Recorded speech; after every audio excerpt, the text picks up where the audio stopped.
Uh, this is a thought catalog note which I might upload, but this is not going to be a standalone video. This is just, I'm watching Paul Van Der Klay talk about the evolving moral crisis, but it just almost somewhat disconnected with what he was saying, but it gave me some background to come up with this realization, which really just is a reiteration of my general critique of the American political and legal constitutional framework. But essentially, the problem Paul Van Der Klay is talking about how, essentially how some pastors or priests or whatever can't be the friend of the president or can't be chosen by the president to swear them in or to oversee or the ceremony or to be there or sort of be the president's pastor or priest if they are not sufficiently have the right opinion on gay marriage, essentially, that they support the state's gay marriage. Now, I don't see how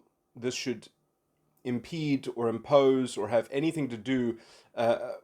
I'm sorry, I'm not criticizing the priests from a secular perspective. I'm criticizing the priests from a religious perspective, from a Christian doctrinal perspective. You see, you only don't want there to be gay marriage in the secular state. You can only even, like, surely your classical liberal sentiments and conscience should have, some, the idea that you live in a free liberal democracy, an open liberal society. Like, do you want to, I mean, because how would you be opposed to that? Do you want there to be some kind of theocracy? Do you want there to be some kind of dominion?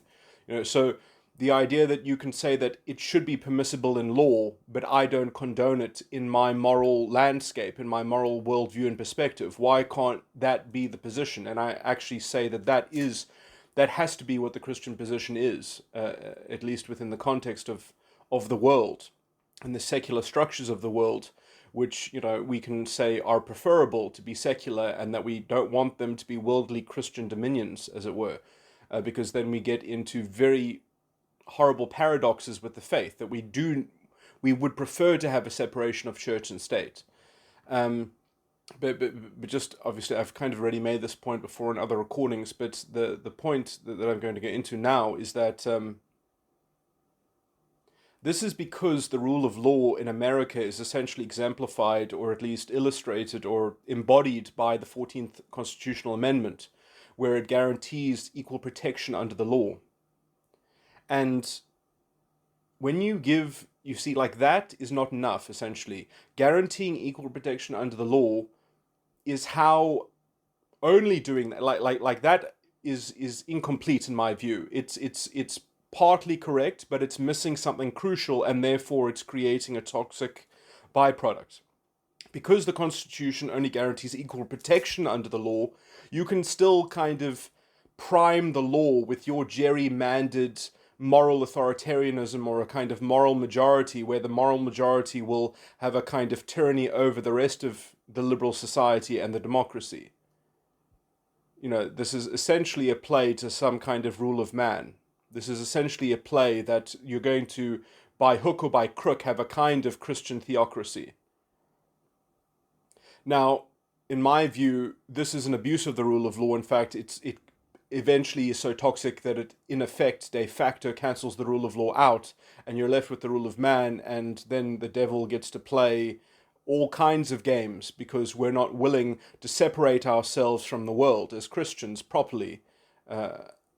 Or I would call these people probably so-called Christians because their doctrine is so far off, as it were, and they are just part of this historical tradition and ritual that they, paternistically, sorry, I didn't mean to say paternalism, I meant to say that they, as like a habitual pattern, are just drunk on imbibing, and that's all they know to do. That is their go-to consolation, excuse, sympathy pull for their cosmic worldview, their external narrative, which, in my view, there's no understanding to do with this. It's just a kind of, well, how about if I don't want you to have a gay marriage, I do something to try to offer you a conversion therapy or offer you counseling. And if I don't know how to do that counseling, and if I don't know how to engage on that kind of spiritual level, then maybe I should get out of the business of trying to get the state to enforce my morality on other people, essentially. or I mean, maybe it's not a question of, well, you don't have the therapy for this. Maybe it's not a therapy question. Maybe it is a depravity thing. Maybe it is a psychological thing. And maybe, you do just have a personal view, or the view of your doctrine or your church or whatever, that certain practices and people that are engaged in certain practices are essentially, they're bad people, and that you preach intolerance against them, but the kind of intolerance that is permissible within a tolerant society that permits forms of intolerance when they have to do with freedom of association and freedom of contract, which we all have the liberal freedom to enjoy. But you see, this has been merged with the state. That kind of moral judgment has been conflated with state power, and now we've got this disgusting worldly gauntlet to fight over, this chalice of of what I would argue is a kind of fundamental forbidden power, because what you can't do in your own moral universe, in your own moral wavelength, you are trying to enforce through a kind of sociological edict, through a kind of authoritarian power grab or something like that. But okay, again, this is just a repeat of all the things that I've said before. But the new point here is that, or I mean, I've also mentioned this before, but I'm going to try to underline it, is that it's just because the rule of law in America is not fully established. And what it's missing is equal protection and benefit under the law. If you just say that it's not just equal protection under the law, but you need equal protection and benefit. And as soon as you say equal protection and benefit, well, what counts as a benefit? And you do obviously need to have some reasons not to follow that kind of rule blindly, because you can follow any dictum blindly, you can follow any rule book blindly and do obviously stupid and outrageously unreasonable things and perform self-contradictions and get into paradoxes. The only way to avoid that is by having essentially a hierarchy of principles, many substantive structures and conceptual thinking within a legal framework, so that you can actually find resolution on these problems, as it were. So you need to have a robust legal framework that can actually be independent of your political system, so that you're not just always trying to prime it with morality that gets to sort of have this moral tyranny over the, so that you can just say, well, we represent the majority, so we deserve to have a moral tyranny. Yes, that might be the definition of democracy, but it's not the definition of a republic, or at least I would argue not a proper republic, because a proper republic requires the rule of law, which America essentially does not, because it only has equal protection under the law, not equal protection and benefit. And so this is the gap that these pastors are falling into, because they could actually have their cake and eat it. They could say, I agree that the law permits gay marriage, and then they could keep their personal views to themselves, or they could share that only with their flock or with their whoever that they broadcast their spiritual teachings to.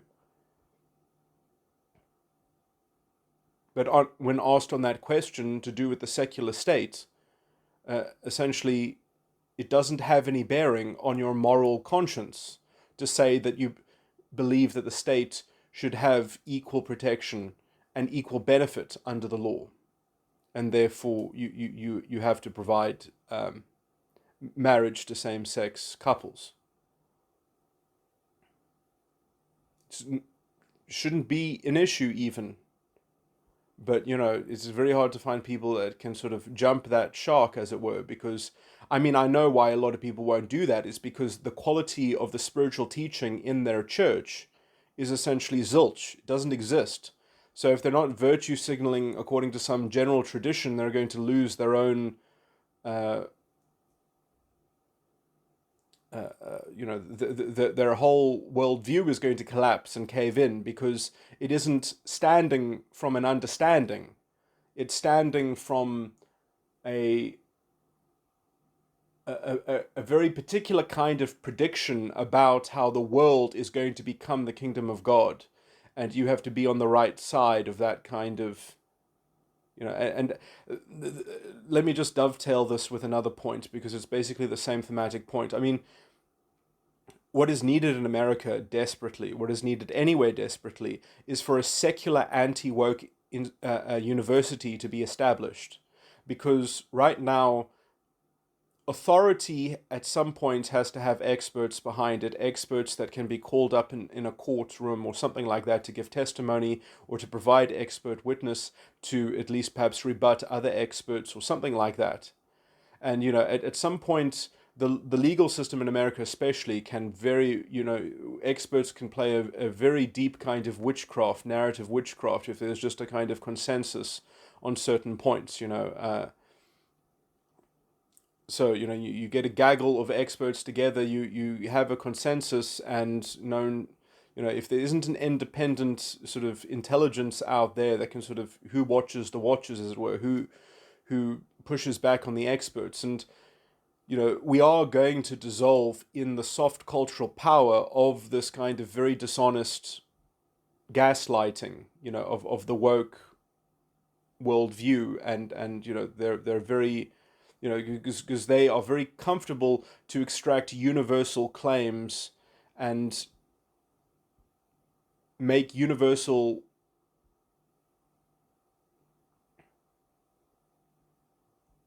far-reaching conclusions, which they deduce merely from some very scant inductive leap, and they just protect that leap by playing a kind of hyperrealism or by upping the ante so that you can't ever look at any alternative correlation, because they've fudged the math, they've fudged the statistics, and they can only really use statistics, and then they say that there's no other correlation, essentially, to be investigated. And if you want to investigate another sort of possible explanation, and undermine their hypothesis and their conclusion, which they have essentially morally deduced, even though it was an inductive question of fact, they're conflating all these weird things so that they can get away with this narrative witchcraft, essentially. They are just immediately demanding a sympathy pull from you. Like they can extract it from the power and the necessity of their universal prescription or precaution that they impel people with. And so they've got this in their whip hand, and there's no getting them to drop it, because if they drop it for a second, then everyone will see that the emperor has no clothes. They can't drop it for a second. They have to up the ante, and then they have to sort of derange. You can't even investigate or have a proper discourse with them without them sort of playing cat and mouse and saying who knows how many things. It's just it's almost like a chaotic. They'll kind of play discourse terrorism with you just to try to sort of debase you into the state at which that you're going to be vulnerable to their sympathy pull. It's just kind of cluster B personality sort of tactics on an intellectual kind of level. And by the way, this is also why general left, there's almost a certain level to which leftist type intellectuals can sort of progress to. If you start essentially scapegoating or sidelining libertarian views and sentiments, you are really debasing the intellectual benchmark and standards in which you can even contend a coherent or self-consistent worldview. And you are sort of, and people who are in that territory, I believe, are actually quite they might never admit it expressly, but I think it's obvious in this learnt pattern of sophistry that they are intellectually dead. They are so dishonest. Their bad faith is so palpable that essentially they are just this fine-tuned engine of bad faith, of cranking out,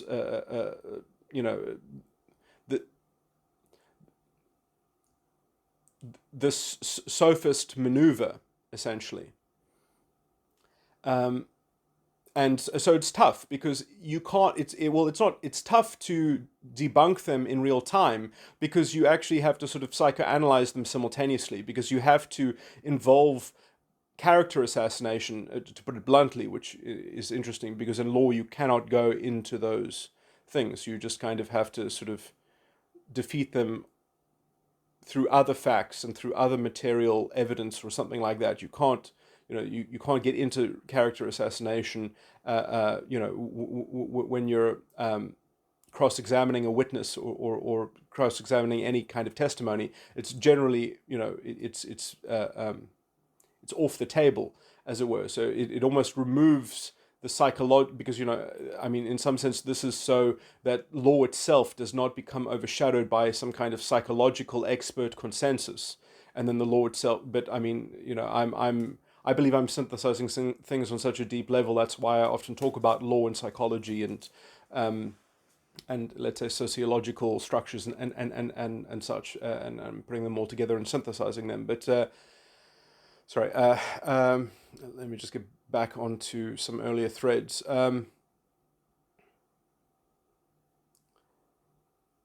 So the point that I'm dovetailing is that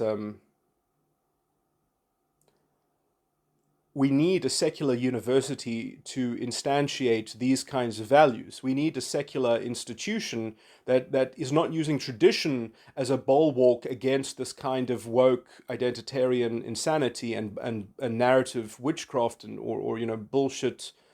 These preening false authority merchants, and that. Just having one would be a huge boon, because everyone else could then calibrate their structures and imitate and copy them and use them as a role model. Like the same way that maybe you could use, the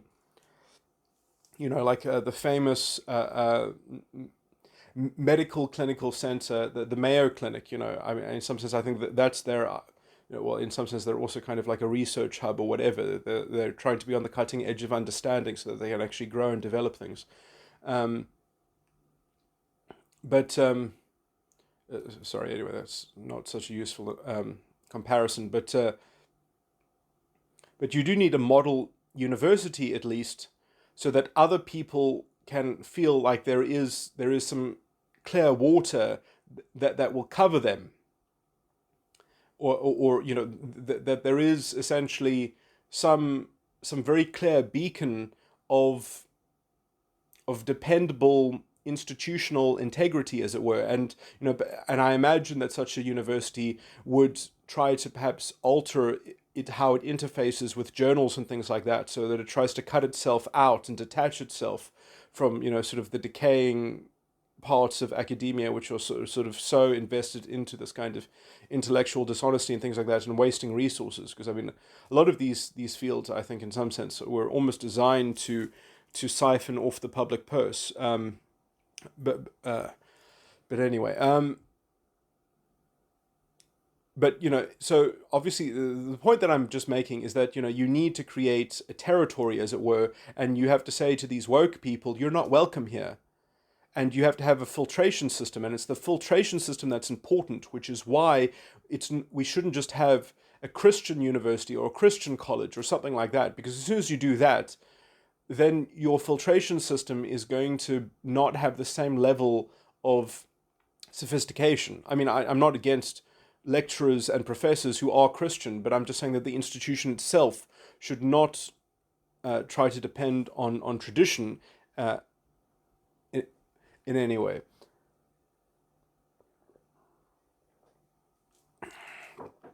What's my other point? Yeah, I think that's it. I think I've run dry. I think those were all the points that I wanted to make.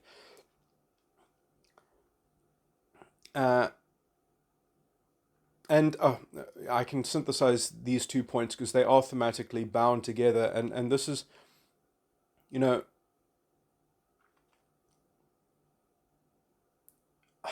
I don't know how to phrase this without saying things that are not exactly true, but I just want to say it this way because it's easier just to catch the drift of the motif.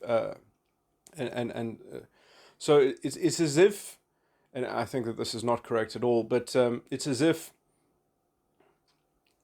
we never understood the full depth and the nature of the teaching within Christianity, because it started off as an underdog religion, and now it's actually taken control of large political things, as it were, or it has the potential to take it, or certainly through Catholic Europe and in our history and such.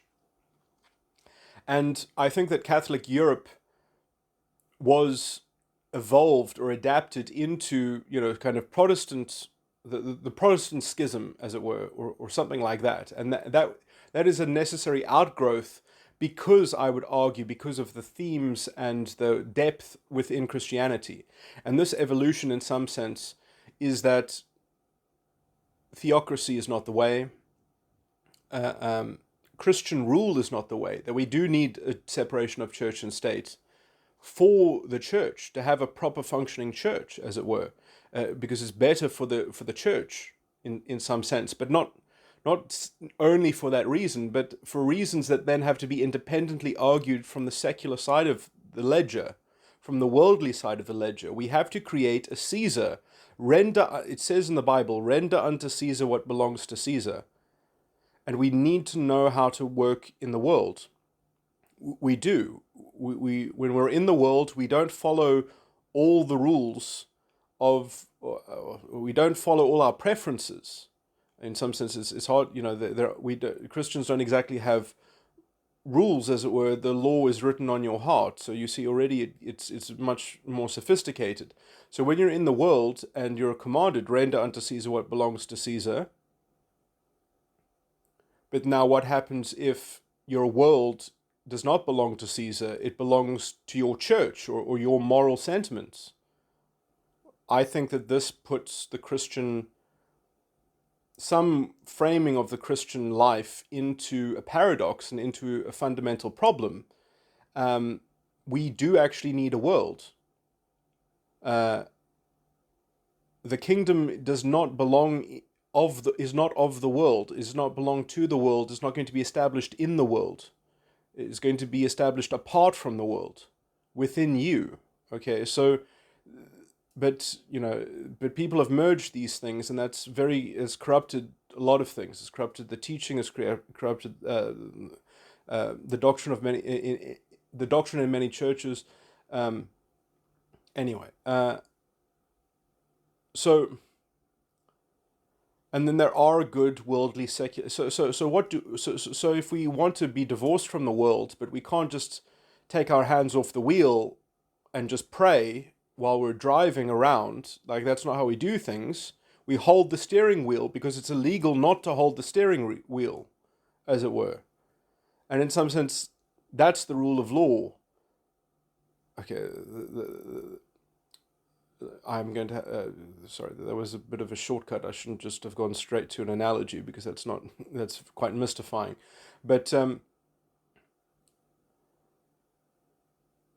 we need a form of reason which doesn't claim to have a kind of sovereign moral impetus. So we need to subdue ourselves to a secular state. But we can't do that. We have to find a form of secular state that when we do that, we're not compelled towards doing ungodly things, as it were. And, and that forces us to confront, well, are you going to assent to allowing Christian, within your Christian worldview, are you going to assent to allowing gay marriage? And to me, the answer is I believe that it should be. The correct answer is yes. You must assent to that. That doesn't mean that you recommend it. That doesn't mean that you advise it. But as a question of what should the content of the secular law be, yes, I think you must concede that point. And I think that your actual understanding of the Christian faith will be far deeper for it. And also perhaps your understanding of the content of that subject itself, which is in some sense quite deeply psychological or perhaps spiritual, depending on how you want to use that kind of vocabulary. I mean, everything is spiritual in some sense. Every behavior is going to have some kind of spiritual correlate to it. Anyway, obviously, there's going to be like a non-linear correlation between behavior and spiritual significance. It's in the discerning, as it were. Making sort of categorical universal claims, are really going to get in the way of actually ever connecting with any individual with a real understanding. So, this is why I don't like tradition, because tradition gives nice things to good people who don't deserve, or I shouldn't say good people, it gives nice things to people that they didn't earn, as it were, because they don't understand it. But they are kept safe, and they don't know why. They're kept safe in a blind faith. Now we're in a different epoch, which I'm very grateful for. Give me more social manipulation, please, please. I want more big entities to control people's thoughts. Yes, please. Never stop, please, because if we make it stop, then this is how we emerge from the ashes with a real understanding. And all the people that are hurting themselves, I really sorry, when I say hurting themselves, I mean like they're destroying their lives with feminism. They're destroying their lives with ideology. And I mean, yes, the indirect damage that they cause to other people, that is a kind of form of collateral damage, but I would still say that they are fully accountable for causing that indirect damage. And I would, it is sad, because in some sense you go, well, what is the problem of one guy who can't ever find a girlfriend because every woman is just a feminist, or, everyone in his generation is just, sort of a lunatic. And I mean, I still don't think that, life comes down to numbers, as it were. Because if you're trying to if you're trying to operate your life as a kind of game that's based on the impression of your low resolution sort of aggregation and summary of how you see society, you're not exactly looking through your own eyes. You're not exactly going to look for yourself. What's really up, as it were. And you're not exactly perhaps helping yourself, because you're just kind of rich in your decadent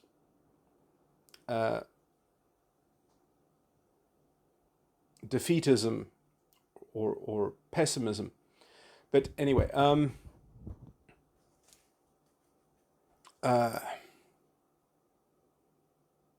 you're rich in your decadent prediction that, oh well, no effort that you put in could come to some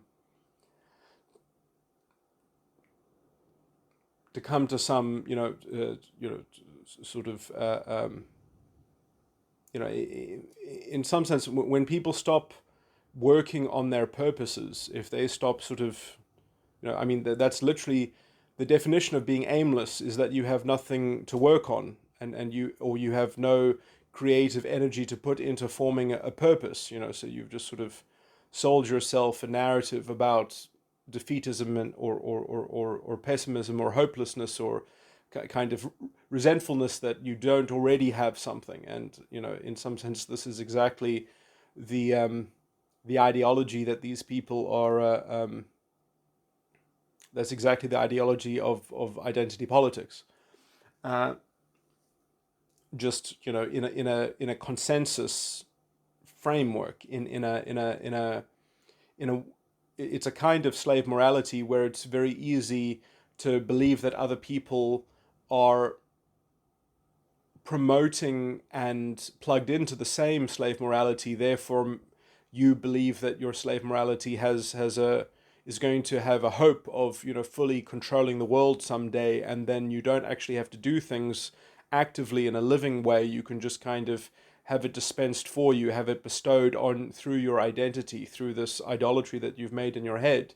And I think that individuals who look at that and who say, okay, well, this cultural force is so evil and it's destroyed so many opportunities for me that I'm just going to sort of recede and retreat. This is it's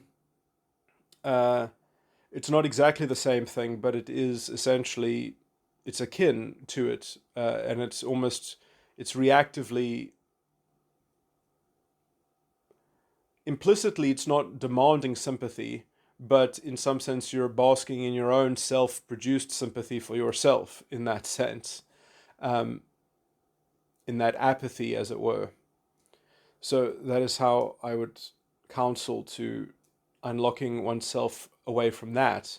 But that's also why this ideology is so pernicious at essentially infecting other people with itself, because in some sense that kind of apathy is one way to weather the exposure to its, sort of constant sympathy pull. Well, I'm already giving sympathy to myself, so you can't pull sympathy from me. And that's also a useful tactic to use, because just because I'm saying don't actually believe that doesn't mean that you can't sort of emulate that in your head to protect yourself. I just shared some ninjutsu. Anyway, but some mental karmic ninjutsu to defend yourself in skirmishes with these people. But anyway, so that one does not have to be afraid to be confronted with them, but one can go about one's own purposes, and one still has to have the creativity to develop and generate one to then pursue. But as it were, when we stop doing that, we stop being alive. And in some sense, that is also sort of the basic expression of our basic character, as it were, or at least that's why we are alive. One would hope, or at least that is the mark of being spiritually alive enough to have a freely chosen purpose. Obviously, I'm talking about things in some sense, that's the treasure at the end of the rainbow. What happens in the first place is that, you have to kind of work out your salvation and fortify, as it were, your internal locus of control from the fallen state. And, that is something that I'm going to be getting into with my psychology presentations, which will hopefully explain things about psychology. But it's going to take a very long time because it's a huge subject, and anyway, I'll have to. But anyway, so the synthesis of my 2 points.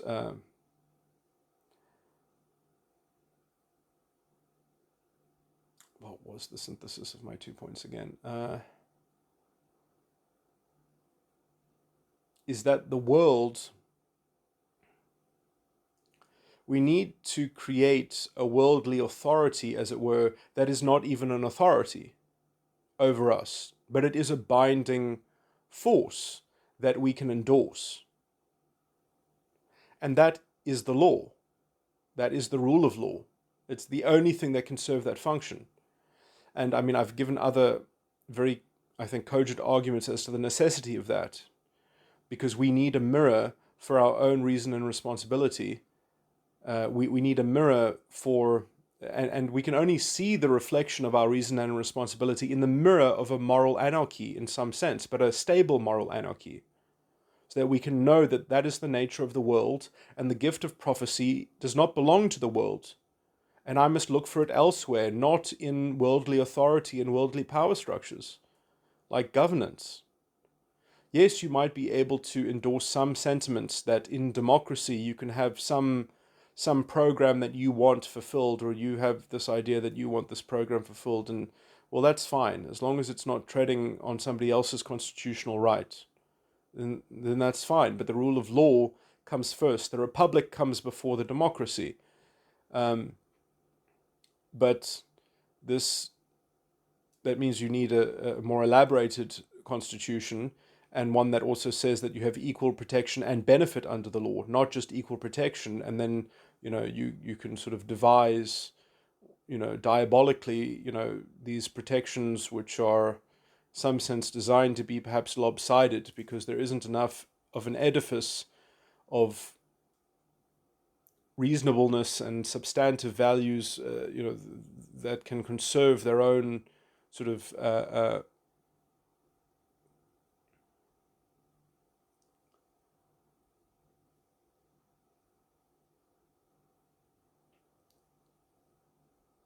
stable definition in some sense. You don't want a system in which the politicians get to define the words, but the judges have to read from the same script, and they have to use the same rules ad nauseum, and the politicians get to gerrymander and change what words mean in those rules. Like it's anyway. So I've jumped around a bit at the end, and I feel like I did go on a tangent, and I slightly lost my way there in. Sorry. So yeah, you see, I'm not going to be able to pick up exactly on where I left off on the thread to make the tangent, but I did kind of finish it off by saying that we need a just Caesar. We can't expect. We must render unto Caesar what belongs to Caesar, and we can't expect Caesar to be a Christian, but we can expect him to be just. He should be just, at least. He should stand for a stable justice. We cannot have a relativism, a subjective relativism of justice that is fought over by the democracy. Democracies cannot define what justice is. Then you don't live under the rule of law, then you just live under the rule of man. Anyway, that's basically the point. So I'm just basically saying that this point that Paul Van Der Klay makes in the first 10 minutes of his video, although this wasn't the point that he was making, I'll say that this problem only arises essentially because America does not actually properly have the rule of law, and it does not have a proper justice system that is fit for actual purpose, or at least for the purposes of the separation of church and state. And it is a poison, therefore. This is a spiritual poison, because people are constantly looking for the gift of prophecy in politics. Because if you have a leader, if you have a king, if your king is democracy, then you will implicitly, you will ask the question, even if you don't answer the question, but you will keep on asking the question forever. Is democracy one of the prophets? And that is the curse that God wanted to save the Jews and the nation of Israel from. That's why he preferred the judges to the kings. That's why he never wanted Israel to have kings. Because that question is the curse of having a king, is that you ask, is the king one of the prophets? And democracy is the king in America. The only way to get out of that bind is to make your king the rule of law. Okay, obviously some of that is slightly anachronistic because I'm talking about Old Testament stuff, which is missing essentially the synthesis of spiritual teaching that Jesus brought.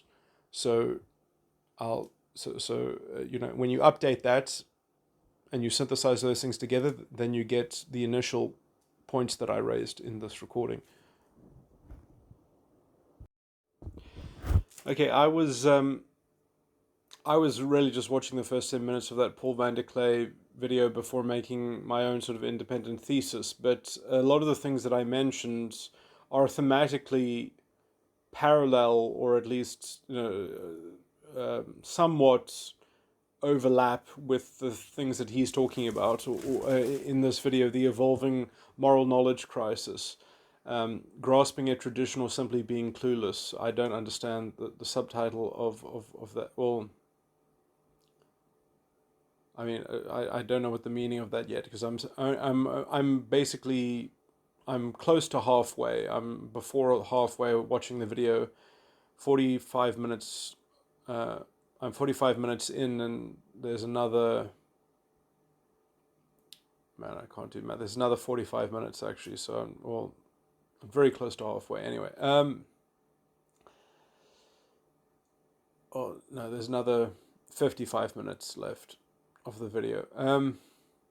Okay, so what's the point? So I just wanted to kind of refurbish some of the things that I was saying so that my recording will be salvaged as also a response to Paul Van Der Klay's thesis, although obviously I don't know his whole thinking of it because I'm not even halfway in the video. But so I mean, it's interesting because I feel like guarding myself because I'm quite hostile to tradition, but in some sense what I meant by saying those things that I'm sure sounded callous to people, like, yes, I like the social manipulation, I like the thought control, I like that people are essentially harming themselves by dismissing tradition, but in some sense reacting to it and sort of inverting it, as it were, and pretending that they're being bullied by it, within an open liberal society, although it's somewhat slightly more appropriate to the history of America, to the history of, let's say, that toxic contestation over the moral authority, because the democracy gets to define what justice means in America. So I do actually think that that is the source of what Paul Van Der Klay is calling the evolving moral knowledge crisis, which I would generally think is symptomatic of of a deeper cause which I've already diagnosed, essentially. So I think that my position is somewhat consistent with Jordan Peterson, but not in how Paul Van Der Klay is framing it, because, as I said, I mean, in some sense, I'm on the same wavelength as Jordan Peterson in wanting to create a secular justification for having, in my view, the best. You have to translate spirituality into psychology, and then you have to essentially, in some sense, I think the most psychological political ideology, or at least political ideology that you can infuse into a constitutional legal framework and legal order and a legal theory, is classical liberalism. Okay? And in some sense, because to have a cogent, self-consistent, coherent justice system that can still be called a justice system, even though it's not God's justice, it's not divine justice, it's secular, it can still be properly called a secular justice system because it's self-consistent and it's coherent. So it's capable of conserving itself within its own structure and meaning and definitions of things that it contends. And as I said, like, that would still, to an individual, be a mirror of a kind of moral anarchy, in the same way that permitting freedom of association and freedom of contract means that you are permitting iniquity in the world. And if you don't like the kind of iniquity that is produced in a system that has that level of freedom, well, then you have to beseech your neighbors and your fellow countrymen or whatever on moral grounds using your freedom of expression. You have to do so through non-violent means. You have to do so, within the ambit of a liberal political order, as it were, or a societal, edifice. I mean, the reason why we have, I think, a lot of these lone shooters, although this is a bit of a tangent, but it is thematically connected, the reason why we have these incredibly radicalized, toxic individuals, as it were, that become, that go on rampages and things like that, is a direct symptom of the kind of feminism and the kind of identity politics wokeism, because essentially they have normalized within the culture totalizing narrative claims which are essentially fundamentally illiberal. They undermine the liberal social order and cultural norms and mores. And when we don't have those standards in society and culture anymore, essentially, if your chosen ideology, if your chosen moral worldview is not looking like it's going to become the cultural hegemon, or is not looking like it has a chance of impressing itself as a sociological deployed, enforcement, if it's not on the ascendant, essentially, then there is no hope for you. And so because your totalizing narrative worldview is not going to be the one that wins out, then, you go on a shooting spree, or, so it's because we've essentially de facto normalized fascistic politics, because identity politics is essentially the worldview of fascists. They do the same moral calculus. They have the same moral sensitivities. They have the same kind of idolatry in these identity effigies, which they fall behind, and if their chosen game piece, if their intersectional chimeric avatar is not looking like it's going to be bestowed what is deserved, what it deserves according to the narrative of their ideological worldview, then the dissatisfaction of such has no remedy, because it's a power game. It's a zero-sum power game. And so because that zero-sum power game is essentially the paradigm that these people live in, obviously people that catch this bug, but they're not in vogue. They are boys in school, they're not girls. And so girls can they get to sort of play the game of shifting the burden of proof, and that they can always frame themselves as the victim, and the boys that have the same kind of worldview, they can't enjoy their identitarian group factionalism and turn it into a kind of, like a race baiting they can't deploy their cultural lure.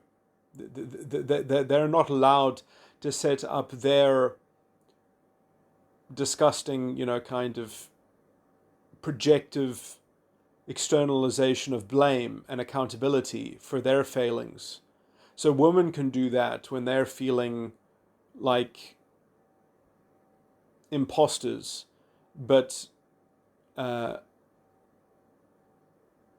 boys in this case, or whatever, I'm creating a stereotype just to explore this. They can only imagine what it would be like to have that kind of cultural leeway and that kind of cultural power to be able to sadistically use other people as kind of fodder for the venting of their negative emotion. And so they kind of are growing up in the shadow of this, sort of languishing in maybe their toxic, sort of, I don't know, identity politics, which is essentially unfashionable. Like, if they, okay, well, if other people can enjoy their blackness, why can't I enjoy my, so if they have that kind of zero-sum game, and they're in that kind of collective destiny, and it looks like that their collective destiny is their identity faction is not on the ascendant, then they might as well, sort of spiral. So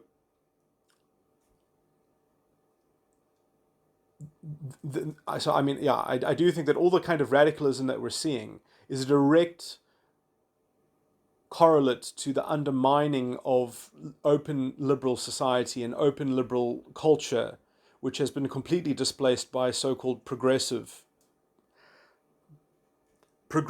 of one kind or another. And somehow the leftism has... You see, it's interesting, like leftism, unless it is legitimately reacting against something that is actually unjust, it goes insane very quickly, because leftism, especially if I'm just kind of going to conflate it with atheism as well, and I'm in some sense I'm more trying to describe a psychological type or a psychological sort of intellectual disposition that's quite toxic.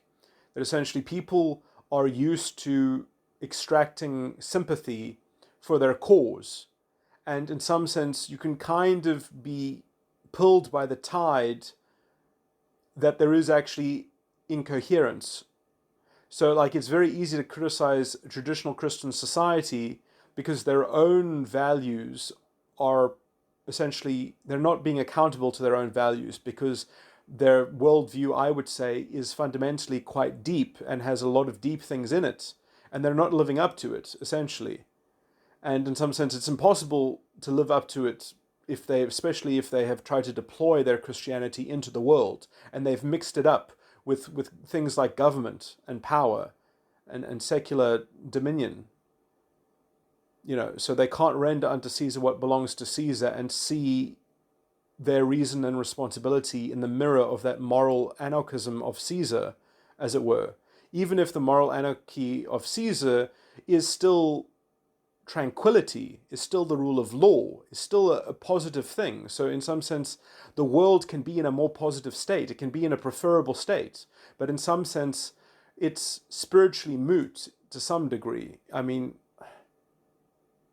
in that it's the environment, it's the arena, as it were. So it doesn't, I do think Christianity in some sense mainly is a kind of psychological thing, but also the way that you can import it in, or translate it rather, into a secular version of itself is by saying that we need the rule of law, because otherwise we get into toxic.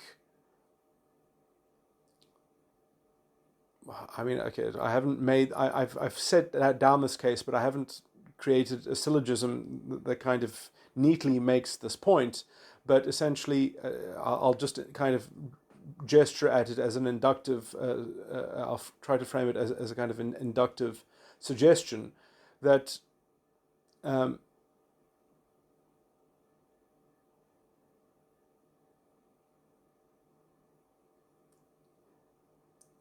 you have to, within the framing of the legal system and the secular state, you have to have liberal values, that because only liberal values are capable of being self-consistent and coherent on the level of psychology, enough that the secular state can be that mirror of moral anarchy that we can see the reflection of our own reason and responsibility in. And in some sense, that is also a kind of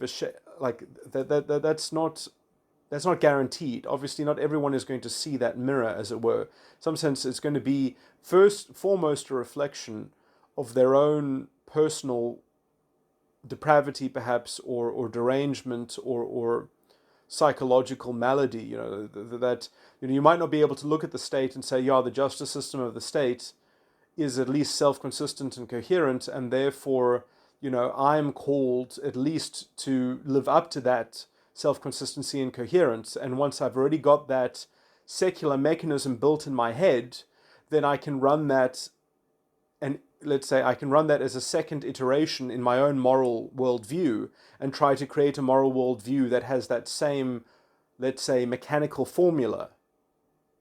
So so essentially it's having two separate lenses, two separate perspectives. The one being, let's say, a public perspective, a sociological perspective, like how a city would have itself ordered. And the one is how I would conduct my own private life, my own personal affairs, my own freedom of association and freedom of contract, which is going to be a different set of interests and concerns. And in some sense, perhaps the Kantian categorical imperative can certainly belong to the one, but and in some sense could be argued to be analogously mapped onto the other, but not necessarily its actual source. Because I would say that to be properly self-consistent in the psychological, personal, private sense, then you have to perhaps work out your own salvation. But if you don't, well, I mean, you don't have to, essentially. I mean, it's sort of talking about it from the public point of view. From the secular point of view, but essentially, at least there is a moral container which isn't. I don't want the state to be the model of Jesus Christ. I want the state merely to be a proper representative of the spirit of man, as it were, or at least a general mapping of the proper anatomy of the spirit of man, so much so that we understand the evil of the rule of man, and we have displaced it, and we have kept it, we've put bars against it. We've barred it from taking over, because instead we have the rule of law. And that rule of law, obviously, itself is not going to be a permanent thing necessarily. It could be broken. It could be trampled. It could be overridden. It could be lost. It's not going to be the end of history necessarily. I mean, it might be. I would hope that if it was precipitated and achieved, it perhaps could be. But one can only operate it as a living, active participatory, it's going to be a living thing. It's not going to be something, oh, well, now it's done and dusted, as it were. But I think that as a conceptual container, that is what is to be done. Anyway, so, I mean, in how Paul Van Der Klay is framing Jordan Peterson's bit, I think,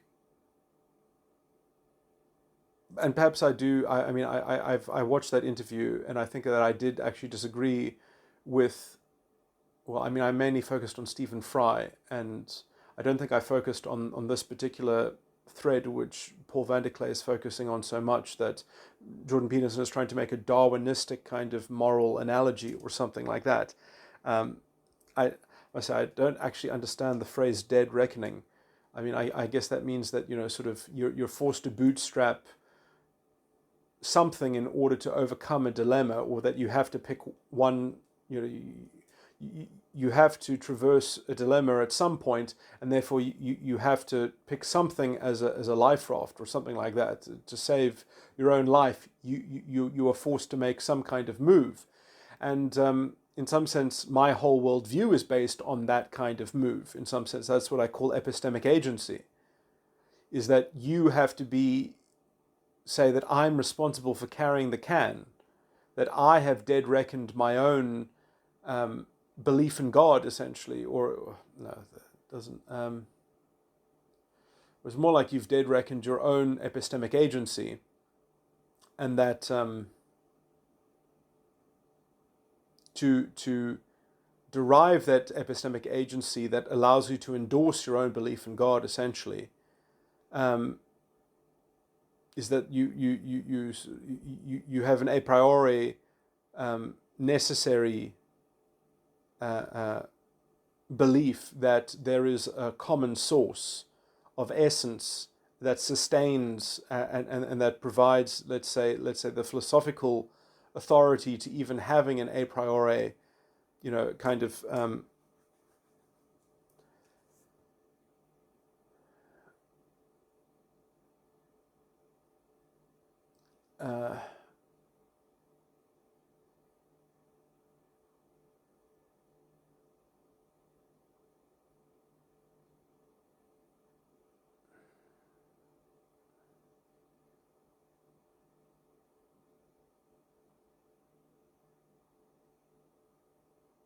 you see, it's very hard. I can't even formulate something, because after even just saying that, it's sort of however you formulate it. But I mean, I'll just do it but essentially, you can't actually describe it. It just becomes, you could be just saying anything. You could be saying animal noises at that point, but essentially,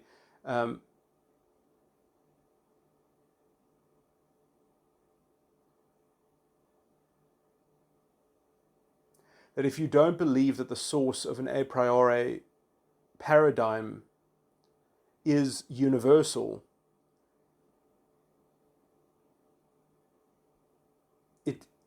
there's no alternative, because if you don't consider that an axiom, then you just languish in incoherence, perpetual incoherence, or self contradiction, essentially, or self paradox, or self confusion. So you're kind of stuck in a kind of existentialist angst perpetually, and in some sense, you can kind of try to find a solution to one of the hard skeptical problems, like the kind of like the issue of solipsism, but there's just so you can then say, oh, okay, well, it's because we can't actually find a deductive solution, an a posterior, bit of deductive reasoning that lets us surmount any of these things. Well, that's because you weren't supposed to work them out sort of a posterior in reasoning. You had to. I must say, I'm quite ignorant when it comes to terminologies, some philosophical terminology I've usually made, but I think that this is perhaps what the word retroductive means. Essentially, it applies to the dependence on a kind of a priori axiomatic, you could call it sort of realization, so in some sense that it is your universal ideal form, philosophical, I want to say source of your vocabulary, or something like that, but in some sense,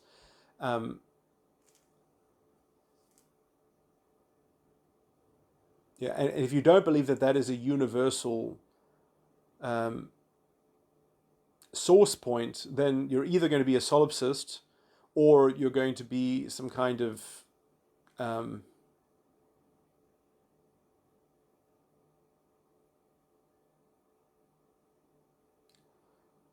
just trying to think of the most general way to capture what you would be, because I mean there's so many different ways in which that it could be expressed. You could be a kind of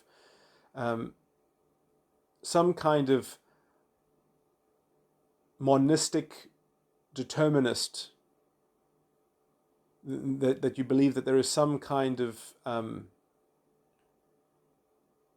I say monistic, and when I say monistic, I mean a monism in some kind of a posterior thinking, that there's some kind of thinking matrix that can be the unimatrix, that is the ultimate reductive solvent, that that everything is reducible to one thing in some a posterior commodity that just need, and a lot of people, it'll be temporal determinism.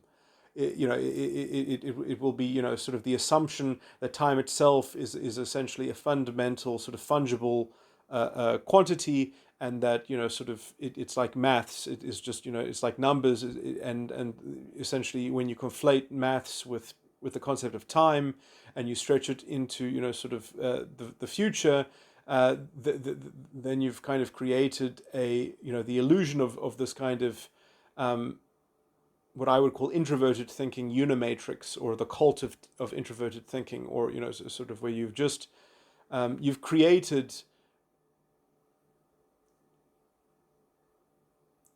a reductive universal medium which you're just projecting onto things, and then when it fails to work on some things that you try to project it onto, then you just basically say, well, that thing that it doesn't work in, it does work in, but we just have to work out an integration.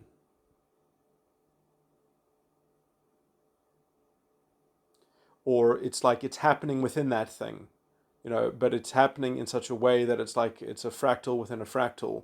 And so it just but sort of formulaically, it's the same kind of reductive thing. It's just operating on some kind of different level. Or I mean, sort of, it's amazing how they tried to play this game with science, and then they kind of, the philosophy got so bastardized that they had to call it a sort of a family of I don't a family theory or something like that. All these things are sort of are somewhat genealogically related to one another, but it's a hodgepodge of sort of, it's just a kind of mess of semantics and sophistry. There isn't a coherent, self-consistent intellect, around. I mean, you actually get these people who supposedly there are 5 of them that exist, and I've actually spoken to a few of them, and these are people who are very stupid people. They are so hubristic in their own arrogance that they think that they've got this kind of reductive unimatrix that they can project on things, and even conceptually, it doesn't work in their own minds. Like it can't be psychologically computed. It's just a hodgepodge of lenses which they switch between. I mean, it's an incoherent mess, because essentially there is no proper integration between these levels, and in fact, the lower levels, as it were, or the deeper levels, rather than they don't just eclipse the more superficial levels, but the superficial levels are fundamentally wrong. The idea that they work like billiard balls on that level, and then they work like statistics and probability on that level. You can't jump that shark.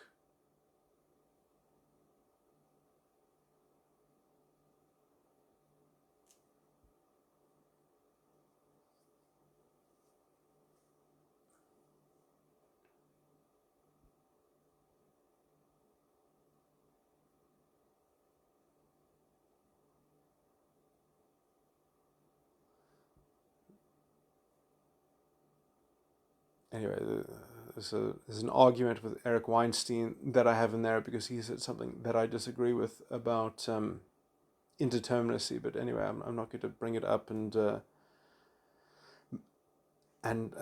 sort of muddy this recording too much. I'm already going off on a tangent.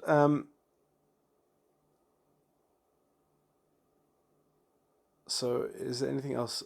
Sorry, I went on such a horrible tangent, but and I didn't finish it off nicely. But so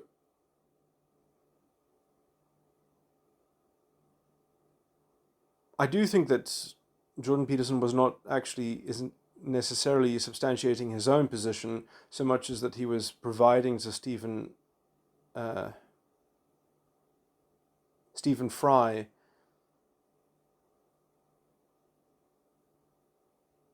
a boost into introducing and fleshing out his worldview in a way that then Jordan Peterson could have a discussion with him about it. I don't think it is, because in some sense, when you're talking to someone who is essentially not a believer, or at least agnostic, I can't actually remember exactly what Stephen Fry said, it behooves one to create questions which are going to act as some kind of middle ground, or at least some kind of neutral point or way station between the two worldviews. So I see this as a kind of as a rhetorical tactic on behalf of Jordan Peterson, not exactly representative of his preferable way to frame these issues, as it were, but it is perhaps a way to have a fruitful discussion with someone who has their own worldview. And if you know exactly, well, not exactly where they are, but if you know vaguely which quadrant of belief they're coming from, you want to encourage them at least to establish their paradigm or their worldview, as you want to encourage them to do so, in as much sort of three-dimensional ground as possible, and starting off a conversation with essentially a provocative, antagonistic, sort of criticism of a whole classification of things. I mean, that's not what Jordan Peterson was doing. He's somewhat creating, let's say,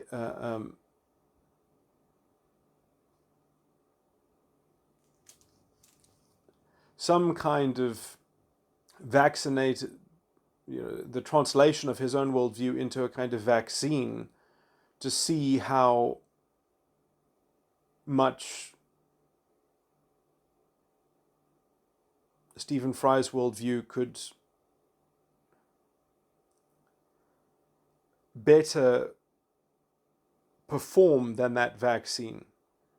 So Jordan Peterson has rhetorically synthesized something that would perhaps be comparable to a vaccine against his own position, or his own more sophisticated position. And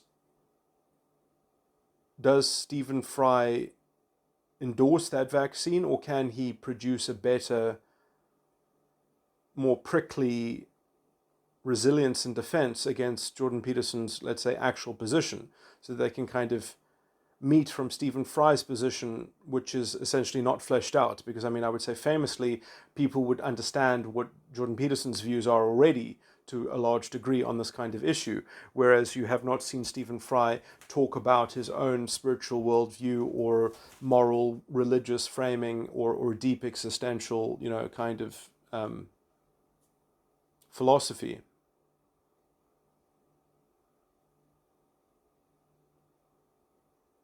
And in some sense, it almost seems that I think my weighing in on this matter, I think you said, sort of Stephen Fry seems to be much more like, I can't remember, I'm vaguely remember, is that, Stephen Fry is almost quite an ardent utilitarian in some sense, and he is very, very agnostic and sort of humble to not have wrong beliefs, and so it just kind of leads him to just focus on, let's say, the positive effects of art and culture and cultivating, beautiful, virtuous things, and essentially not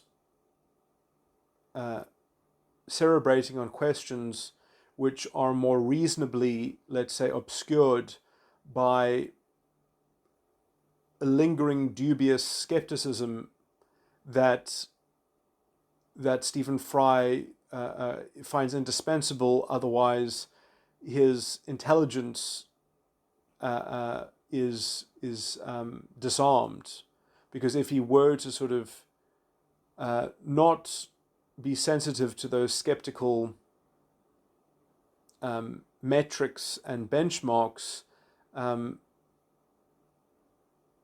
his intellectual awareness of things would essentially have to be dimmed, or because he hasn't found an actual way to corral them or to order them into a coherent understanding that can overcome those kinds of, let's say, existential burdens, or at least, because and in some sense, I would just encourage him to read Vasti Ruud's amazing work, Living with Nihilism, in the essay that she wrote, titled, I just gave the title, but it's in a book which is compiled with lots of other essays from other philosophers on the same subject. The book is called On Nihilism, and you can get this essay if you search Vasti Ruud, V-A-S-T-I, and Ruud, R-O-O-D-T, and you can download that for free, that wonderful paper.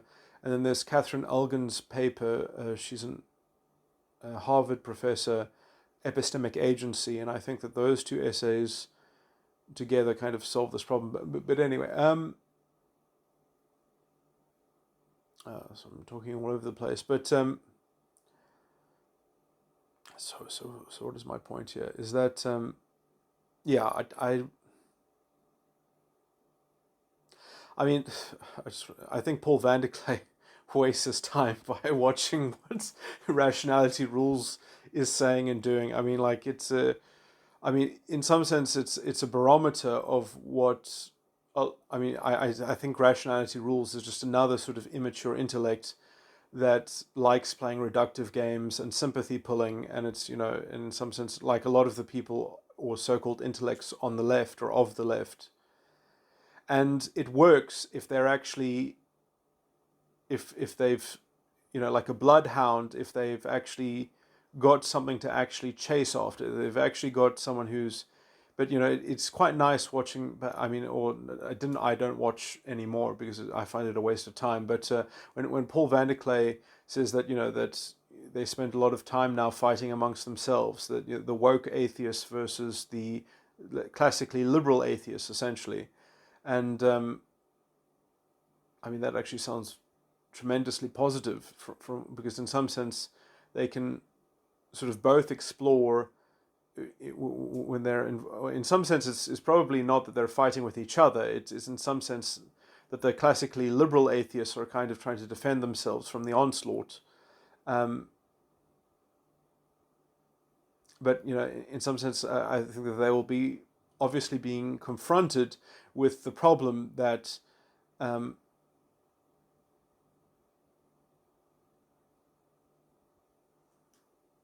how am I going to phrase this?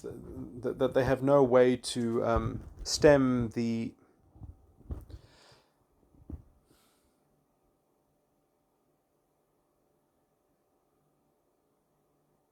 because it's interesting. I think that the progressives can almost know that, let's say, the classically liberal atheists or whatever, which in some sense maybe nominally I'm on their side in some sense because I want them to develop a real sense of justice in some sense, that, but in some sense that kind of secular justice is not going to be the answer to the human condition, so in some sense they are going to fundamentally languish in a paradox where they are essentially doing what the woke people are doing, and in some sense that's what I love about when the woke people. I do think that they're the perfect plague to have on the earth.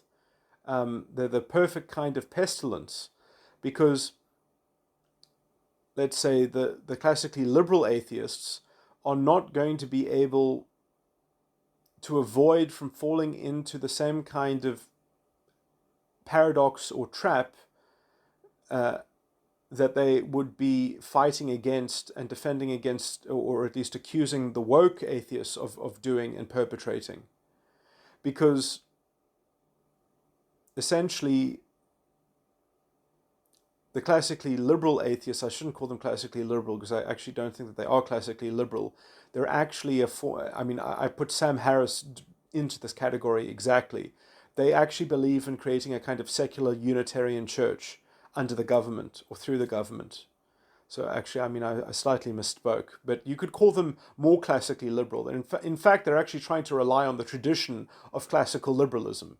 Yeah, I think I've just discovered, okay, I've just had to correct myself from misspeaking, but I think that's an innovation. I think that I've just engineered an insight there that perhaps Paul Van Der Klay hasn't heard before. If he, this is probably way too long for him to listen to, but anyway. Okay, so I'm very pleased with myself for coming up with that. Yeah, so, again, I've said this in other recordings, but now I'm just kind of putting it into the context of rationality rules. And this is why I don't like listening to him, is because essentially, you say I can't talk too liberally now criticizing him because I haven't been keeping up to date with him. Every time I've re-caught myself up to date with him, I end up always being horribly disappointed and disgusted, and I make another debunking. I probably make about 5 hours of recordings critiquing his worldview and critiquing his individual morality, critiquing his character, his moral substance, as it were, and his maturity level, and I don't see any sufficient development, as it were. In some sense, I think that he's a grifter, in the sense. Let me qualify that. I mean, he very clearly is captured by his audience, and he very clearly is captured by his current state of life and business model, and he can't afford to evolve as a human being. He just can't. So to me, it's just a waste of time. I'm not going to put energy into that.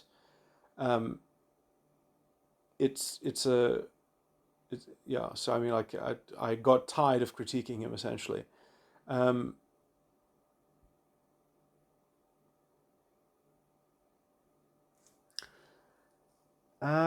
Sam Harris is exactly the same way. And you see that all these people that want to create Unitarian churches out of the secular structure, because you see, I don't think it's right to call Sam Harris a classical liberal. He exists in the carcass or the residue of the tradition of classical liberalism, but he's, let's say, spiritually, he's not a classical liberal at all, which is why he is so prone to Trump derangement syndrome, and why he is, that's one of the symptoms of it.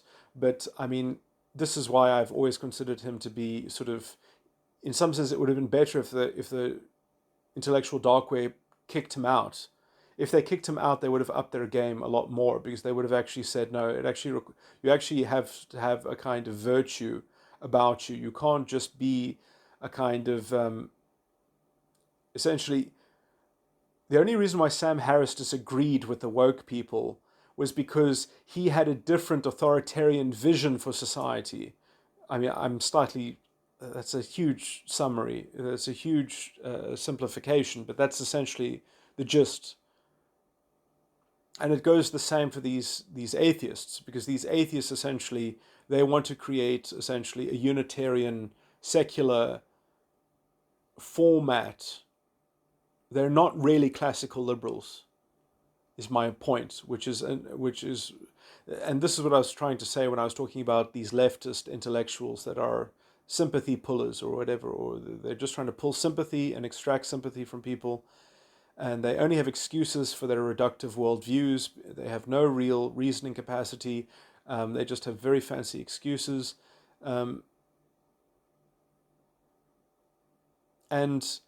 they can seem intelligent when they actually have someone to kick down on, when they actually have a target that's already on the floor, essentially, that then they can kick because someone has fallen and stubbed their toe and they've fallen by themselves. Like Christian traditional society was already in a self-contradiction, was already in a performative hypocrisy. Yeah, pointing out someone's performative hypocrisy does not make you at all like brilliant or intellectual in some sense. You're actually vicariously living. You're actually vicariously absorbing their moral matrix, making you think that when you react to their hypocrisy that you actually have a kind of moral backbone, but you don't. You're just basically you can see, Paul Van Der Klay at the 45-minute mark perfectly, he didn't say this, maybe he'll go on to say this, but this is why rationality rules gets things so wrong all the time, because he is so rabid, like a zombie, like a dead intellectual. He is so rabid to make a reductive projection onto someone that fits his narrative, his objective claim, or his claim to have the moral high ground, or some kind of, sort of that his Unitarian matrix of reductive significance means that he can objectively plot you and know, and he can call your number, and he knows your number, because that's the only tactic that he has. He doesn't have genuine understanding. He's got this reflexive narrative invocation. That's all he has. And these people, they don't grow up in some sense. They need some kind of tough love, if they're ever going to develop or mature. And the only thing I would say that what he needs is essentially his politics led him astray. This is what happens with leftist politics, is that it infects you with essentially believing that sympathy pulling or sympathy extraction is essentially a decent substitution for coherent reasoning that actually is justified. So people think that they have a justified understanding. When they don't have a justified understanding, they just have a polemic that's essentially based on a negative evaluation of basically what is, I would say, is functionally a scapegoat. You have a moral scapegoat, and so you're vicariously extracting a virtual moral backbone by reacting to the moral scapegoat. And so in that performative reaction, you can consider yourself the moral vanguard or the moral elite, or some kind of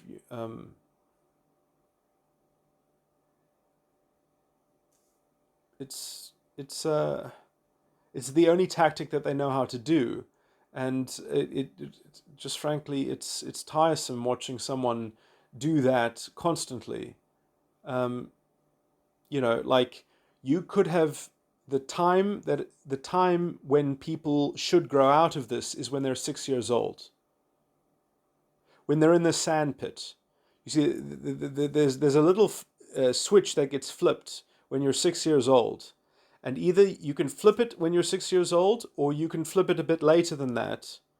And some people, when they were 6 years old, they figured this is how you have an easy life, is that you cruise the moral high ground and you make the other person have to prove the negative. And you just privately, secretly hold the moral high ground above them, and you don't have to substantiate your disagreement. You don't even have to underline what you're disagreeing with the other person. It's fucking disgusting. This is what they do in discourse, is that they privately, post hoc, selectively edit what you say, but they won't tell you how they are speciously interpreting what you say as they then respond to you, but they respond to you in their own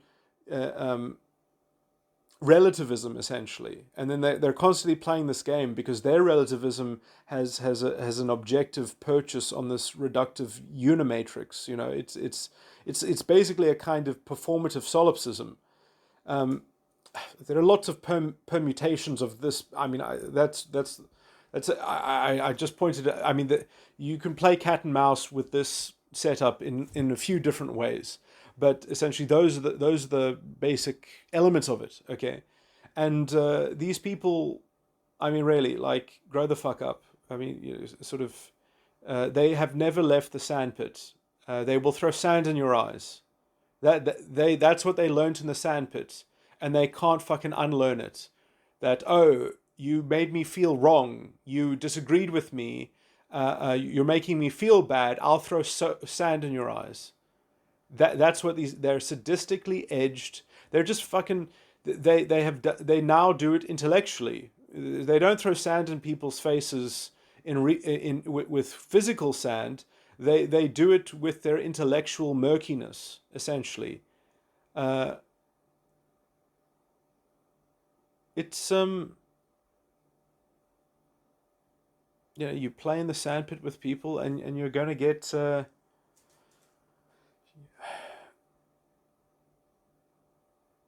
covered in the stuff. Um, that they're still waiting there to grow up, but that's where they sit. Uh, anyway, making their sandcastles.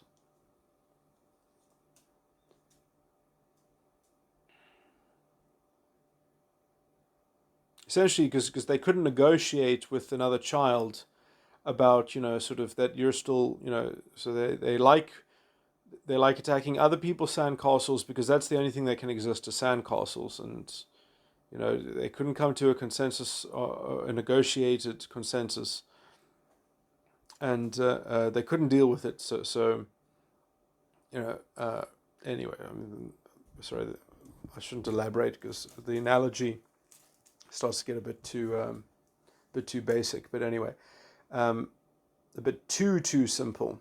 Okay. Mm, anything else?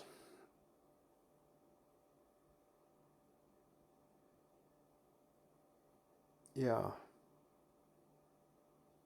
Sorry, I mean, this really devolved quite badly, but maybe it's interesting to some people. Okay.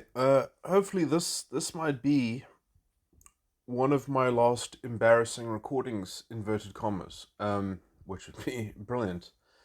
Um, this is, I don't know even what to call this recording, because this is going to be sort of like preloading some of the controversy, some of sort of the inevitable controversy that at least I'm going to feel self-conscious about as I'm presenting, uh, from from a, from the kind of the whole structure, because well, the bones of the whole structure of my psychological uh, work and research and models.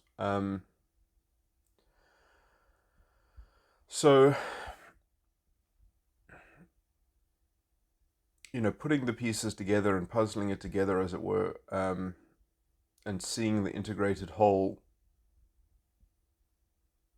Uh, yeah, so I'm very sensitive and vulnerable to accusations, and I'm just sort of retrospectively fudging things. But anyway, at least I believe that I've had. It's very strange, I guess. How do I describe this? I believe I have an almost perfect memory, but I don't even know what people think when they think eidetic. I think I have something akin to an eidetic memory, but it's not in terms of. I don't even know how people define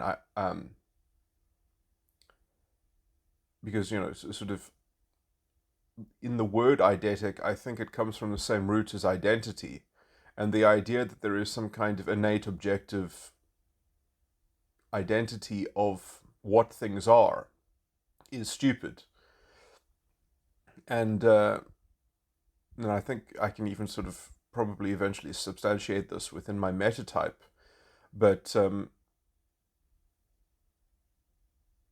uh, what things are, the 15th dimension of psychological reality, that can be formulaically captured in the phrase "what things are" or "what it is one of my oh, I have to be careful here. I'm pretty sure it's one of my inferior functions. I think it's the inferior function of my unconscious side of the mind, which also means it's the base of my ego.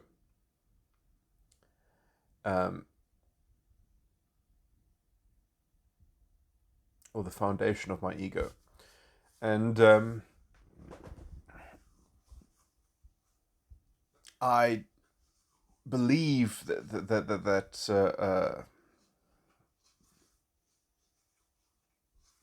because in some sense the metatype I take to be sort of the basic entity that is somewhat born incarnated as that particular sort of meta-ethical psychological sort of entity, and it essentially discolors itself by developing a metagram, and sort of the height and capacity of the metatype is somewhat impinged on by the translation of the metatype into metagram, and then those inferior functions hold impingements which somewhat detract from, you could say, what would otherwise be a kind of, because essentially the sides of the mind can't integrate with one another. They don't synergize well. They're sort of in a contest, and someone has to take the strain. Someone has to pick up the slack of the other ones, and so it's this sort of this chain. It's this chain of diverting the burden, as it were, and there are also particular peculiarities to do with the asymmetry of the metatype structure, which essentially poses a kind of perennial developmental hurdle to be scaled. And I think I've come out quite well. Okay, well, anyway, in you see, I must say, when I come up with things, I must say, I forget my own theory, but not in the deep thematic sense, but only in the particular expression sense. So it's often quite annoying because, there are parts of my theory where I know I've cerebrated quite deeply on that subtopic, but I don't sort of have access to the paragraphs in my head, but I can kind of reverse engineer it on the spot, and then sort of recreate the thing, because I'm sort of somewhat used to navigating. Well, I have some kind of memory, eidetic memory, in terms of the stylistic sequence of accessing that complexity. So in some sense, my eidetic memory is watching myself, as it were, and watching myself as the antenna, because in some sense that's the only receptor I have to living in the world, as it were. So, um, my eidetic memory is kind of solipsistic in my quest to have a kind of self-consistency and coherence, and therefore I think I have a much more kind of I have a much higher capacity for having a kind of fidelity to the truth and reality than people who might claim to have, or I don't know how they define eidetic in some sense. The only way that you can test that is through testing it objectively, and then you're looking for an external consensus anyway. And where in terms of, obviously I'm somewhat bastardizing the use of that word, because in some sense that's only, I guess, meant to pertain to sensory input or stimulus or something like that, and I'm talking about it on a kind of in a kind of intellectual analog. But anyway, just getting my point across. So, and I think that that has something to do with essentially preserving my unconscious um, inferior function, which might also be a general pattern found in sattvaic personality uh, personality types. That might also be that essentially it doesn't mean that sattva individuals can't sort of,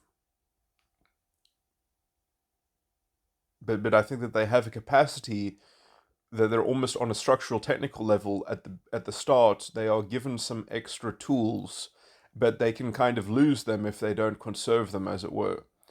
Um, but they're sort of more aware of sort of stepping on themselves in some sense, because I think higher up in the preference order is something like the ego. And so, because everyone starts from developing the ego from the superego, is the first side of the mind to develop, but other people, other gunas, tamasic and rajasic personality uh,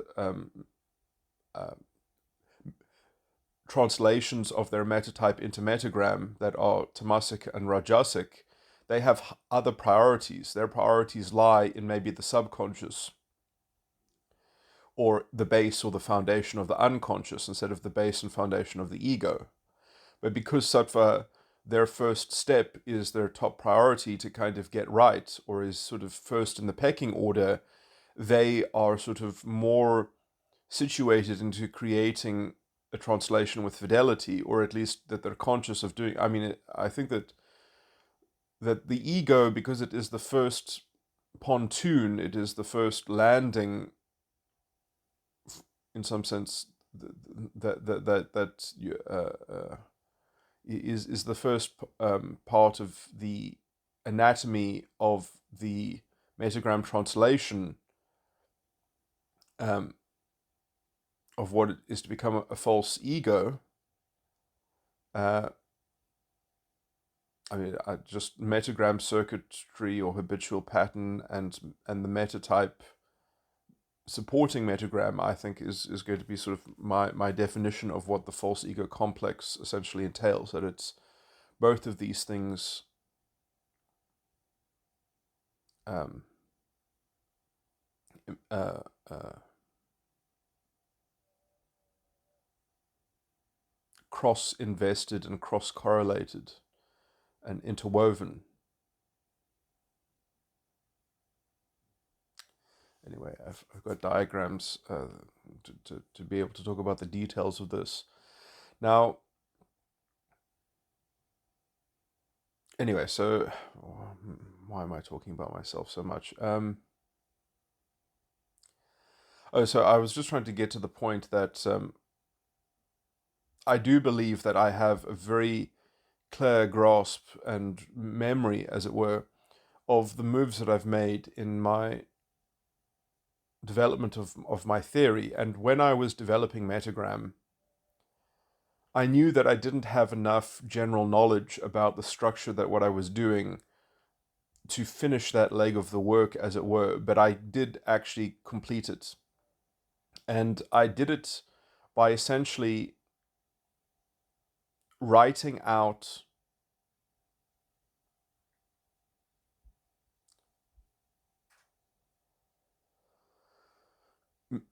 all the different permutations of metagram circuitry that I empirically saw. So I said, why is this emotional tone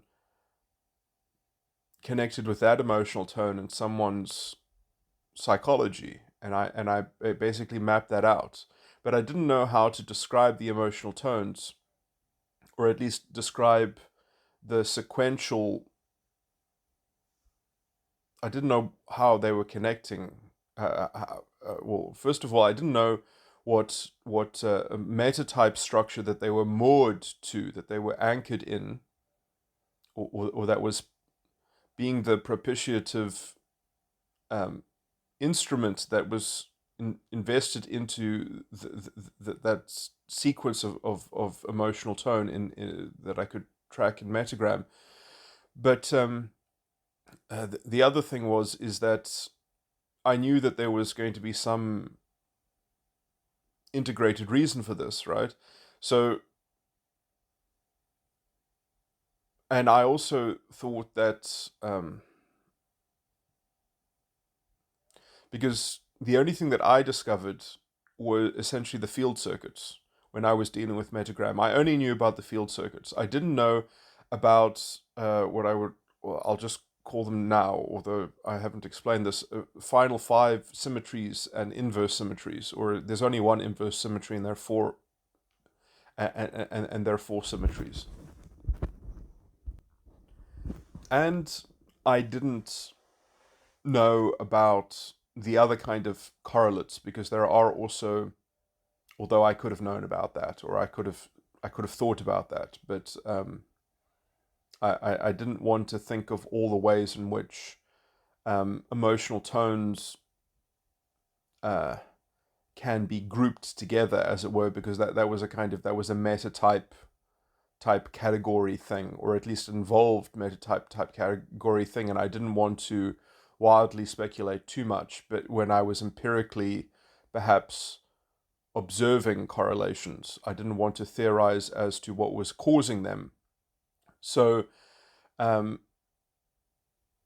didn't try to, at that stage, create a bounded set of correlative mechanics. So I didn't want to sort of prime my own work in that way. So what I did was I just, and then I also thought that maybe, no, I don't know if I thought this. I can't remember if I exactly thought something like this, but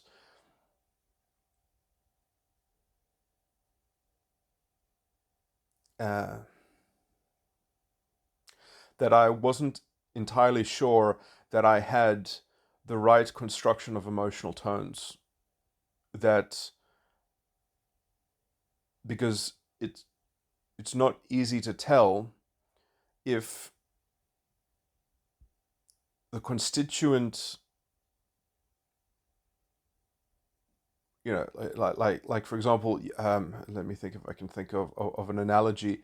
If you're looking at a substance, you can't tell, if that substance is a single element that is in a different sort of compound with itself, sort of the difference between a crystallized element and or a kind of covalent,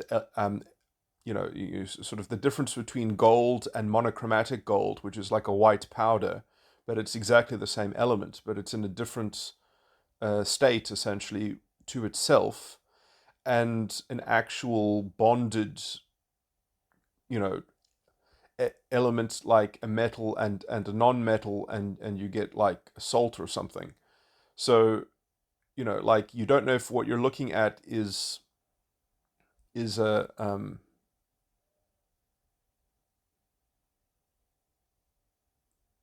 because you might be missing a kind of a category of how things arise, or that you don't understand all the mechanics of the type of thing that you're looking at, all the things that permute or permutate into something that looks akin to that or is in the same realm as that. So not knowing if that set was bounded, as it were, or if I had fully understood, because I think that I had witnessed the breadth of that, but not knowing how they were internally necessary, not having the hubris to think that, oh, I've got the solution of how all of these things arise, or how all of these types of things, like maybe the one is like a kind of is a mask of another one, or it is a kind of maybe some of them are zebras, but all in profile, they from the outside they look like the same species. But anyway, um, and I'm confusing the zebras with the horses, or anyway. Uh, I'm not going to be able to technically, uh, but that's the kind of point. So instead, I would rather have at that stage a vocabulary to describe emotional tones that was appropriate to the level at which I was observing them and how I was tracking them, so that I wouldn't have any theoretical bias baked into my metagram circuits. So my metagram circuits are not even written in the 12 the 12 ingredients of emotional tones and cognitive functions. They are written only in alchemical elements, and this is where I knew that there was something strange happening, because when I did that, I could see that there were connections between elements, or within the compound of emotional tones, there were sequences of emotional tones. And it's like, well, the question is, how do you go from there to there? We're going to a new field circuit, like, so it's like, obviously the field circuits are capable of impinging on one another, but what's bridging that, and so anyway, so at some point I've got all of these metagram circuit tables that I have to go now with an integrated model and repopulate and translate that, what's it called, that the shorthand that I was using there, or it's not a shorthand, but it's almost like I have to use my integration codex and translate that notation there, translate that notation into a final product, which essentially is then the final synthesis and a concrete hypothesis, essentially. And this helps me because in that notation,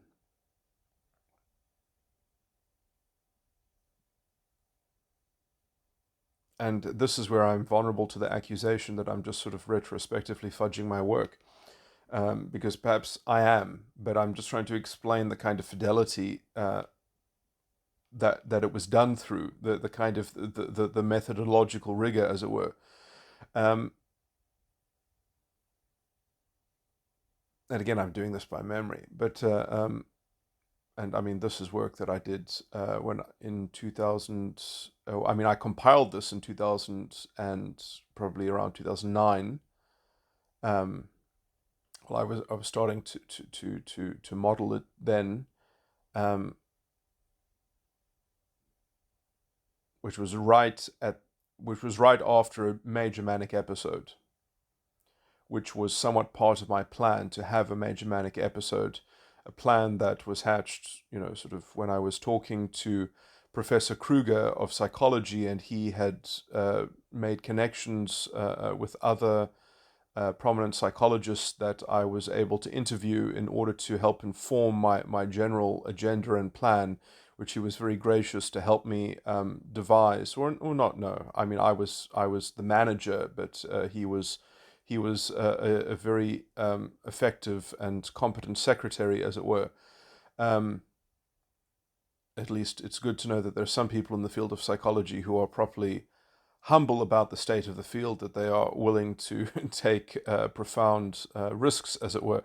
But not that he was probably in any danger. He was destined probably to have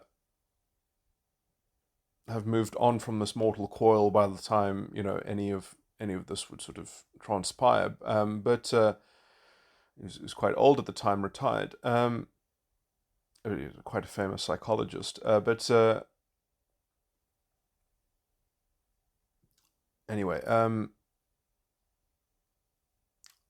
but just to give some background to how this was part of my plan, this is actually perfectly depicted in media. If you ever watched the Homeland series, I think the main character's name was Kelly, and she was a CIA agent, which is a bit is a bit far-fetched, because someone with bipolar would never become a CIA agent, which is also, in the plot, she had to kind of keep it a secret so that she could become a CIA agent, essentially. But she has a major manic episode in the series, in the narrative, and during this bipolar major manic episode, she cracks, like, sort of the Benghazi case, or something, and she actually discovers the backstory of this person by essentially by sheer uh, contemplation of all the factoids, because essentially she had known this, or she had known all the things that she had known in the course of her work, in the course of her experiences. And when you have a major manic episode, essentially the structure of your ego, essentially, but in some sense, the basis of your operating system is sort of, it's rebooting itself. It's actually rejecting itself as being a failure in some sense. And what's happening is that you're unbounding, you're uncorrelating all of your experience. You're somewhat repudiating the organizing principle that is the footprint of your sense of self, which is essentially going through a kind of rebirth. But what gets loosened in this is all of the facts, all of the data is being unbounded, and you're experiencing it somewhat simultaneously. It's like going through childhood. It's like going through very, very early infancy, when you're prelingual, when you're seeing the world in an undifferentiated way. Only you're not doing it as a prelingual infant. You're doing it as someone who has, oh my word, my lack of vocabulary. I always forget this vocabulary. What's it called? What's his name?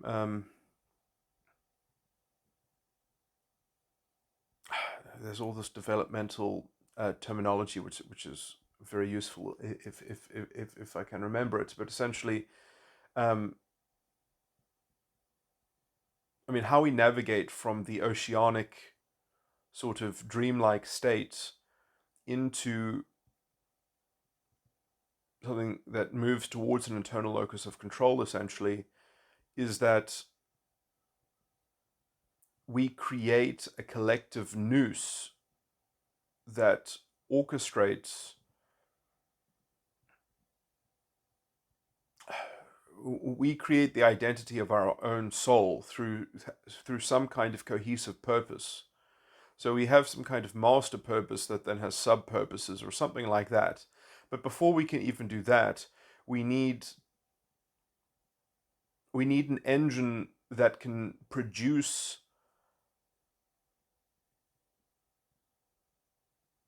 material that is conducive to doing that, which means that on a basic level, verbs have to be objectified. So you have to create a kind of knowledge tree just to control, in some sense, the believing. So in some sense, you have to kind of universalize believing into your personal subjective claim of knowledge, or claim of how verbs work. And that is what essentially novates the dream of the very young prelingual infant and young child into a tangible,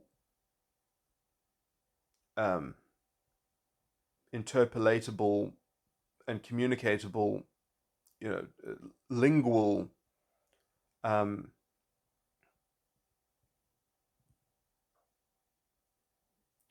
territory and environment, where you are essentially trading in this universal verbal currency, which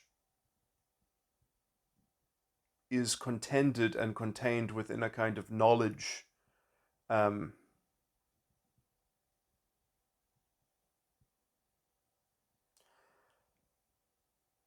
or it's supported by this knowledge engine. So you have to have a thing that is doing that, okay? And this is almost like, the machine code behind the software code. Um, is that the machine language, and then there's the actual programming language, although I guess you can program in machine language, but then you're constantly having to do this incredibly conceptual. You constantly have to translate your own your use of concepts into a kind of mechanical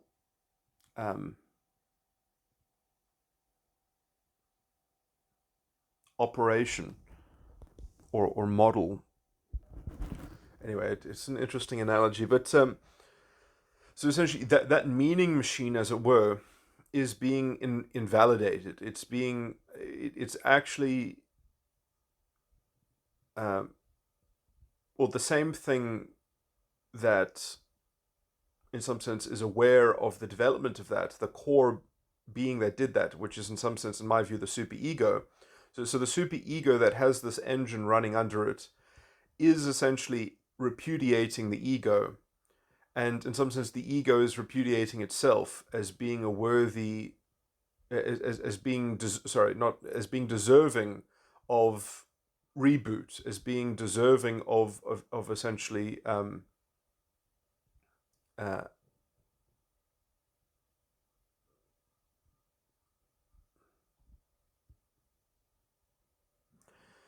and so the ego wants to kind of rebirth to itself, so it creates a new translation of how to interpret the products of that knowledge engine from the superego.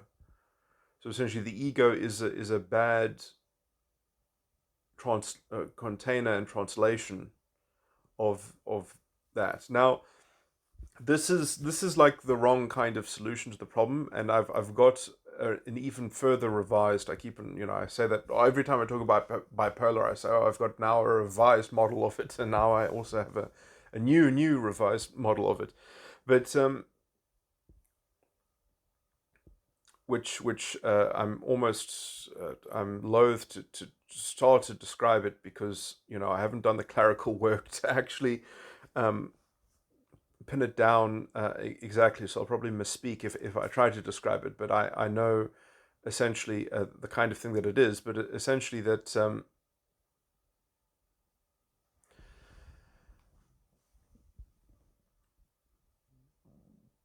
and this is tied up with my general sort of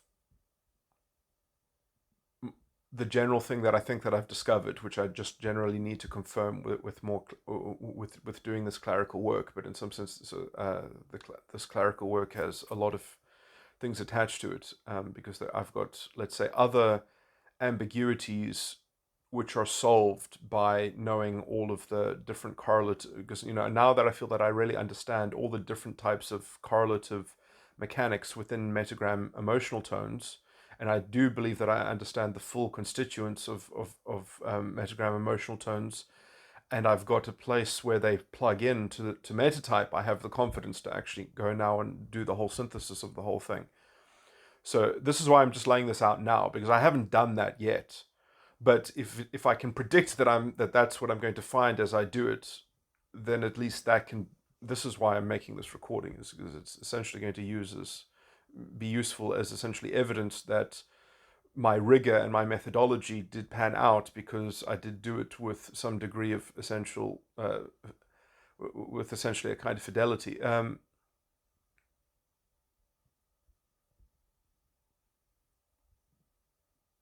That it has a self-consistency and a coherence, which in some sense I think is the only real test for, I don't want to say scientific model, but for something. I think that you can't. I mean, I don't. Science has semantic and philosophical problems. I don't even know how they even do anything, because it's sort of, I mean, I've heard it described that the only thing that you can do with science is essentially show mathematical you can basically say, well, look, you see, the the hypothesis independently seems to produce mathematical identities which are well known to sort of look pretty, and that's a mark of coherence, or something like that. It becomes a kind of um,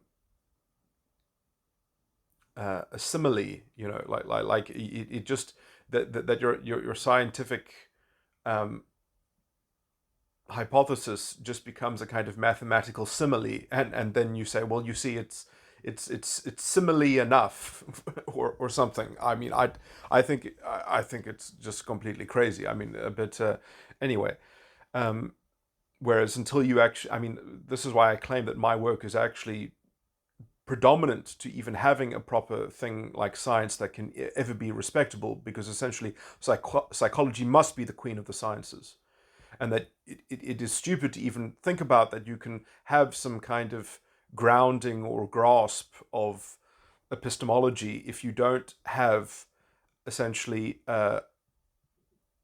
essentially that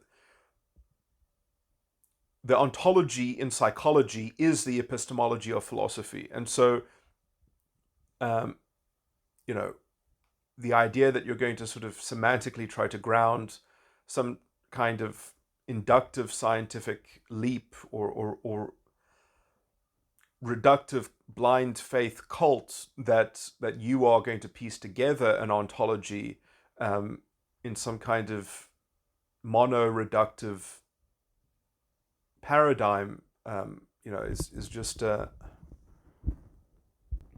anyway, is just a kind of, I mean, these people, they are just, what do I call it, preening false authority merchants. They are the most superficial intellects that you can imagine, and all they do is sort of bank on this kind of trading in essentially shunting and diverting blame onto other people's inability to put up with their highfalutin, sophisticated skepticism, which they get to use against their opponents, but they are never vulnerable to themselves because they have a kind of groupthink consensus.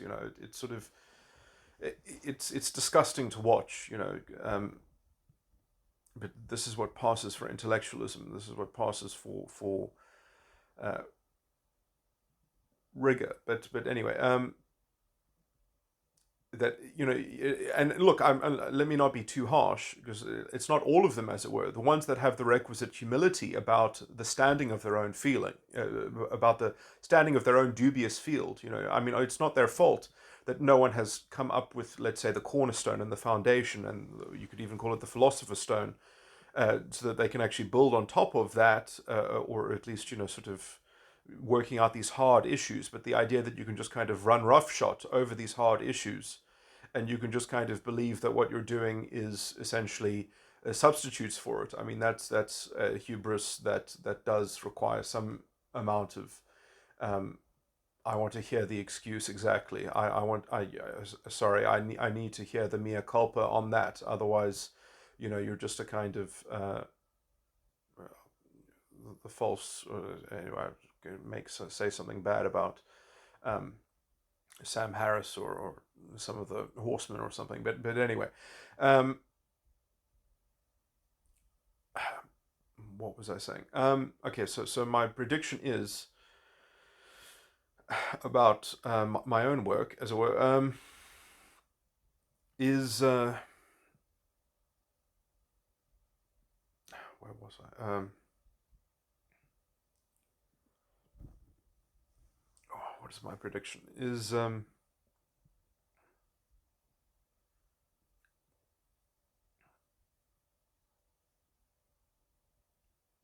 okay. So I was just about to explain that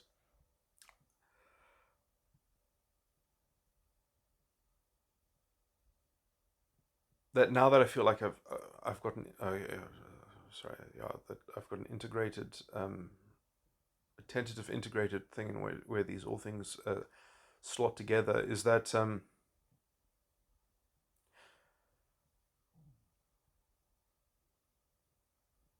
I've got metagram circuits which are literally ambiguous.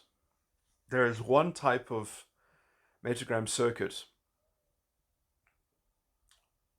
or I've explained this before in some other recordings, or I can't really say explain. I've described it before. You can almost. I think that there might be about 4 different types of circuits. You get double circuits, you get single circuits, and there probably are like 2 types of double circuit to some degree, and then there are sort of 2 types of single circuit. Some of which include ambiguities, which essentially, in my view, means that potentially on some types that the 2 types have almost the same metatype and they have the same metagram circuit, but in one of the emotional tones, the one uses one emotional tone, the other one uses the alternate, because that one thing has one or the other. There are other types of circuits that where they have 2 things, they can actually use both, but perhaps sort of in the alternative.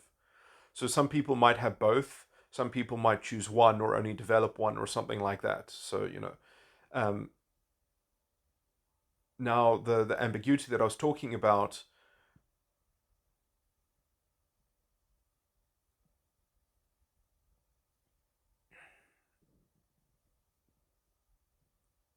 is that there might be added layers of complication onto that, which is that when people do use both, that one might be more prime than the other. One might be sort of more central, and the other one is optional.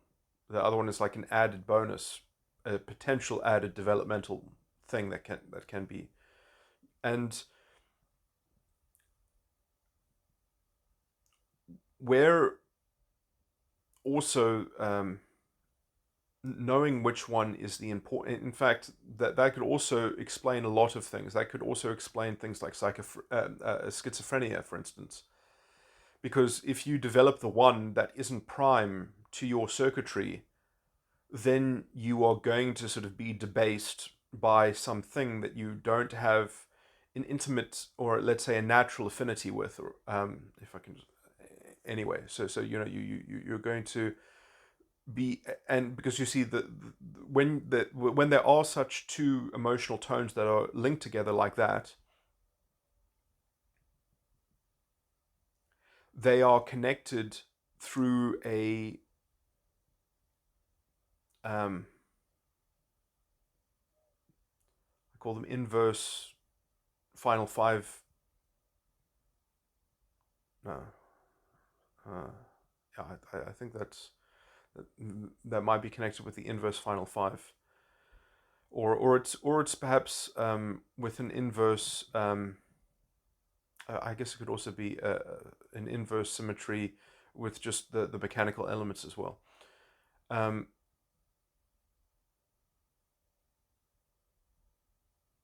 Yeah, it could be either one of those. In fact, it doesn't just even have to. It could also be. It could actually be any of those extra correlates, because any of the correlates that aren't just the natural field circuits themselves, that are linking things between field circuits. And I always knew that when I was sort of writing on those, or when the theory was describing that, I remember sort of when I was just trying to work out some way to put that on the page, to create a notation to capture that, and it confounded me, because I was like, this is literally confused, like this is something special is happening here. It's a kind of special case, but in layers of sophistication that I don't want to start to theorize about what's causing it, or about how to describe this into a kind of set. So instead,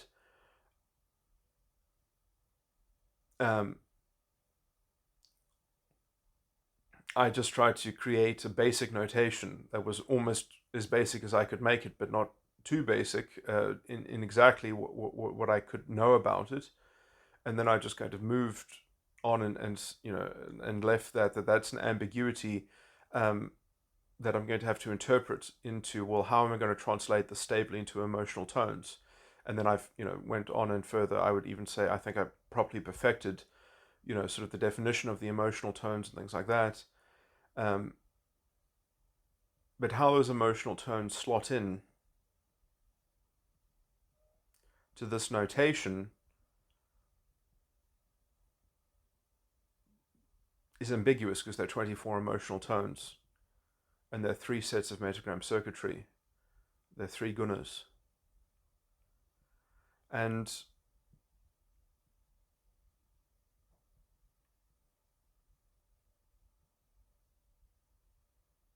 I also did something which I'm going to have to, which I don't fully understand when I was doing in metagram, but I think that I intuitively also did realize that there was something like the final 5 inverted symmetries and symmetries.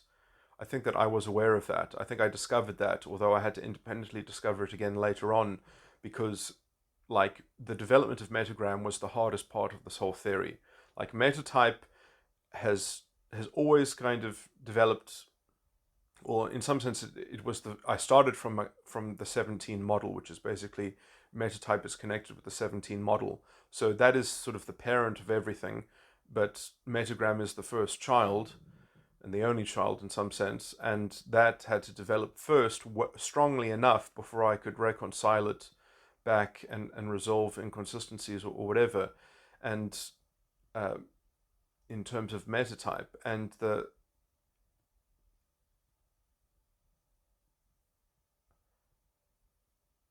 just trying to fathom and understand how these things might be able to sort of converge.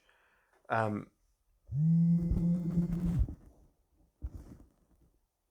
uh, what can I say?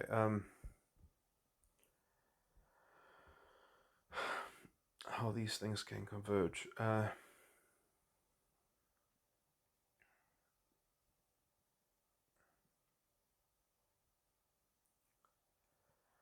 Anyway, my point is that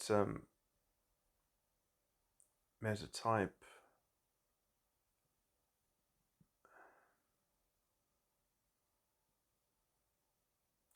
just trying to work out metatype interpretations of what's going on in metagram in terms of how metatype is sort of in the most basic outline correlated.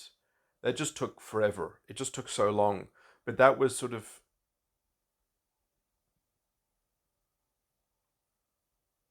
so that was developing metagram to the height at which metagram could be developed right at the start, which was really was the hardest thing.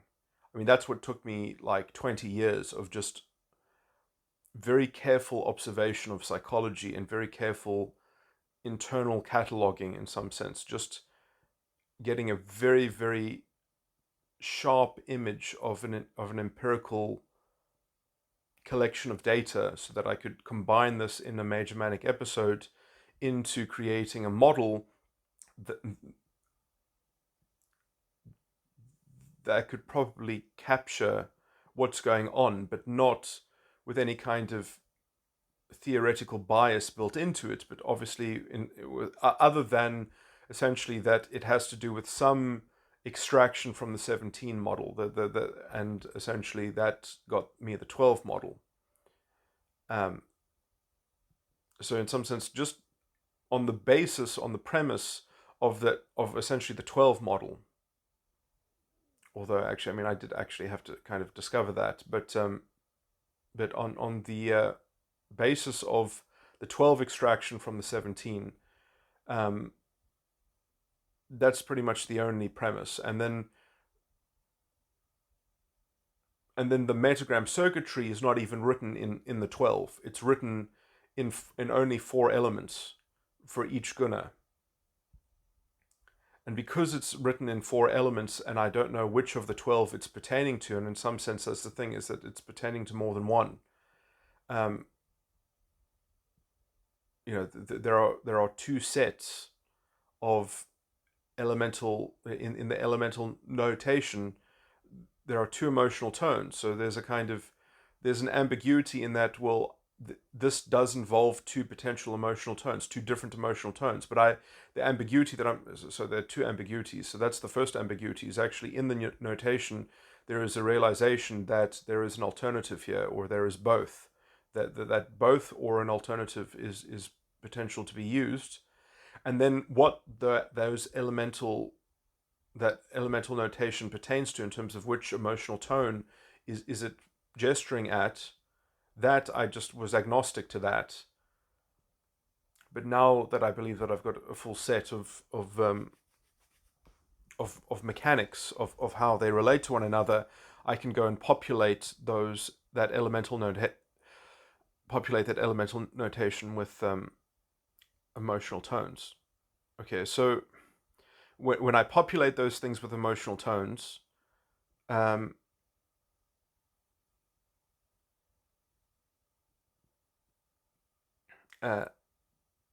I can know which two emotional tones correlate with one another, that have those, that conform to that elemental notation. So that is going to, I don't actually think there are going to be any ambiguities in that. I'm speaking before doing the clerical work, but I think that there's enough. There is no emotional. There are emotional tones that have the same alchemical element, but in terms of how they correspond to one another, actually no, that's not true. So there might be an ambiguous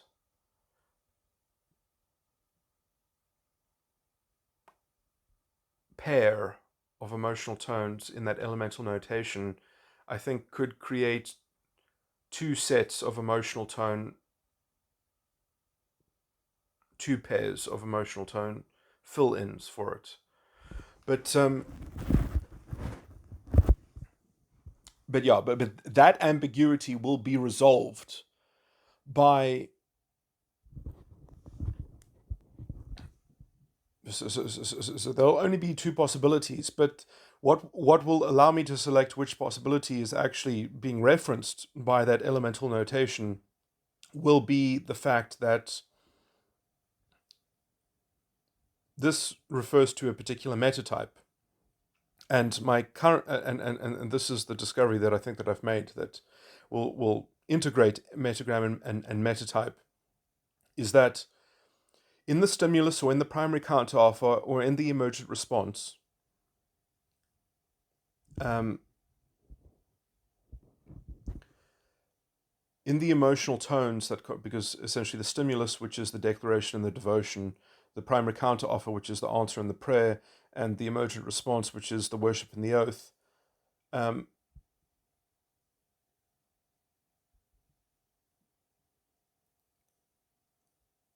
they will in terms of my elemental notation, my metagram circuitry, they are expressed as, so I only have three. Now I have to be somewhat strict with myself here and say what I want to say here carefully, is that because it's not that they're bound to a particular one or two emotional tones, but they are certainly bound to one or two of my elemental notation, which, because of its fundamental ambiguity, might one element. So the primary counteroffer, in my view, always will have one construction of an elemental notation, but that one construction could have two permutations of two different emotional tones. So there's perhaps even a kind of ambiguity of the primary counteroffer, and I think that it's actually that potential ambiguity which is usually not accessed by any metagram circuitries, but I think it is accessed by bipolar circuitries. I think bipolar circuitries are creating an alternative primary counteroffer and it's destabilizing their false ego complex, essentially, and it's rebooting itself because of the insight, or at least the contradistinction of perspective, which is offered by what is essentially a shadow or ulterior primary counter offer. But anyway, but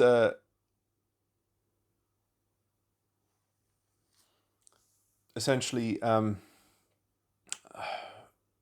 the the and I did this. I just, I always just use myself as the first guinea pig, and because in some sense I don't have the clerical, because for me it takes quite a lot of clerical processing to translate someone's metagram circuitry from this elemental notation into a fully described, populated metatype, and into metagram emotional tones.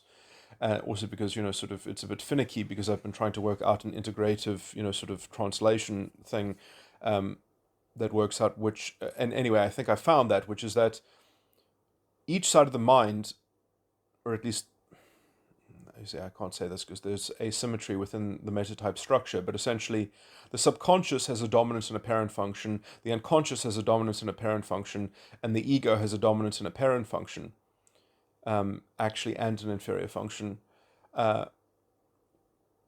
which is, and the ego, sorry, and the superego has,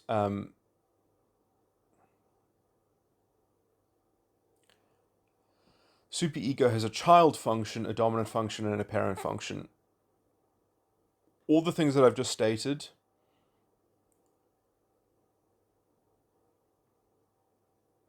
which I think actually mounts, that could be the 10 horns which are spoken of in Revelations. But anyway, let me not make these correlations. Those things are not shared by other sides of the mind. Everything that I've just stated, there is no sharing, there's no overlap between one side of the mind and the other side of the mind. Those things in each side of the mind are the province of that side of the mind alone. So somehow that is the independent anatomy of each side of the mind.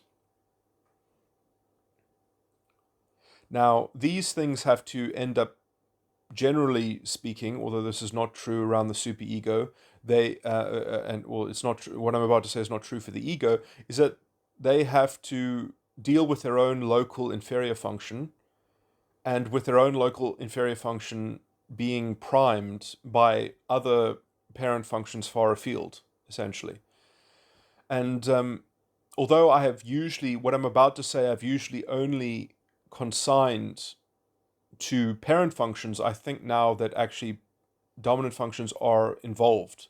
But in some sense, aggregating it into saying that parent functions are fulfilling this role isn't bad either, because parent functions are essentially, with the exception of the ego, parent functions are the highest in the chain. The parent proceeds immediately after the dominant function. So the parent will always have a broader view, because it'll have a higher perch, it'll be a higher dimension of psychological reality, and it'll see the dominant function as inculcated within it, and in some sense implicitly subordinated to it. Just from that from that basic thing.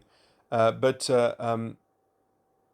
the ego is slightly different, because the apex of the ego in some sense is not the parent function in terms of its independent anatomy. It's the inferior function, which is why the integration of the inferior function of the ego is, in my view, the most important thing for development. Also because that really gets right on it's right there on the cusp between the ego and the superego, and in some sense the ego, that the ego's inferior function is, for it to be properly developed, you're going to have all the other inferior functions before it in the other sides of the mind properly relaying with some kind of integrity and fidelity, is passing the buck forward for it to be burdened by the ego's inferior function, which in my view I think is very much correspondent with essentially the technology of the crucifixion, the psychotechnology of of the crucifixion.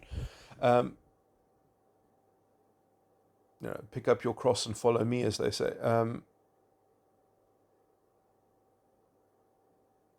Oh, so the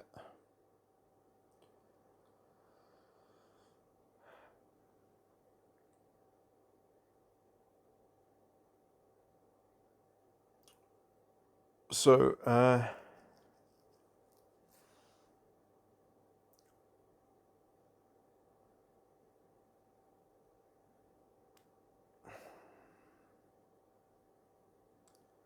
what should I say?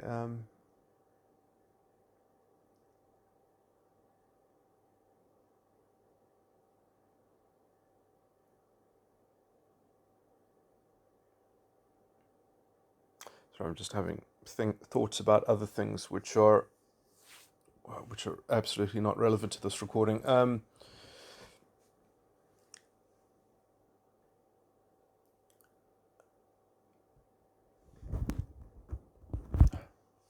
I just had to pause and make a note. But where was I?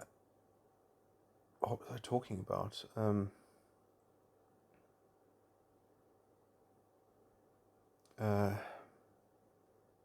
What was I talking about?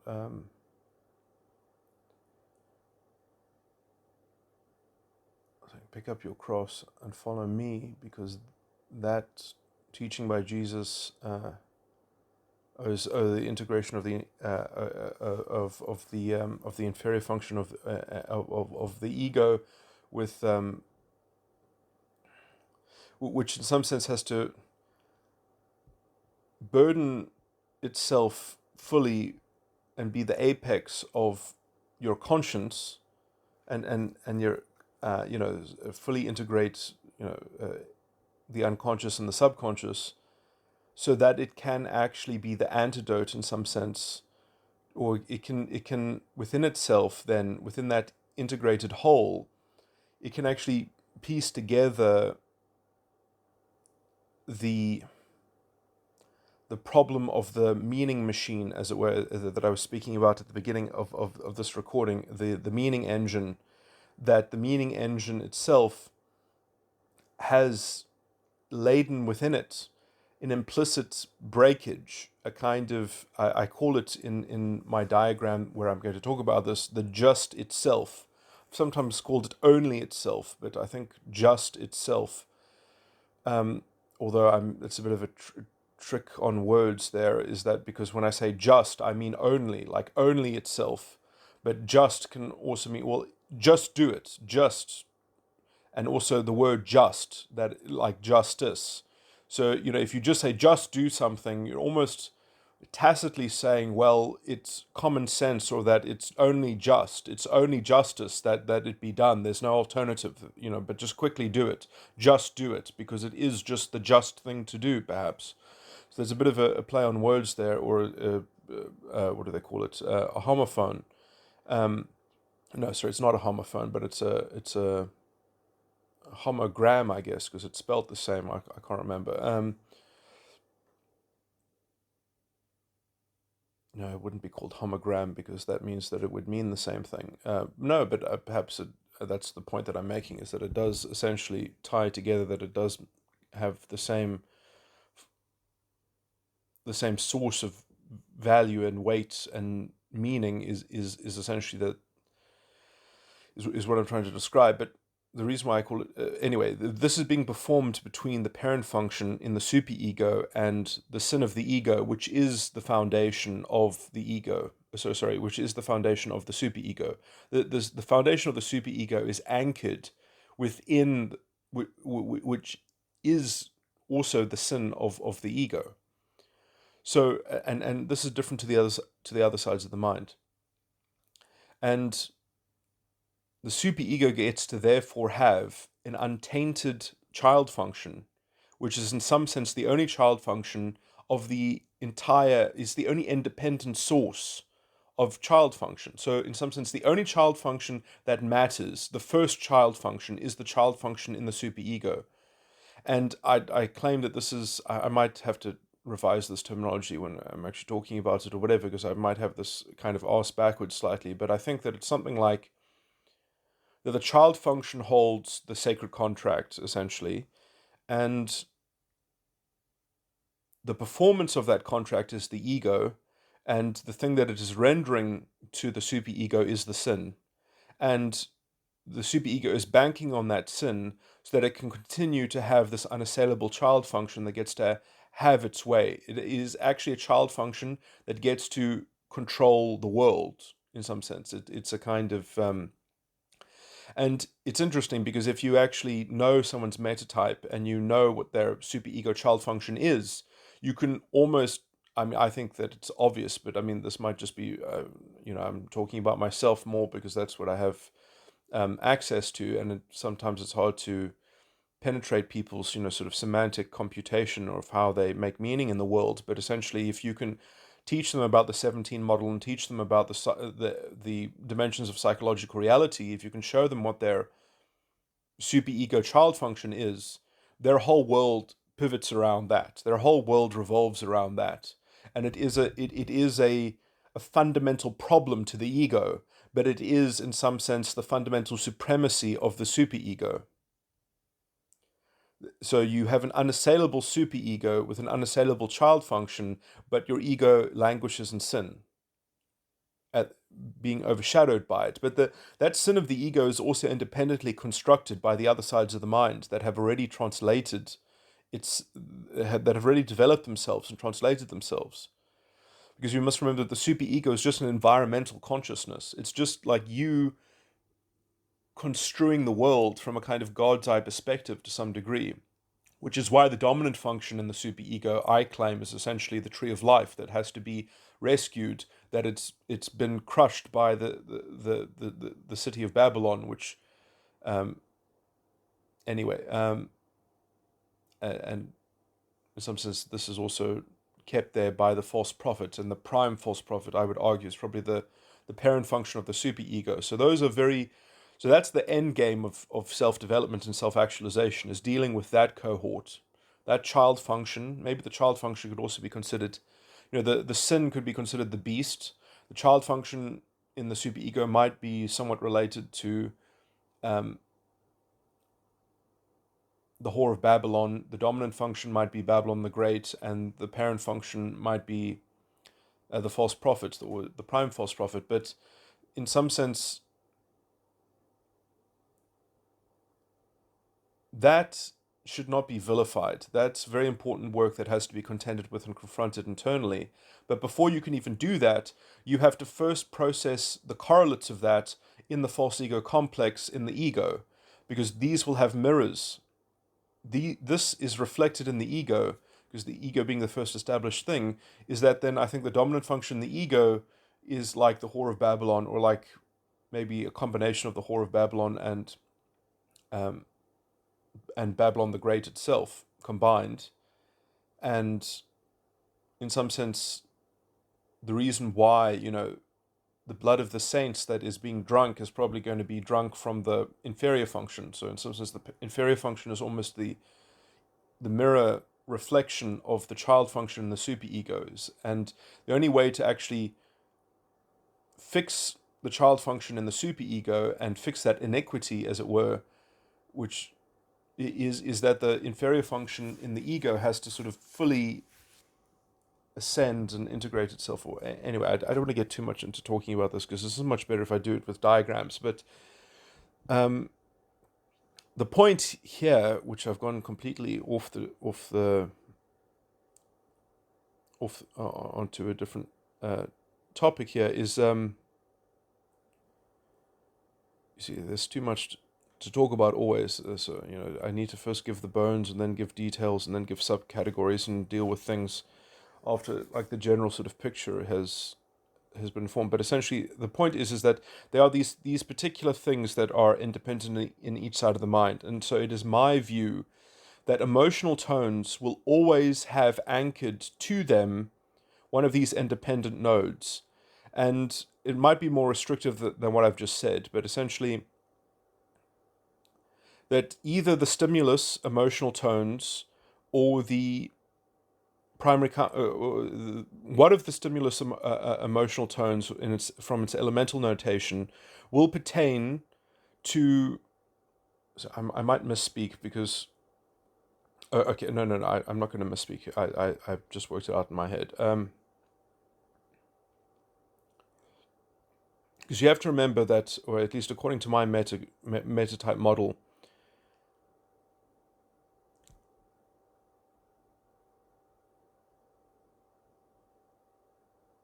oh no, wait, that's.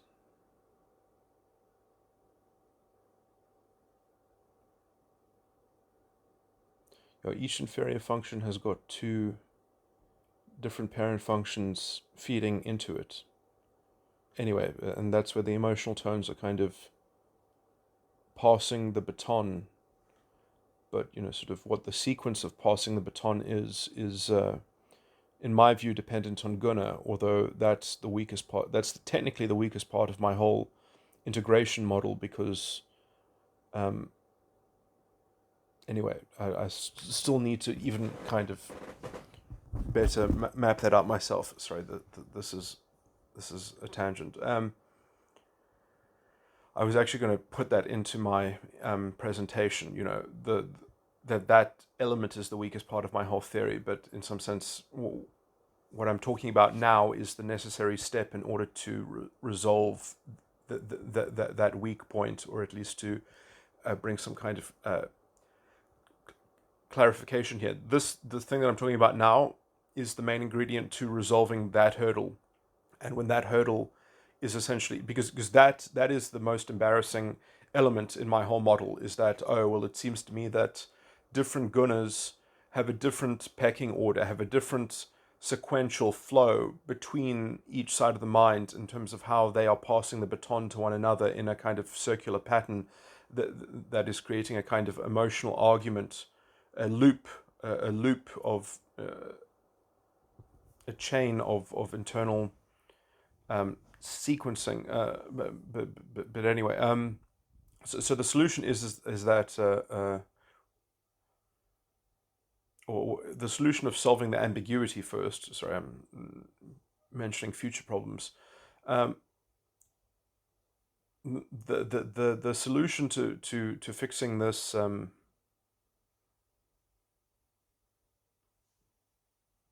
ambiguity is that a particular metatype is going to have a particular layout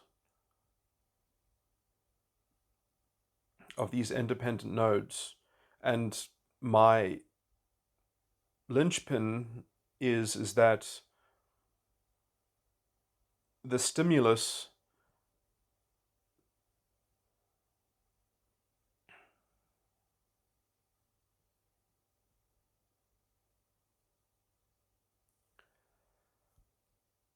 the stimulus is going to have, the stimulus must involve, I mean, this might be wrong, but if this isn't wrong, it is the solution to the integration problem, and it solves all the ambiguities in the structure.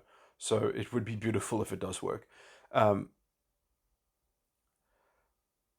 So that tentative solution is, or slightly tentative, but hopefully it's the answer to everything, at least in terms of finishing my theory,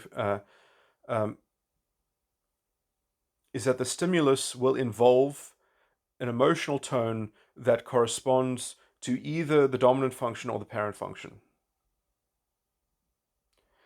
And although that there might be an ambiguity, no potential answer to that problem is going to have an ambiguity, I think, of that, because you're going to have no candidate solution that where both will be present, or perhaps if there is, it doesn't even create a problem, even if there is. But I don't think it is actually possible, because. But anyway, for other technical reasons which are irrelevant, but in some sense I've just explained why that would not be a non-problem anyway. And maybe I've made a clerical error, so maybe I shouldn't add those kind of commitments, because it's irrelevant. But so essentially, the stimulus will involve the dominant function or the parent function of the subconscious, and the primary counteroffer emotional tone So my notation, my notation of metagram circuitry that involves the primary counteroffer will involve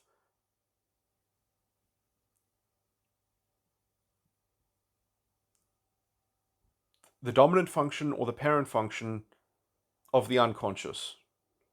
And uh, the emergent response will involve the dominant function or the parent function. Now, maybe also the inferior function. I don't know. Like, there might be some types where it does involve the inferior function.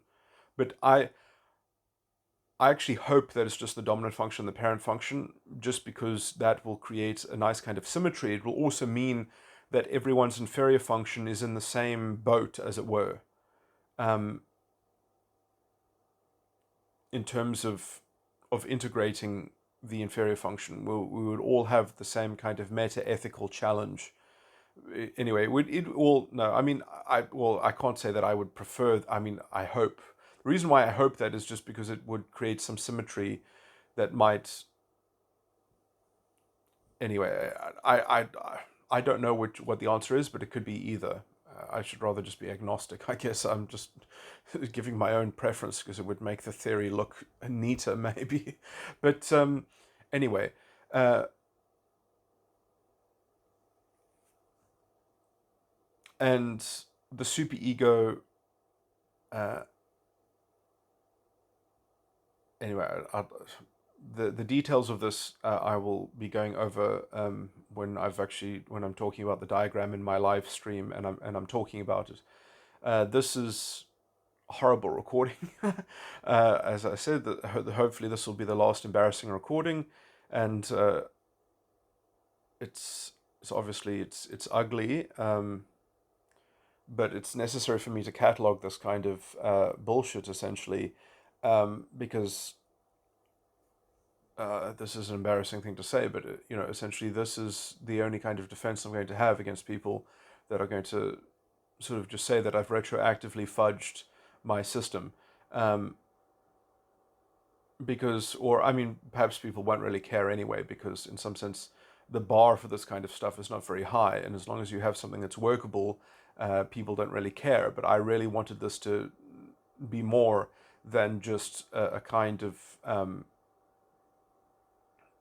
a very sophisticated description of things, but actually a rigorous kind of, obviously I haven't done perhaps all the legwork, um, and perhaps I haven't cataloged in such a way that it could be bestowed with this kind of recognition that it is a rigorous methodological, kind of thing. Um, but, I mean, I think perhaps some real scientists out there who have actually done real science work um, would be able to kind of understand the. I mean, perhaps they would still have very valid technical critiques that my methodology is just much too sloppy, as it were, or much too organic, or much too sort of, that you just sort of have to take my word for it, that I haven't sort of confabulated this very sounding story, and I'm not just some kind of sophisticated con man. Um, but I think that I've shown the kind of, at least the technical breakdown of where I'm at with my own structures. And, this is obviously a very excruciating, this would usually inform people's private research notes. And in some sense, in psychology, they would perhaps not even ever see the light of day. But, I'm showing some people how, let's say, the real science, because I mean, I think I could have been an excellent scientist. I mean, I could have gone into anything, but I went into psychology because it was necessary, as it were.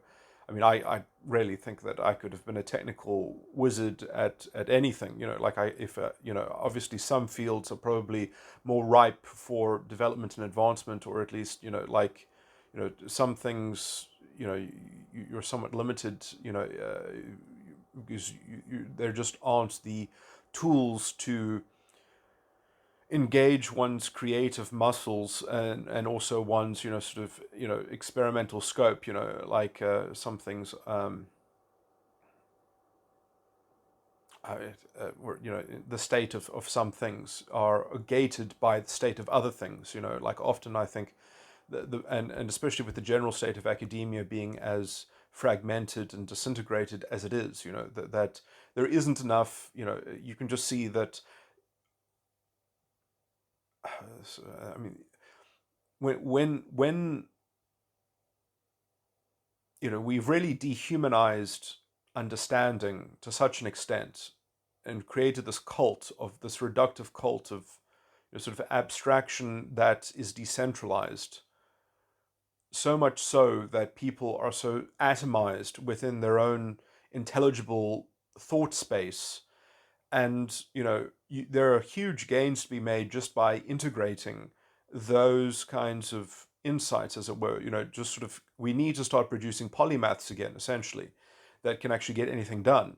And there are ways in which that one can create halfway houses, that one can create a kind of compendium of intelligible. You have to have the right kind of low resolution model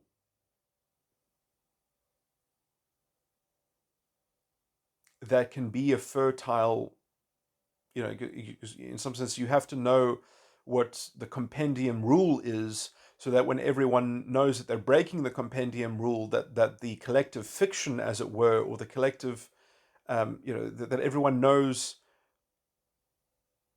that the collective fiction is is a technology of interfacing with one another, as it were. And you can only really do that if you actually start to have integrated syntheses, so that you can come up with the correct mythology, as it were, in the low grade compendium. And so in the same way that people use sorry to use this trope, which is used, in the same way that people found that you can make good use out of complex numbers, in the same way that and I do actually think that this is what has generally stunted science, is because I do actually think that there are huge problems with relativity conceptually, but they are completely hidden. And uh, and essentially they stop people from actually having an integrated view of anything, because there's a reductive assumption that's baked into it, and it conforms with what I would generally call the Newtonian Ponzi scheme, that you just kind of get flighted away on that. Uh,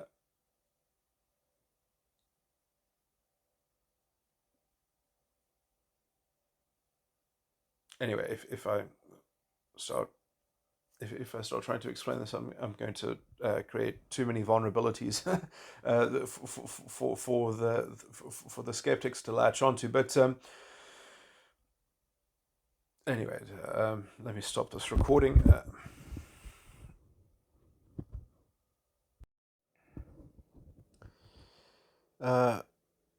Yeah, so I've been through these themes before. This is an addendum to the Paul Van Der Klay sort of discuss, or not discussion, but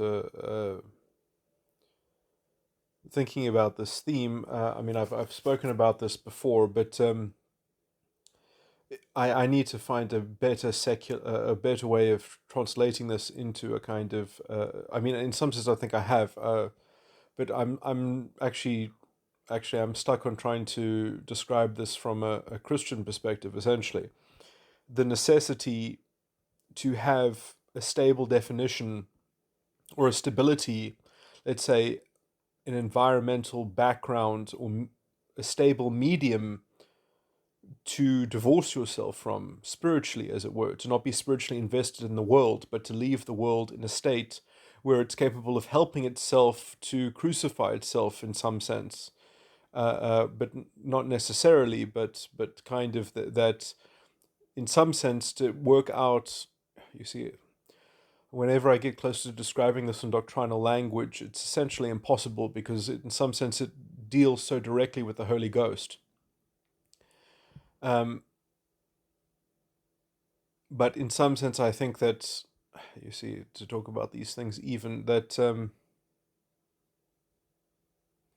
you know, to ever talk about being a servant of the Holy Ghost is already sort of incredibly dangerous territory, because then you are entering into a narrative, an objective narrative, which is essentially displacing the Holy Ghost. But the idea, in some sense, is to leave the world with in a kind of stable agnosticism, in a kind of stable moral anarchy, so that the Holy Ghost can be discerned by individuals, as it were. So to try to frame or ground or institute the platform of a sociological worldly structure, worldly power structure that is confined to the rule of law, and in some sense makes law its idolatry, in some sense, because constructively in the world you do have to sort of at some point just follow the rules or just follow the narrative or something like that, because there is a narrative to be gleaned, there is a narrative that it can be constructively, sort of that you can overlay onto what's going on. Now, as a you know as a Christian, I think that we are called not to do that, to not to rely on that, but to be epistemic agents about our own subjective points of view, as it were. But then the problem comes is when a Christian has authority to essentially deploy their,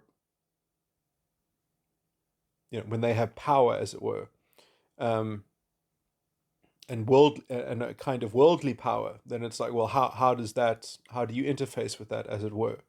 And so you need a kind of secular mechanistic set of, or a framework that you can operate in the world but not be a part of the world.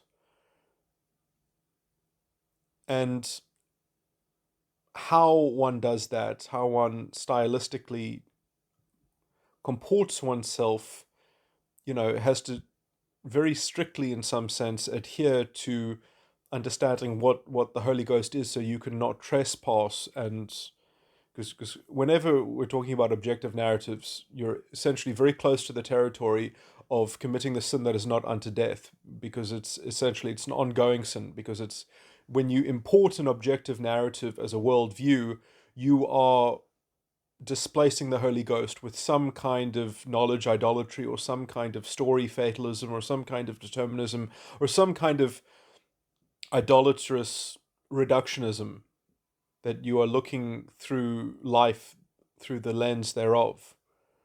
And we do use heuristics, we do use these kind of shorthands and these references and these stereotypes and these sort of common sense correlates, you could call it, or and uh, these are all spiritually dangerous entities. These are very dubious instruments for the mind to grasp onto, as it were. But how we construe that, this is sort of the bootstrapping that you have to burden in order to amount to contending an internal locus of control. You have to take that on your back, as it were. You have to carry your cross, as it were, um, and not sort of get mesmerized by the mesmerizing mysteries of the blood and the flesh. So I'm just going to point that I have a recording on the mesmerizing mysteries of the blood and flesh, that go into this much more thematically deeply. But the point essentially here is that it's not enough for the spirit to judge the flesh. The flesh must also have a stable definition of itself, so that it can be stably construed and pinned, so that it's not just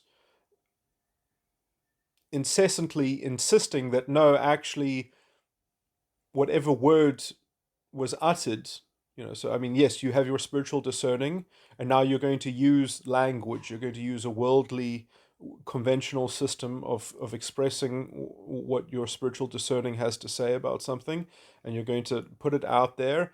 And the thing that you put out there, the vehicle of your conveyance, the actual wordings that you used, which is not quite the same as the meaning, the grammar, the word that was in your mind, as it were, the grammar, the weight of it in your mind, in your subjective conscientiousness of that conscious grammar, as you deploy it through the medium of the flesh, and you're putting it into the world, they're to be discerned as having spiritual contents, and they're also to be accused as of being a part of the worldly karmic contest that never ends, as it were. And the tumultuous, it's described as the sea because it's always crests and troughs, and it's just, it's never-ending chaos. But is it alive or is it dead? It's just sort of moved by the environmental gravities, upon it, making it look, alive, but it's really just oscillating within its own chaotic, sort of debris and what's the phrase, flotsam and jetsam or something. But the way to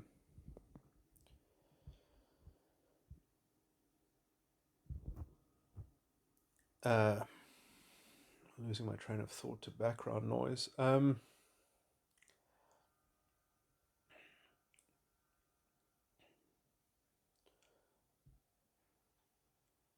Uh,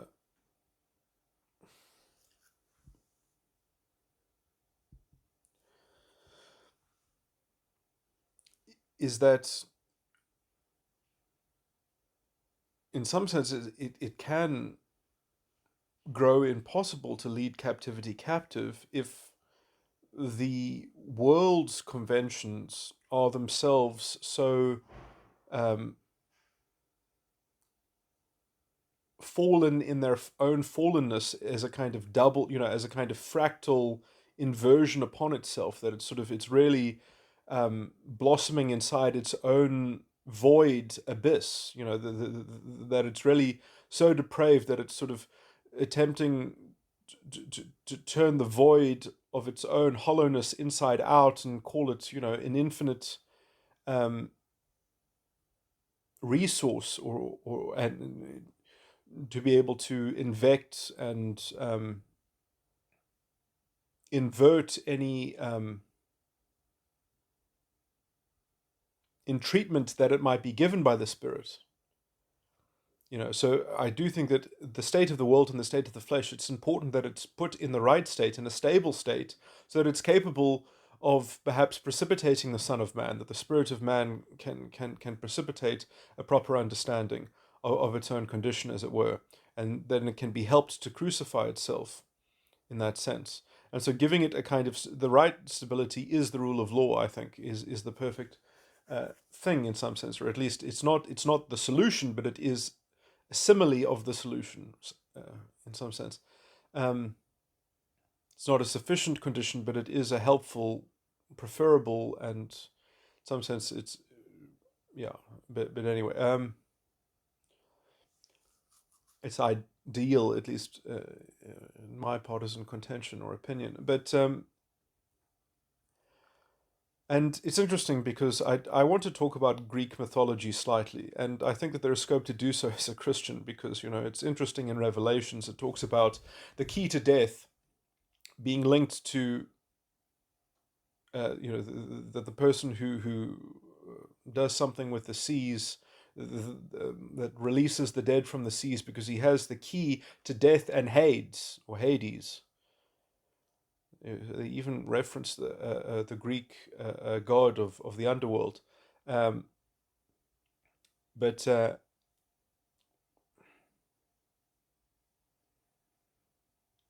Anyway, I actually want to talk about a different myth. Actually, it's not actually Greek, although I have speculated that there is actually a connection between. Anyway, I'm not going to repeat that strange argument because it's probably not going to be respected. But essentially, I believe that the Greeks stole a lot of their core mythology, the core themes that inform their mythology. I think they ingeniously collaborated with a lot of other civilizations, that they took a lot of themes and they tried to create a theme, a kind of thematic pantheon, but they knew that there were a lot of mechanisms and there were a lot of interesting things in the world. Uh, what was I saying? Interrupted with a phone call. What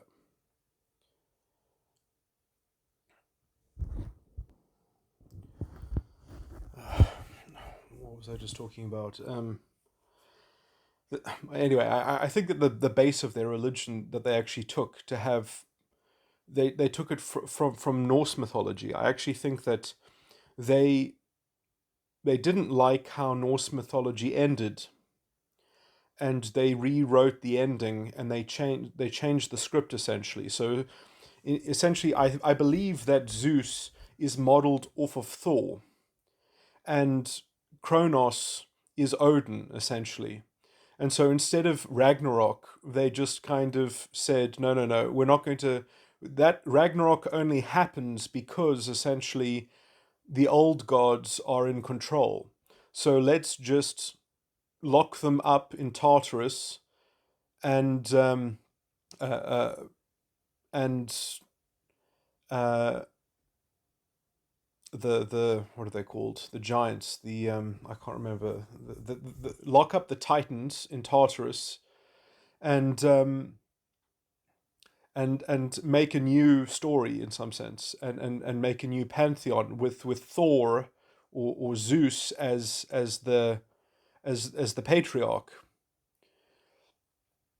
And in some sense, I think that the Norse mythology and Ragnarok is interesting because there are huge, in my view, you can take huge parallels. Sorry, I mean, that was a tangent I was just making, that parallel between Greek and Norse mythology. But which, I mean, I understand that there wasn't trade between those peoples, but there could have been traders that moved over land, and that there was some kind of route, although quite remote, and that someone could have been paid to go an extra leg, an extra mile, to then go in and plant themselves in into Norse mythology, and instead of just hearing secondhand stories about their mythological worldview, but actually catalog and answer certain specific questions, so that some Greek philosopher type person can essentially use that as the base ingredient to sort of lay out an established, kind of series of mystery stories that anthropomorphically essentially explore the human condition through this kind of meta cosmology of a kind of what's it called, polytheism, in some sense, or it's not. I don't know if it really counts as polytheism, but anyway, I don't actually know if we have a good category system of a lot of these theistic things, but I mean, it's interesting, sort of the 12 gods in the pantheon, 12 apostles. Anyway, I mean, that's a very loose correlation, but I'm not making. But that essentially, why do these numbers show up? Perhaps there's a basic human anthropomorphic element in us that speaks. And it's interesting that the if you take the Oracle of Dionysus, the inscription, know yourself and you will know the gods and the universe. So there's this kind of know thyself. Well, how different is that in some sense to, isn't that not a primordial perhaps thing that is on the way to looking at what is happening within the self, and perhaps leads one also to at some point um, the works of salvation, it perhaps on at least some level, but anyway,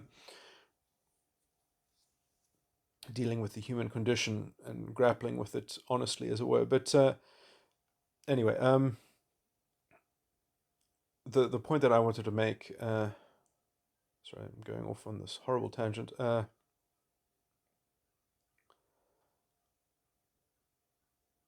is Ragnarok. Returning to Ragnarok, then, what is Ragnarok? And I think that the part of Ragnarok that I want to talk about is essentially the end of the world, which is described as Nidhogg eating the root of the world tree. And I think a lot of people, I think that in some sense, look, I'm not saying that Norse mythology has the answer, but I think thematically they're onto something there. And I think that they are describing something about the worldly consciousness, the worldly conscientiousness, excuse me, and how people in the world see a kind of inevitable existential nihilism or angst or something like that. I mean, this has a lot of thematic correlations that one can make, but the one that I want to point out is that even so-called Christians, I think, are essentially, they are nidhogs. They are quite, they have the same propensity as these identitarian woke people. They have the same propensity as the Sam Harris's, that I've critiqued in this series in some sense. They believe in a kind of Unitarian church. They want to have the world to contain the church. They want a worldly church, or a church that subverts and displaces the world, or something like that. And the church does displace the world. It's because the spirit is so much more important. But sort of, they are obsessed with the arena, and they're not happy that the arena is going to be catered to by the Holy Ghost. They want the Holy Ghost. They want to see the Holy Ghost. They want to see some embodiment of the Holy Ghost, which is, again, they want to see the narrative that they are framed by. Um,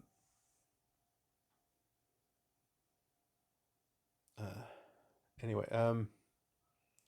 and in some sense, this is Nidhogg eating the roots of the world tree. This is the fallen condition, which is why we don't have access to the tree of life, because the tree of life is the tree of the Holy Ghost, which means that life has a mysterious quality to it, which you can't. What I mean by that is that actually, it's not. It doesn't have to be described that way. It doesn't have to be described as mysterious, but is that there are sections of knowledge which are forbidden. Because if you know your future self, then what are you living for? If you know your future self, and if you know your future self, then you are a bit insane, because that means you live beyond your own internal locus of control by definition. You are living vicariously through the image of your future self. You are a slave. You are enslaved by that image, and that is your de facto idolatry and displacement of the Holy Ghost. That's why you can't know yourself in the future. The Holy Ghost is you yourself in the future. We are made in the image of God. Our intellect is made in the image of God. If you think you know yourself in the future, if you think you know your future intellectual disposition and constitution, then you have already substituted the living breath, as it were. Okay, so that's the whole sort of thing there. Now, people want to do that. They want to substitute the living breath with a narrative, with a fatalism, with a collective destiny, with some general framework that removes the need for hope, that moves the need for discerning in life, that, oh, well, you'll never have to discern anything because it'll just be spoon-fed to you. Now, I'm trying to link that. Look, I mean, because that's a point that I've always tried to make, or whatever, So don't be a nidhogg, Don't be such a rabid nidhogg, essentially. Um,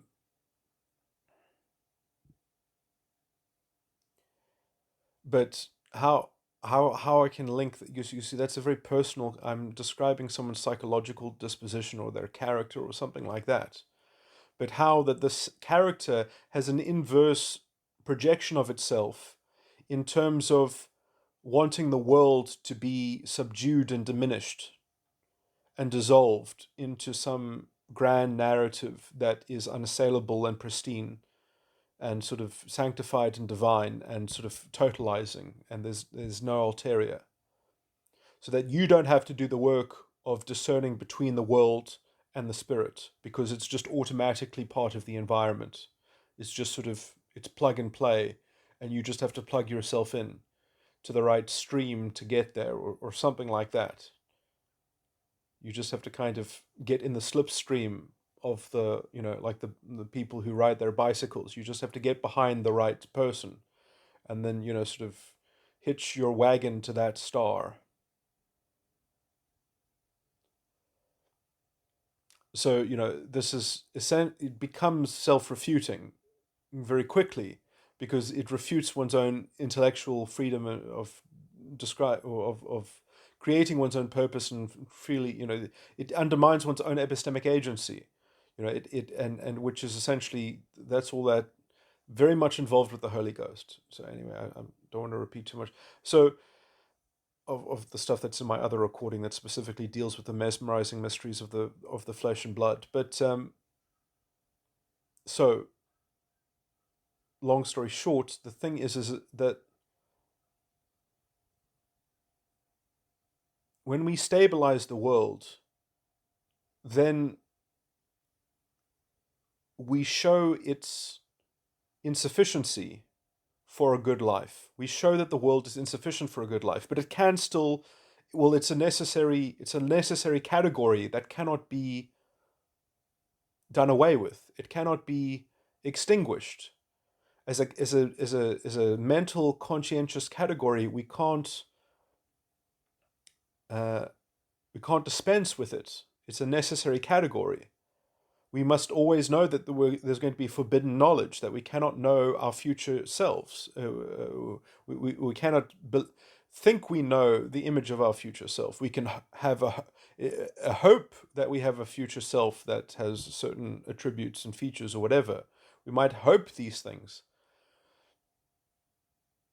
but we can't sort of like reify them as tokens, or as being permission for something. They hold no intrinsic value. They can maybe be useful in some kind of. This is why statistics is very morally dubious. When people start dealing with statistics and hypotheticals, you have to be very, very careful when you deal with hypotheticals, because you are very easily getting into the realm of moral paradoxes, and paradoxes that are essentially fundamentally assuming a kind of enslavement of one's self-determinism and agency, but also reducing it into a very overshadowed um, sort of commodity that you can just kind of expect to be a kind of consistency, or expect to be some kind of lowest common denominator, or expect to kind of be averaged out. I mean, you can see that this is where identity politics is completely fucking insane, because they're just like, well, all the leftists in general are completely insane, because they're just like, yeah, government should just be better for the people. The leaders, the rulers, and whatever form of governance is what's failing the people. It's not necessarily the people that there are some good people and there are some bad people. No, no, no. The problem is only sort of, just pointing at the top of the pyramid and saying that they should be better for us, or something like that. So they have this kind of paradoxical, they really have this stupid tunnel vision, which it really starts looking conspicuous as soon as they start running out of hypocrisy to chase after. Because if someone shows a little hint of hypocrisy, then they can pounce on them and sort of have a feast. But and then they can say, look, the methodology works. The reductionism brings some useful bounty, um, but sort of. Without finding someone to bully, it sort of it runs out of steam very quickly. I sort of went on that theme a bit earlier. I'm not going to recapitulate it fully. So anyway, have I now covered this idea?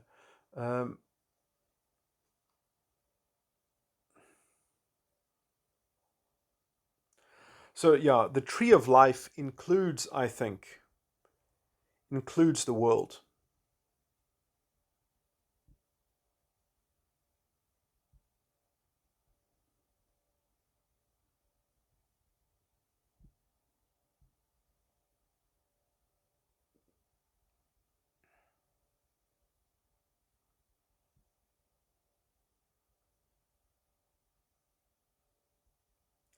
That the fruit of the spirit even will always have a fleshly visage, that it could be accused also of only being a fleshly thing, but it will have a fleshly covering to it. The whole thing between the distinction between flesh and spirit is what you are led by. What are you what is your directionality? What is your heading? What is your purpose? That is what transcends the world and what transcends the flesh by overcoming it.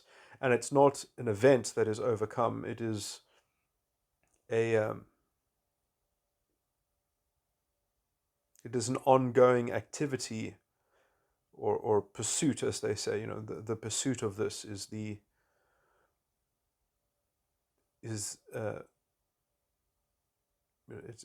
it's an active engagement.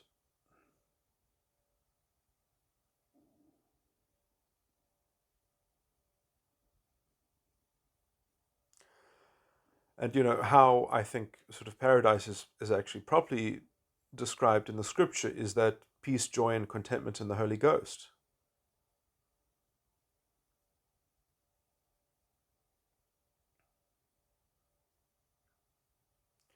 And your treasures which are in heaven, and your crown of glory is essentially that you run the race and that you win. It's that is the victory. But many people, they want a collective destiny. They want a narrative victory. They don't want to put in the burden, as it were. They don't want to carry their cross.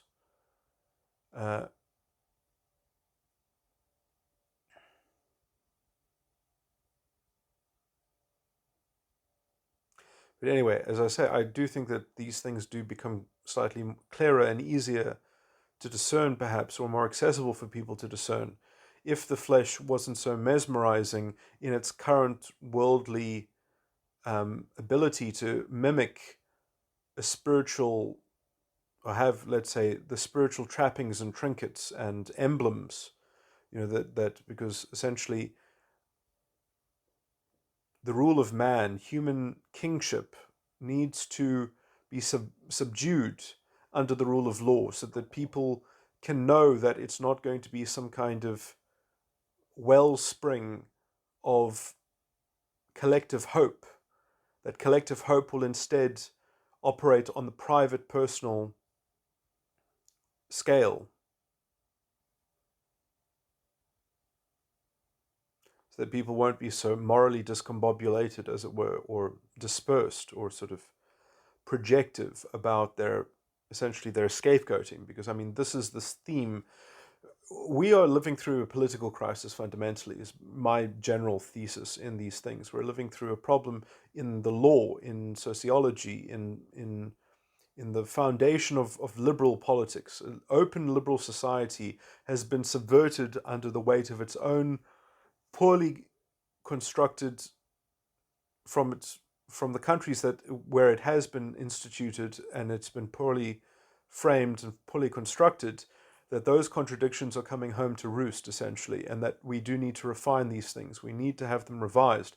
We need to go to something like the South African constitutional framework and legal system, which is far superior on paper, although it has also been subverted and betrayed in practice. But that is essentially because of the immense, extensive corruption, political corruption. Sort of, when you have a political party that is essentially completely obsessed with just essentially thieving and looting and scapegoating the blame, you have a kind of such a decrepit and decaying democracy. But also, this ideology of identity politics does not help, because it facilitates this kind of democratic illiteracy, and sort of subverts the democratic values that would allow this to come to light more overtly. But anyway, I'm repeating my polemics, so let me stop this recording. This is a completely separate topic, but I did this. I made a recording some time ago about. Oh man, I can't remember his YouTube channel. The name, The Andromedist. I think I might be saying that wrong, the Andromedist, but he was talking about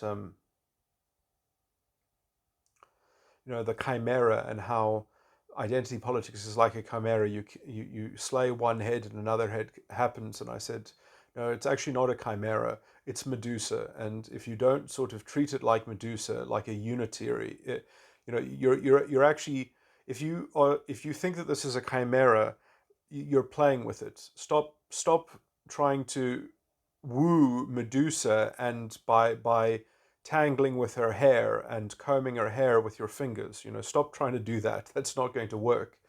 Like your fingers are going to get eviscerated and pumped full of venom. Tangling your fingers, through the locks of Medusa's hair. And you have to treat it like a Medusa, and you can only look at it in the reflection of the Aegis. And the Aegis, the shield that protects you from this sort of petrifying. It's interesting because Medusa, I think, is actually a kind of archetypal symbol of this destructive feminine, of sort of Eris, Discordia, and she is, Medusa famously was consigned to the labyrinth. She was, sort of banished to the labyrinth like a monster, living there. And I think it was Perseus, sort of sent to slay her. So at some point you have to deal with her. So there's one way society can deal with this kind of narrative witchcraft, by just kind of cordoning it off and confining it to a labyrinth. But in some sense, Medusa is sort of the queen right now, is the cultural hegemon. But the only way that we're going to sort of have protection from her is if we actually create a filtration system. If we build a fence against it, and we actually say, you're not welcome here, and we're not going to look at you directly because you're going to petrify us, but we're going to look at you in our shield, in our guard post. We're going to have a systems of accountability set up that you can't pass through those, so that if you try to perpetrate your narrative witchcraft, if you try your chimeric, slimy, sort of scapegoating and sort of externalization of accountability, and your lack of integrity, and all these sorts of kind of collective arguments and statistical sort of sympathy extraction, and sort of playing zero-sum games with other people, with other people's responsibility to do with a kind of systemic collective guilt. We're just going to look at you in our shield. We're going to look at your reflection in our shield, and the Aegis is made up of the hide of Amalthea. Amalthea was the divine. What was she? She was the divine ram. I think she was a ram, or like a giant goat, and suckled Zeus when Zeus was cast down, so that he wouldn't be destroyed by his father Kronos, because Kronos ate all of his children because of the fates gave him a prophecy that one of his male progeny or something, or one of his children would dethrone him. So he ate all of his children, but cast down, Amalthea suckled him. And so this was the life-giving, the creature, the creature of necessity, that provides basic sustenance, the necessary conditions of vitality. That is the magical ingredient in the invulnerable protection of archetypally provided by the Aegis shield.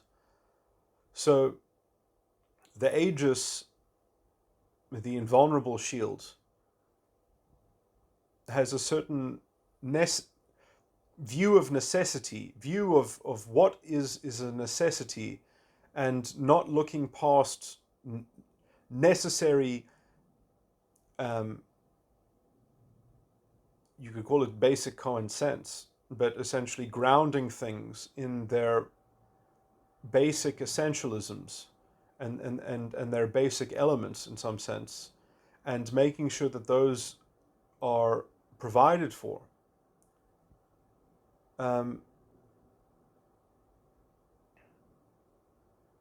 and if you just do that and you just say, well, where's your substantiation? You've got a big narrative, but where's your substantiation for that narrative? You don't pass muster. You're not going to be a professor in this institution because you are a pseudo intellectual. You might as well be in the Ku Klux Klan and call yourself a Grand Dragon Vizier or something, because that's the level of storytelling and bullshit that you identity politics people are. You're just that.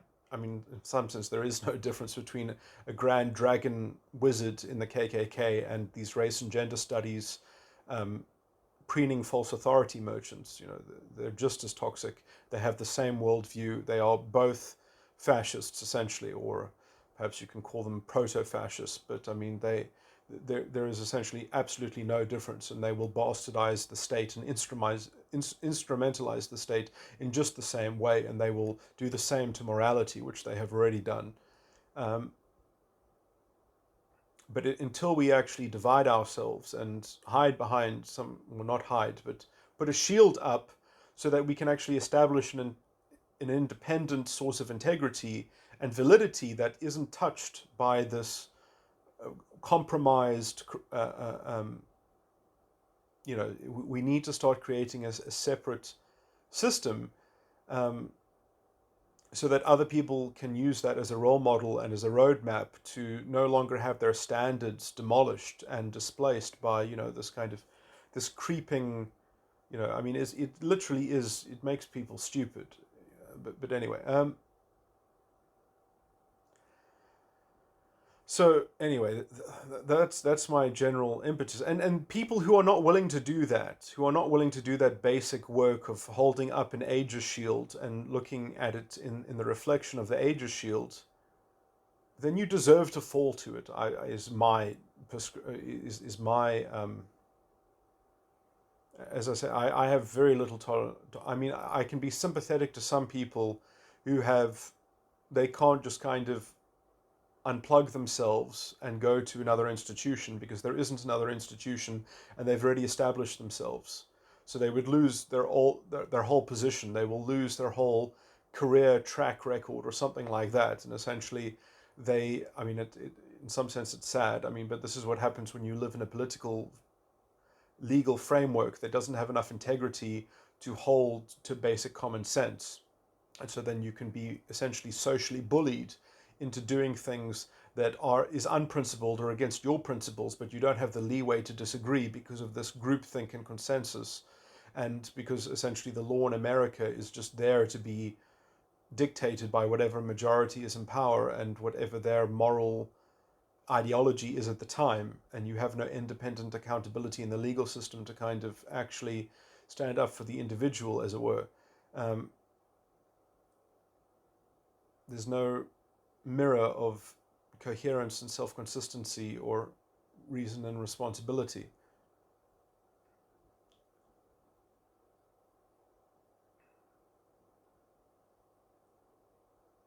I would hate to live in such a society where there's no recourse, there's no remedy.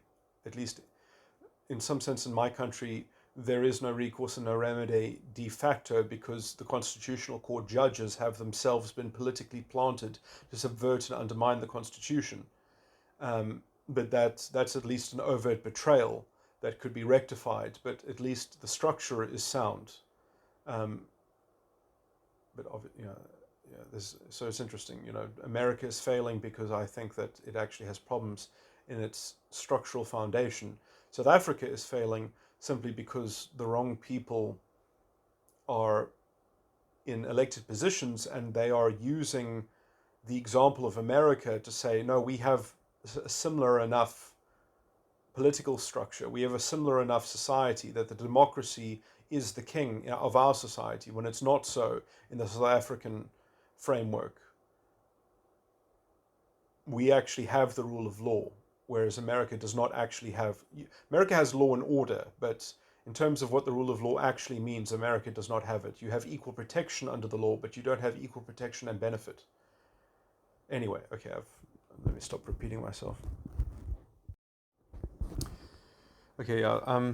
So I was, in some sense, the last recording is the beginning of a dry run for my live stream presentation that I'm going to do, which is going to.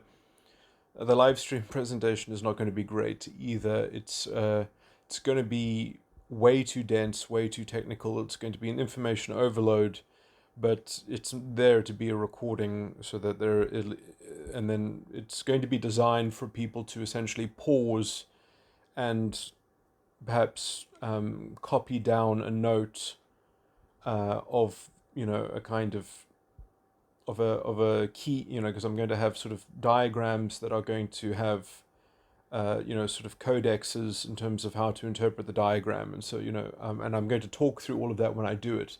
But sort of I'm going to pan over the codexes so that people can essentially see how the document is constructed, so that they could reconstruct it if they so wished, but then they would perhaps just pause it just to read over the codex. But yeah, and in some sense, I mean, this is still relatively selfish, I guess, because I'm probably not going to be great at presenting it. But it is perhaps a necessary step towards developing some rudimentary awareness about how to induct people into it. And because in some sense, I'm going to need to practice, but and practice presenting it so that I can work out perhaps an optimal sequence to go through these things. But essentially, the things that I want to get to are quite deep inside the theory, and it's probably going to be required that if anyone really wants to really sort of follow, you see, like I want to design it so that people that rewatch it can still get a lot out of it. So I don't want to sort of go slowly, as it were. I would rather design. It's not going to be for the live stream. The live stream is just so that I don't have to do video editing and I can bring up the diagrams. But essentially, it's going to be designed so that people can watch it as a video and just pause it to think themselves before pushing play and continuing to watch. But anyway, the point that I was making in the last recording, and I just want to get this in before I start doing the presentation, because I want to kind of make as many predictions as possible, so I'm not, because in some sense the theory is slightly unconfirmed, or at least it's not completely finished, as it were, but tentatively, theoretically, I think it's basically sound and all the pieces are there, and there are many models which I think are essentially solid enough that I'm very comfortable presenting them, because I essentially know that although the only thing that can change is essentially how everything integrates together, which I really think that I'm running on a correct supposition at the moment, that this is how metagram and metatype integrate and how they slot into one another. And that almost by definition is something that I can't be too hubristic about, because in some sense there might always be another alternative interpretation that just works out better. Like someone could take all the work that I've done and find a better fit or a better dynamic. But let me just say the reason, and I mean this is going to sound very kooky to people, and I understand why this would be off-putting, but essentially a lot of my work has literally been knowing what I know so far, but then working out how to interpret it to continue to make progress. And I have gotten a lot of inspiration from the Book of Revelations. That allegorical, and it is interesting because they're very similar uh, descriptions of things that are like the Book of Revelations in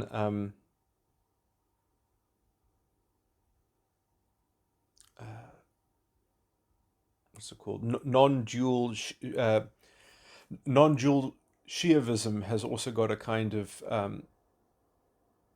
very, very similar things in Revelations, but in Revelations, I think it's much more clearly psychological, and it's consistent with the rest of the doctrine. So it's a lot richer and a lot deeper in some sense. There's a lot of the tradition, or I shouldn't say tradition, but there's a lot of the meaning, which is it has a broader reach. It has a much firmer grasp onto things, because you've got this whole other doctrine to interface it with, and to help unlock it. But anyway, but the thing that I said why it would be useful if it was just the dominant function and the parent function in each that make up at least one contributing emotional tone in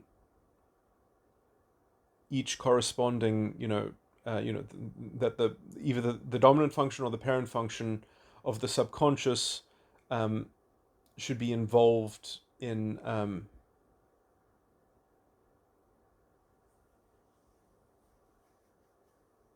actually, I think, oh my word, I think I've made a slight error.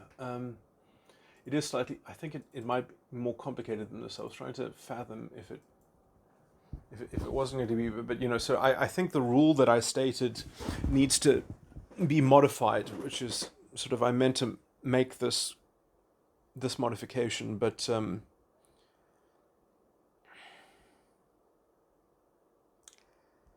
because you see, so the foundation of the subconscious, the inferior function of the subconscious, is contributed to, in my theory, by two parent functions impinging on it, or connected to it. Rather, that's better to say, connected to it. So the foundation of the subconscious is connected by two different parent functions. The parent function in the subconscious itself, but also the parent function in the ego. And so, yeah, I have to make this modification. So my theory is probably that, like, the stimulus then for the devotion declaration emotional tones must have a contributing emotional tone that is one of those, that is either the parent function, the dominant function in the subconscious, or the parent function, dominant function of the ego. Although I said that the ego might be an exception to the rule, it might also include the inferior function, but I hope that it didn't. Now, the reason why I said that I hope that it didn't is because, although I think that the inferior function is indeed a very important aspect, because I think that the inferior function of the ego is the key to what I've described as the crucifixion, or the psychotechnology of the crucifixion. Essentially, it's the keystone sort of thing that you are ramping up to that is the work of salvation itself, in some sense, is sort of the getting everything in order so that that inferior function can be properly situated in a kind of reality, so that it's capable of bridging the gap between the ego and the superego. But anyway, I don't want to repeat that. So if you just look at all the independent sources of awareness, sort of independent awareness within the false ego complex, or within the metatype structure, it is the dominant, the parent, and the inferior function of the ego, the child, the dominant and the parent of the superego, and then it's the dominant and the parent for the other two, for the subconscious and the unconscious. That makes 10 things, and I think that could correspond to the 10 horns spoken of in Revelations. And I think that then it talks about 7, but then it also says that there's an 8th, and the 8th is of the 7. And the reason why I said that I hope, so I was intuitively sort of connecting it with this, but I didn't have it on, sort of at hand in my mind at the time. So I'm just trying to remedy that now. That essentially, if the emotional tones are always comprised of either one of those two things, the dominant function and the parent function, then you've got 8 things. But the reason why the scripture talks about the beast having 7 heads, and then it talks later about an 8th, which is of the 7. The reason why it's a 7 and not 8 is because I think that the 8th, in some sense, is the totality of the whole thing, which is essentially the parent function of the superego, because the parent function of the superego could generally be seen as the instigator of the whole false ego complex. That it is, in some sense, it is the core, and in some sense, it is the tree of life. Sorry, it is the tree of life that has been assailed or abrogated or sort of taken hostage by the false prophet, essentially. But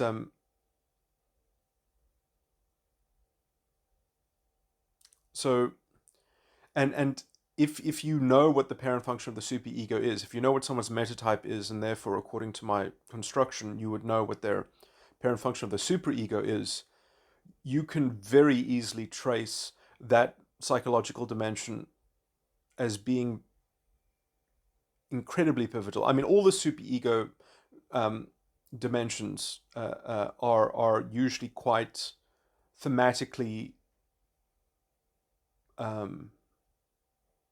huge. Like the child function, you could say, the child function is this.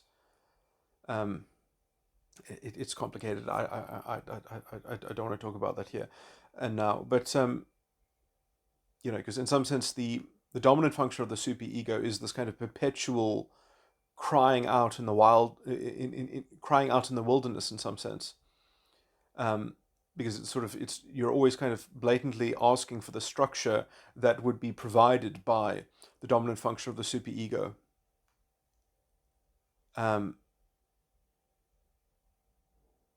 So in some sense, the superego becomes a kind of fundamental candidate god of the world that you are constantly pining for. That you're sort of, because you're not willing to sort of take on that valence yourself or have it incorporated, because the ego itself is sort of held back by the sin of the ego, which is the foundation of the superego, and that is what sort of causes this fundamental fracture, and sort of how the ego has a kind of supplication to the superego baked into its developmental ontology. Anyway, which which is essentially that the parent function of the ego is stuck in an oath and a devotion, which is in some sense the mark of its subjugation by the god of the world. So you can kind of project themes of the god of the world and the false prophet onto the superego, but that is just essentially things that have to be resolved. Those are sort of deep kind of psychological existential things. So you can call them the primal hurt, the sacred contract. So you can kind of imagine that the child function of the superego is the sacred contract, and the parent function of the superego is something like the agent that brokered that sacred contract with the ego. And the ego parent function sort of was the dupe that signed on the bottom line. Anyway, so it's sort of like there's a kind of externalized accountability which is projected on the environment, but it's really a lack of internal cohesion that we have in our division from our own superego, or at least the unwillingness to kind of bridge the gap between them, which is essentially the sin is holding that from happening. So then we can sort of live in the game of our own superego, as it were, that's setting the narrative and setting the fatalism and setting the kind of the generation of meaning, because we're not fully aware of our epistemic agency. We're playing games with ourselves, essentially, is what the whole false ego complex is all about in the end. So the point here is that the reason why I said that I hope that it's only the dominant function and the parent function that does these sorts of things, but in some sense, the one exception might be, or the one exception probably is,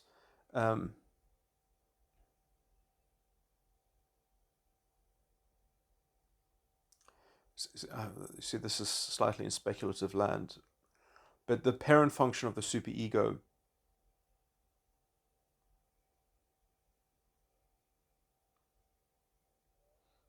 see, I'm talking about things and I'm trying to make general rules, but there might be individual types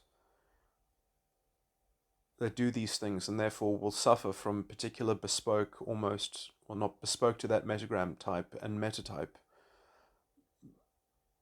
to them doing that, and have a kind of a very particular existentialist kind of perch on view of reality and metaethics. But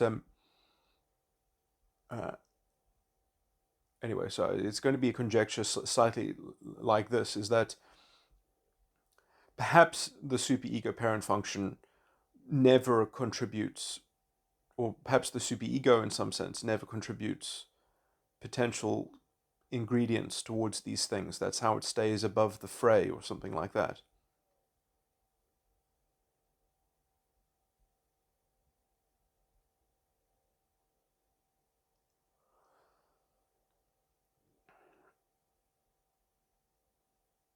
Or, sort of maybe it's just the parent function that has that sort of, the parent function of the superego, but not the dominant function that has that kind of exemption.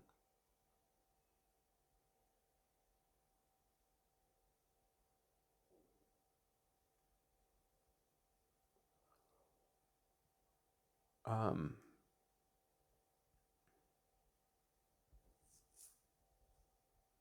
some sense, I almost don't think it makes a difference whether it's coming from the dominant function or the parent function, because it's still the parent function that has to run the relay, perhaps, I think, to the relevant inferior function that it's connected to.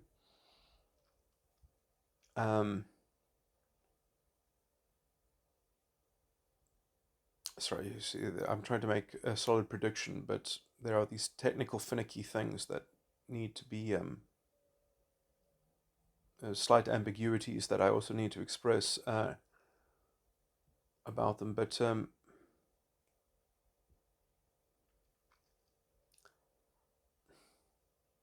which would be much easier to do even with diagrams, and doing this with diagrams right now. But okay, let me see if I can neaten this up into something concrete.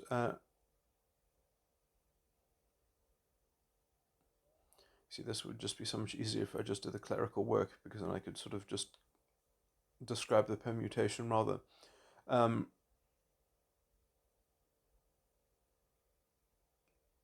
do actually feel like I might need to have it coded to make sure that, because I've made, there's a lot of sort of technical symmetries that it has to sort of be cross-correlated against, and I don't trust myself doing that kind of very meticulous, complicated.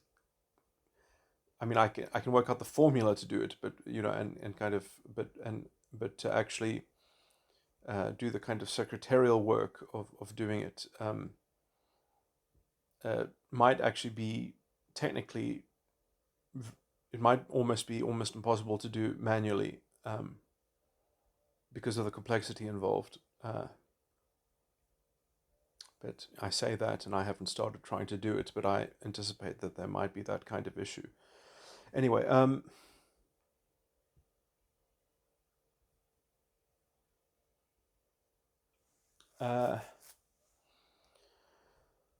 so anyway, the reason why I said that I hoped that it's just the dominant function and the parent function is because then, if the 7 heads of the beast is excluding either one of the dominant functions or one of the parent functions as being particularly elevated and prominent, therefore, then at least I've got a kind of structural abnormality within my model as well, or let's say a structural asymmetry or something like that, which then sort of makes itself amenable to being confirmed or empirically tested, or at least sort of investigated. Um, and I was just trying to describe that this is the hardest thing, is that you come up with a sophisticated model, and it is describing something so detailed, and it is, or I mean, my models already describe such detailed things, and they are really elaborate and deep and things like that, but the subject is um,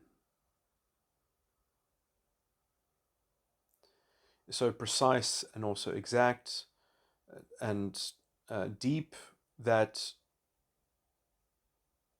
sort of it kind of I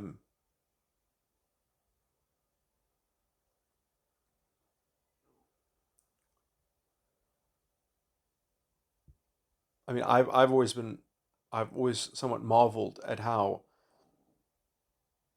if I check that against my own phenomenological state, that it's consistent. But in some sense, the problem in psychology, or not the problem in psychology, I don't mean as a field, but I mean in terms of self-actualization, the problem of actually finding some kind of self-help tool, or some kind of thing that you can actually do with the mind. The point of it, in some sense, is to be able to have mastery over the mind and to change the mind. Merely being able to accurately model what's going on is not enough if you're not able to sort of to move it, to change it, to reorder it, or something like that.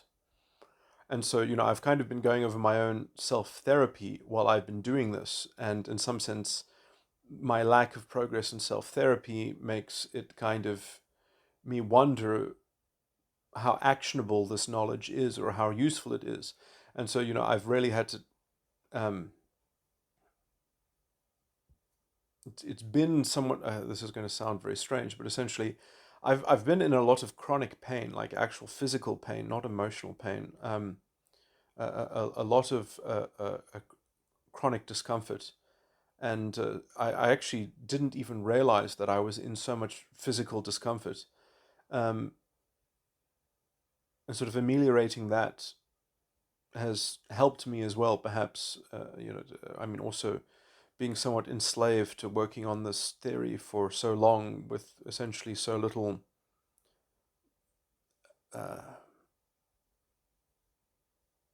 Essentially making so many sacrifices, and there being no clear route that it's ever going to kind of uh, be valuable to anyone else. That's it's it's like I mean, I'm not sort of immune to having essentially uh, no barometer of success, just in terms of that one should have approximate hope that one's efforts are going to sort of be productive, that one can be fruitful essentially. Um, but sort of committing myself to this incredibly arduous long-term path, sort of, and essentially becoming a crackpot, um, that is incredibly easy to dismiss, or to even have locked up, or perhaps committed, or who knows what kind of show trials and kind of Galileo, sort of denials are going to perhaps happen in even the near potential future in this post-liberal, illiberal, dysutopia that's perhaps being cooked up. But there's but anyway, I mean, it's not like there's really an alternative to what I've done. I mean, I can't think of something better to have devoted my life to, and I did choose to do this, as it were. But just this kind of being generally, uh, it's not that I'm not just because I really don't have as one of my goals to sort of to save the world. That's not my proximate goal. My goal is to save someone, and to help people. I don't need to help everyone. I really don't, and I don't want to help everyone because there are a lot of people that uh, uh, essentially I don't want to help, and in some sense they need to learn from themselves. In some sense, something that they are trying to prove to themselves before they're even capable of having a line of communication. Um, but anyway, so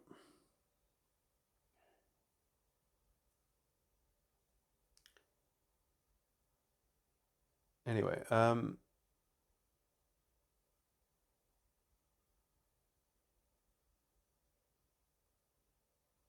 jumping between threads and tangents, but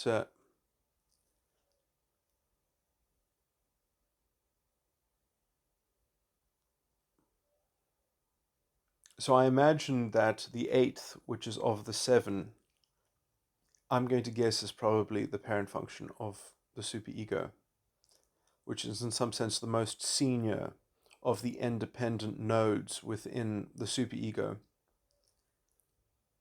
And that, in some sense, is the blueprint for the whole false ego complex. And in some sense, the whole false ego complex is probably reducible into that dimension, and the issues involved with the perspective of reality from that dimension.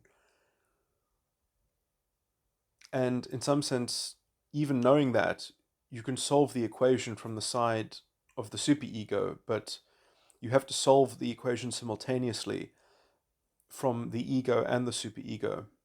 And that involves completely different things because the ego, the superego, is in its independence structure is made up of a child, dominant, and parent function, whereas the independence of the ego, in some sense, is made up of the dominant, the parent, and the inferior. And so for the ego, the apex of the ego is the inferior function, essentially. And so it's only the inferior function that, in some sense, is going to be able to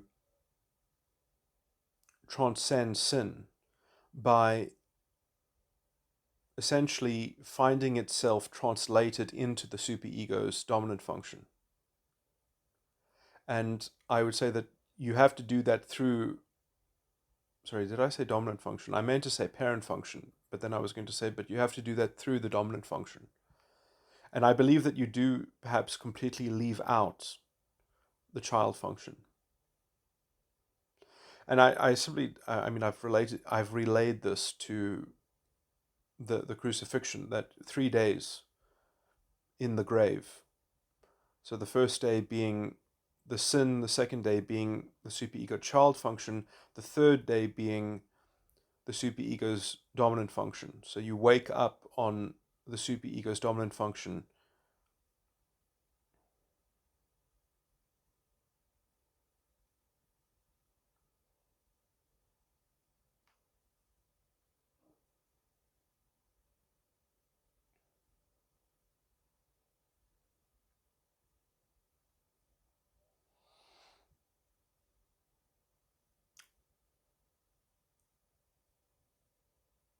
So yeah, and in some sense, hmm.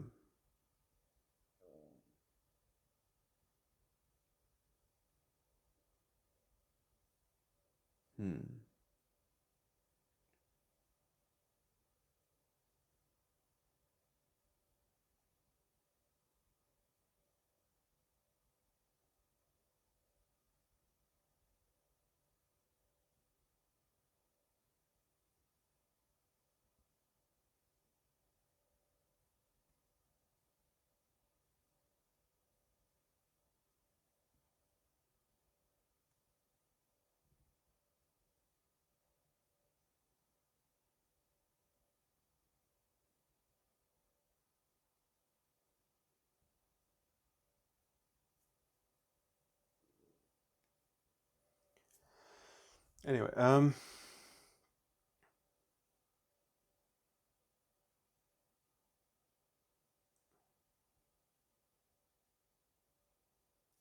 so many other things that I want to comment on, but it's just much too disparate to go into those side avenues. But I'm just thinking about some things that Paul Van Der Klay has said, which I didn't finish watching his video, so I don't know perhaps the full context, but I really don't like the connotation of some of the things that he says.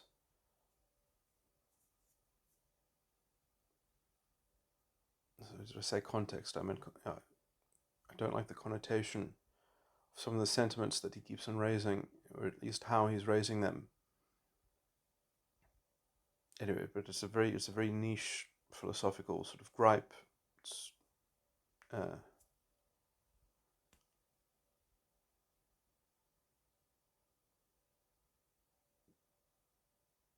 but I do think that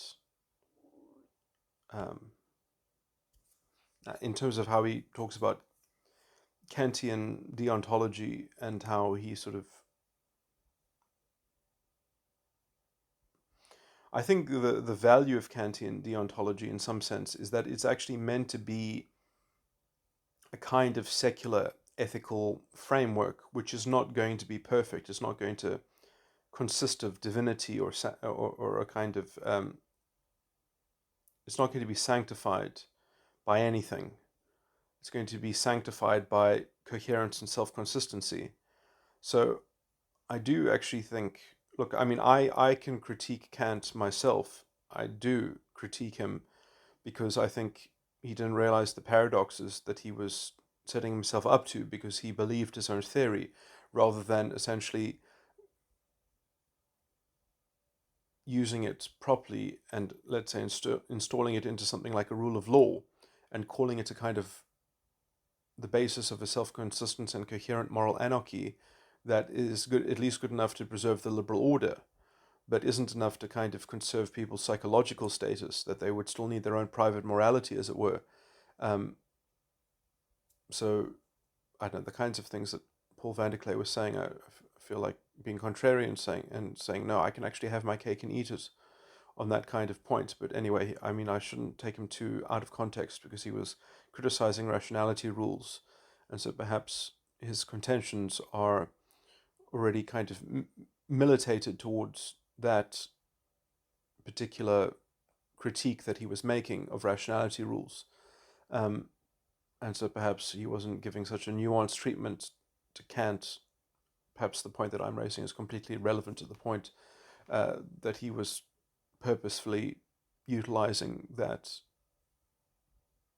stuff for. So actually, anyway, I probably don't have a real issue against Paul Van Der Klay, but perhaps I do, because some of the things that he went into seemed to me that he was sort of completely at odds with kind of the Kantian worldview as being fundamentally alien, and it's not alien to reason, and people surely have a reasoning capability. And I know that he says that, sort of that only works in the imagination, but yes, you actually have to contend with your own imagination. You have to get your imagination into a point at which it can be self-defeating so that you can kind of realize what's forbidden about it, as it were, and avoid, some kind of infinite regress into, some kind of reductive nonsense. But knowing where those self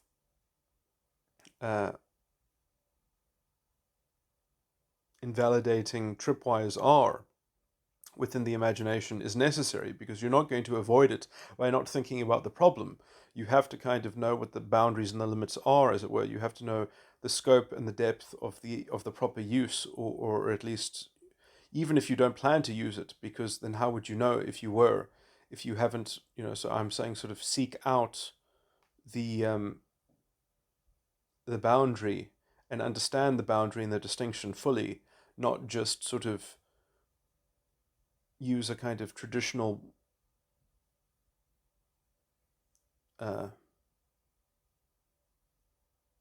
rudiment to avoid the problem, as it were, and then think that that's sort of good enough to sort of be able to contend with the excesses of others. Obviously that might keep you in good stead in yourself if you plan to be a kind of solipsist, but if you plan to interact with other people, you need to be able to discern whether people are creating problematic things. And it doesn't help when you just say, no, no, no, just stop, because it'll be safer as a precaution if you just stop. No, no, no. You need to tell them when and how and why, or at least help them work out that for themselves. Otherwise, you are really just some kind of, in some generalized way, you are just trying to kind of ply people with universals and spoon feedings. Uh,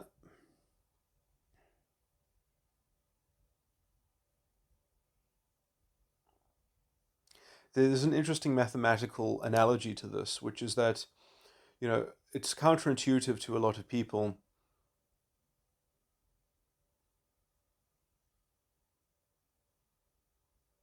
that things like the ant on a rubber band paradox, or this is not really a paradox, but I guess if you want to make it a riddle, you have to kind of call it a paradox and then ask the question, uh, which is something like if an ant is on a rubber band which is 1 kilometer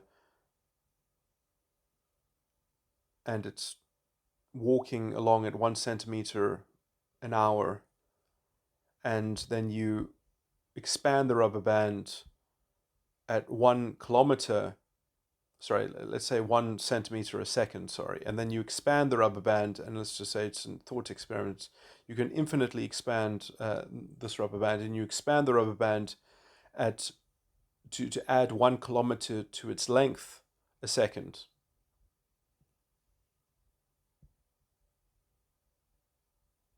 Will the ant circumlocate? Will it be able to sort of come all the way back around to where it was? Will it be able to?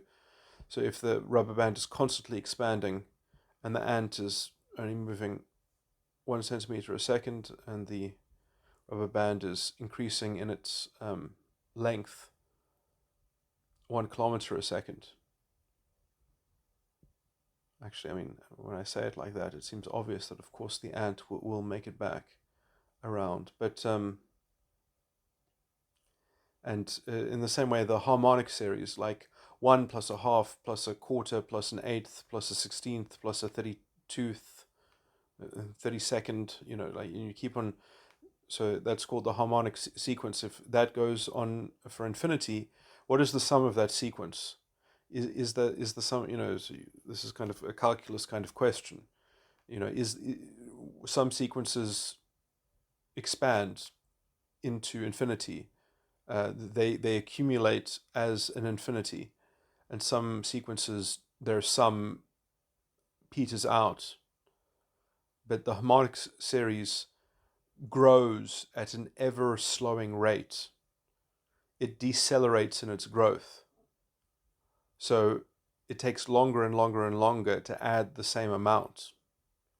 So the question is it an infinite sequence? And the answer is yes, it is. The sum of the harmonic series does expand to infinity. It's just that because in the finiteness of the dimension of time, we just think, oh well, it takes longer and longer to get to infinity, so obviously it's unlikely to reach it or something like that, because we just kind of want, it's easy if it looks like it's exponentially growing in its rate as well as its if we want something to reach a high number, we don't have the patience, as it were.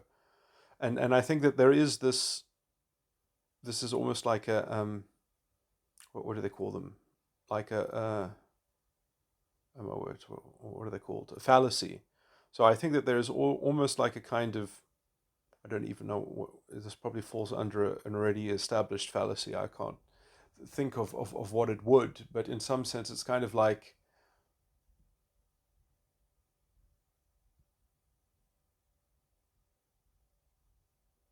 the fallacy of agglomerating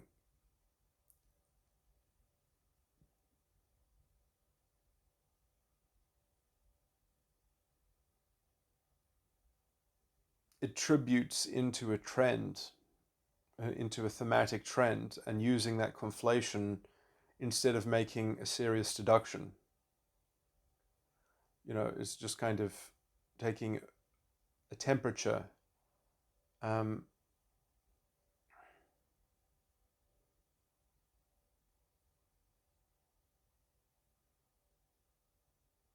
so you have, anyway, I can't think of any, I could probably present this a lot better, but anyway. And so, human beings have this intuition that maybe the harmonic series, I mean, I can't necessarily say this for everyone, perhaps, so, but, I think it probably is a common intuition that the harmonic series is probably not thought of as being as having an aggregate sum of infinity. And that's because I guess if we want something to move to infinity, uh,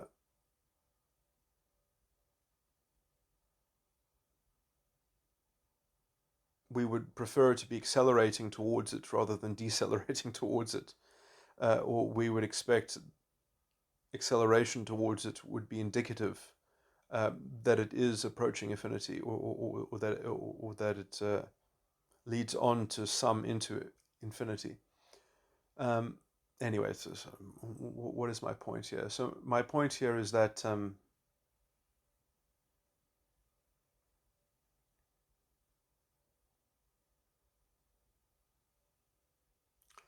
I did actually have a point about how this related to the Paul Van Der Klay thing.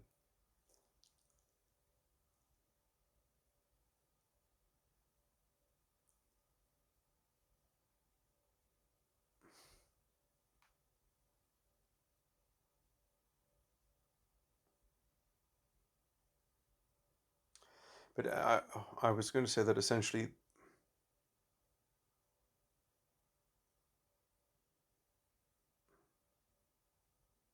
this impatience is a kind of, in my view, a kind of symptom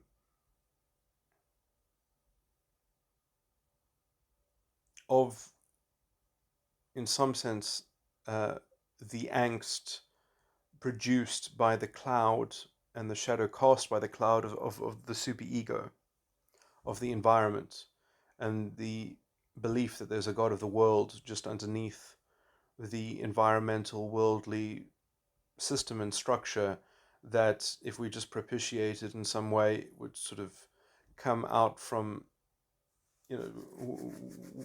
would precipitate the sun. The sun would come out from the clouds.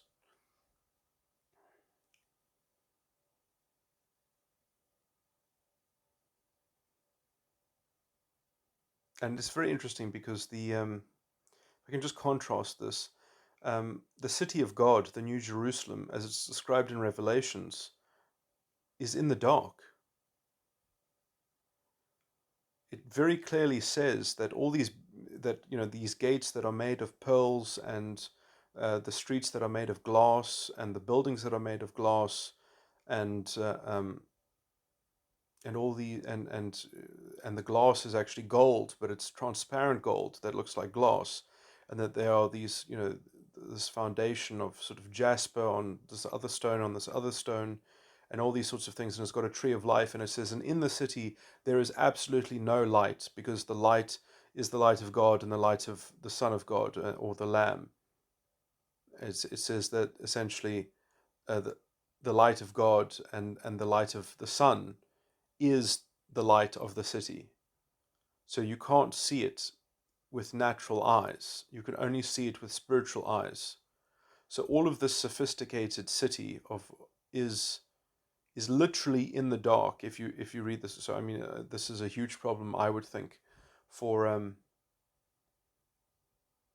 for literal people that want to literally believe in what's going on there. So you would literally have to believe that everyone has got their eyes open walking around, but their eyes are not receiving any light, because they are just sort of receiving a telepathic impression of what's happening around them.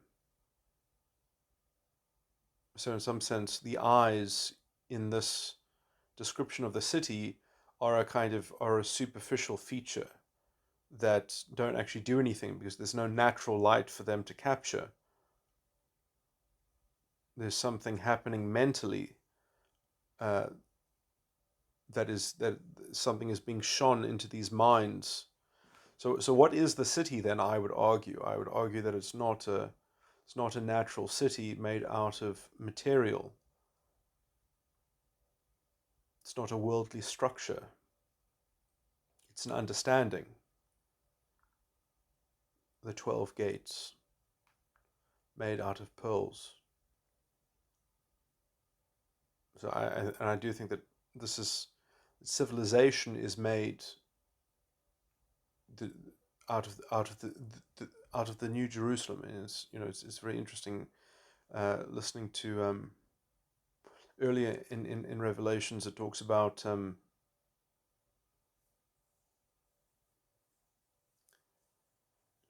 the does it say evil spirits? I can't remember. It talks about the spirit of the beast, the spirit of the dragon, and the spirit of the false prophet.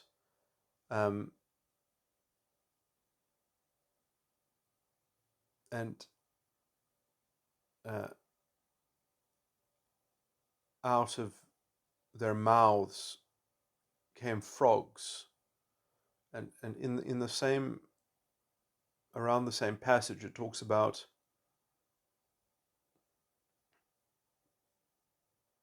which I think is very much connected with the names of blasphemy, that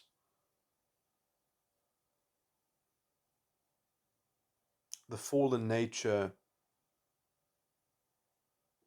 it is described as pertaining to tongues and nations.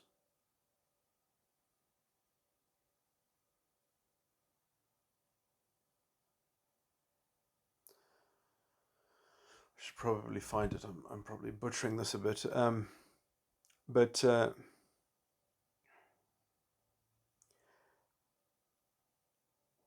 you see the difference. I'm just trying to juxtapose that the New Jerusalem is unnaturally defined, is defined beyond nature, it's defined beyond material structures, whereas the names of blasphemy are described as being peoples and nations and tongues.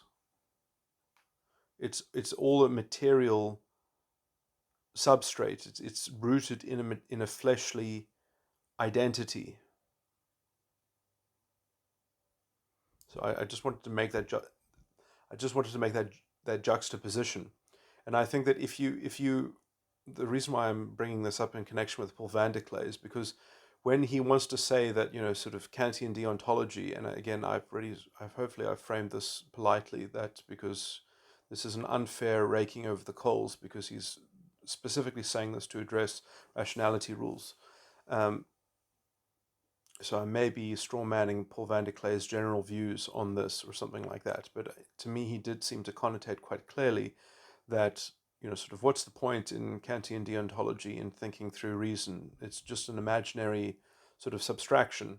Um, why even reckon with that? At some point, how would you even implore it? How would you even deploy that morality? It has no way to sort of connect with our real world, as it were, where we have to be situated. And I can kind of, if he's making the point that essentially Kantian deontology is trying to create a holy ghost, it's trying to create an objective narrative. But I think that in some sense, we do actually have to contend and break the best objective narratives in order to bootstrap our epistemic agency. And so you have to kind of go through that fire, as it were, and you have to contend with it, and you have to also realize that in some sense that's all the world is capable of doing.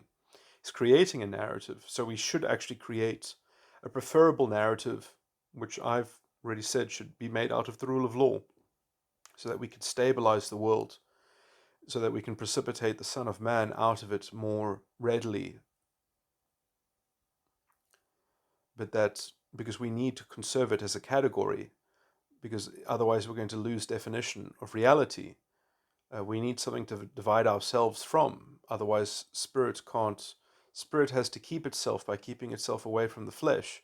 But if you don't have a stable definition of what the flesh is, then what are you, uh, uh, so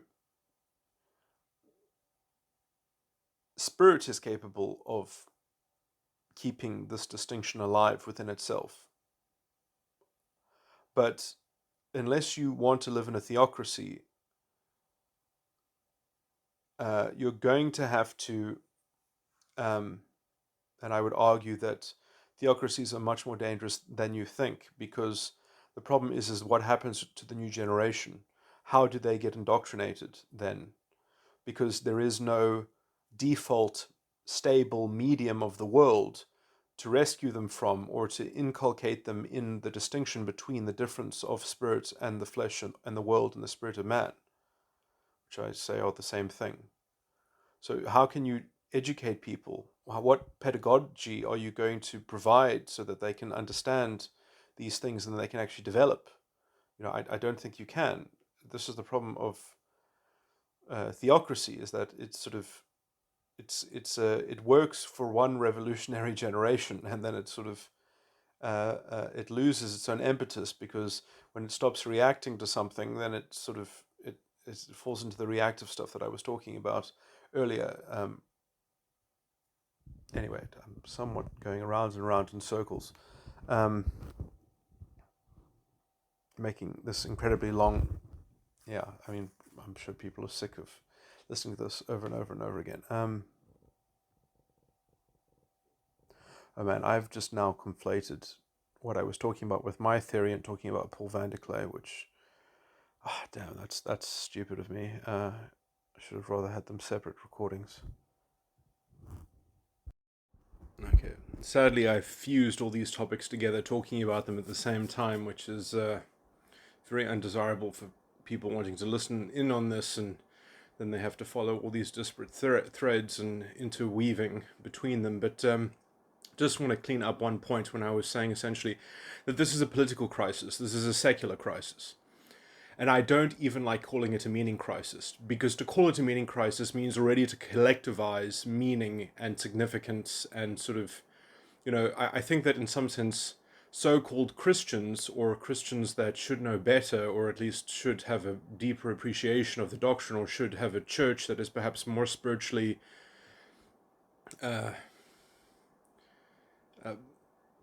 profound and capable of actually dealing with these things. But essentially, the kind of Protestantism that exists in America is essentially, is almost like a cultural institution of the secular governance. It's a kind of is a subsidiary of which is really falling into the trap of these people who I think are, you're already playing by their game if you want to call this a meaning crisis, because then you're saying that you don't know what the meaning is and we need to collectively solve the meaning crisis. Like, no, I don't like that formulation. That's in some sense already, you're playing to their hand by bringing your Bible to a political fight. Don't bring your Bible to a political fight. Bring self-consistency and coherence. And I've got my private self-consistency and coherence sorted out. Why don't you have yours sorted out? Don't blame the state for having to provide that for you, or give you a collective destiny or fatalism or something like that. Don't try to turn the government into a Unitarian church.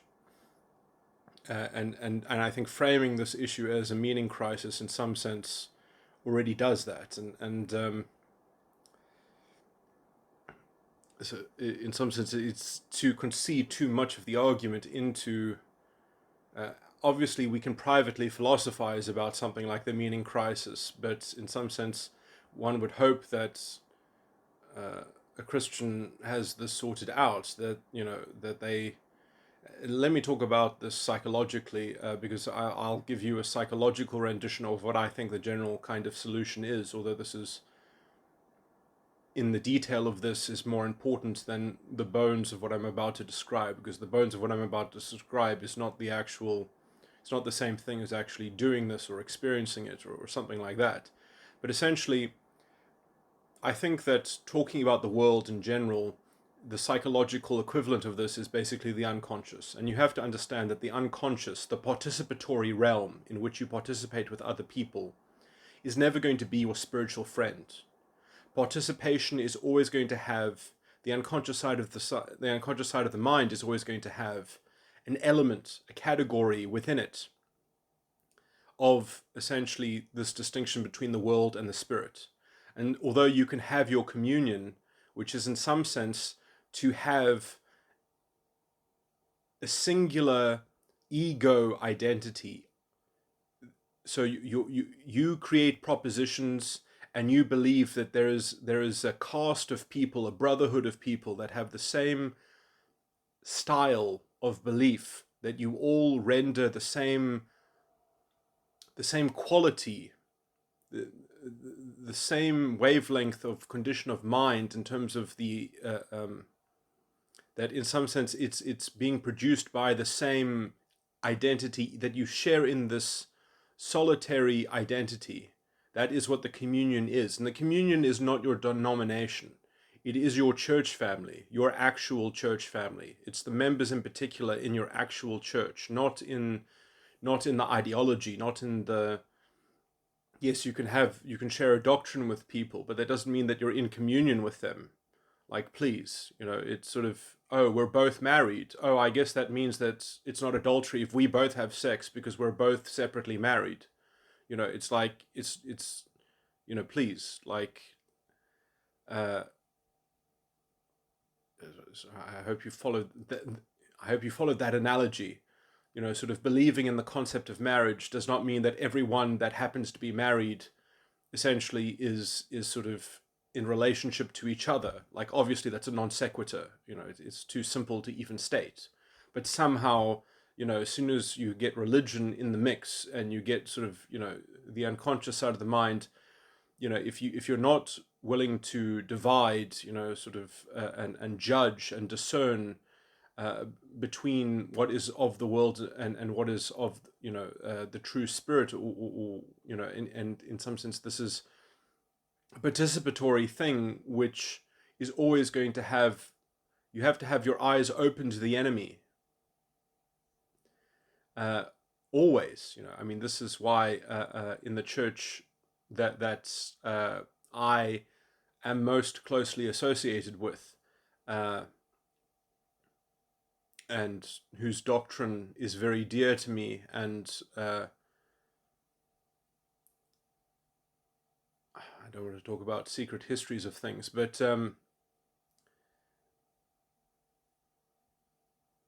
whenever they pray, no one closes their eyes. They pray with their eyes open.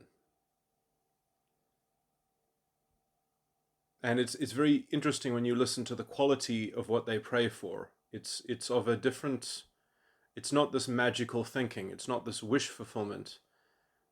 It's very clear and direct. There's a gravity, as it were, a very definitively located, where the soul is, in distinction with the understanding and the spiritual disposition that is being contended. In some sense, it's all above board. It's all happening in front of you to be witnessed. There's no, what's this wonderful phrase? There are no covert contracts, essentially. It's all quite patent, because, I mean, I guess there are probably some tacit things, because, there's contextual complexity and everything to some degree, but, sort of it's there to be witnessed and understood. There's nothing happening around the corner. Anyway, so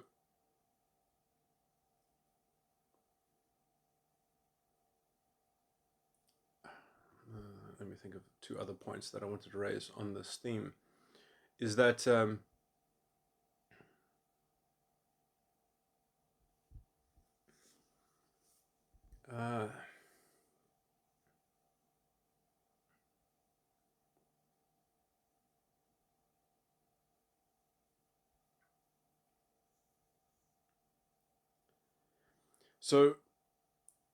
the world is never going to be your spiritual friend, but you can make peace with it. You can subdue it and stabilize it. And that I've already tried to say, essentially, is the rule of law. That is how that is done.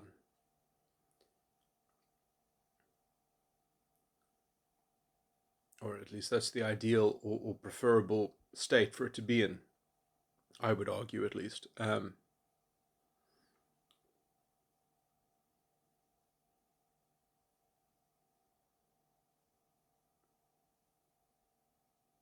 There's a reason and responsibility that gives people enough leeway to essentially be responsible for their own soul, as it were,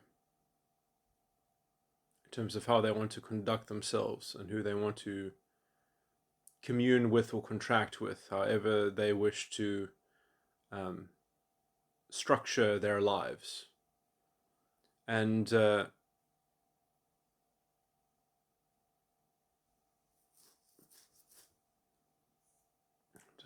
just trying to think.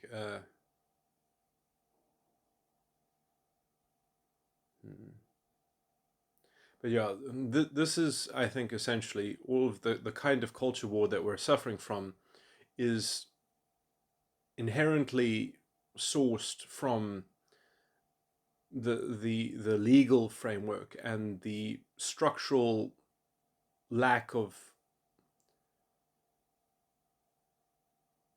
coherent self-consistency, or at least it is self-consistent in its aims, but those aims are not substantively deep enough and broad enough that they can kind of even sustain themselves or conserve themselves in anything other than a very kind of shaky mystique, it's a sentiment, it's a wish, but it's not a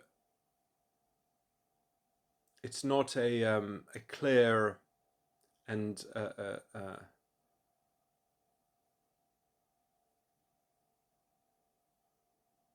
sort of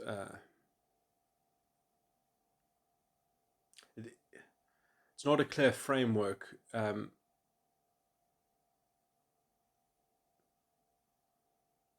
And if it is a clear framework, it's a framework that explicitly depends on the rule of man, essentially. It's dependent on something that is fundamentally inconsistent and capricious, or something like that, which is why people say these things. Oh well, it's only a fit form of republic for a moral people. Well, okay, now you've just made your whole frame of government dependent on somehow some kind of consensus morality, some kind of lowest common denominator between the people, and that's exactly how the democracy has sort of unseated itself into sort of boiling itself in unreason and irresponsibility, which is actually exactly what has happened. That's exactly how the leftist sympathy pulling and sympathy extraction,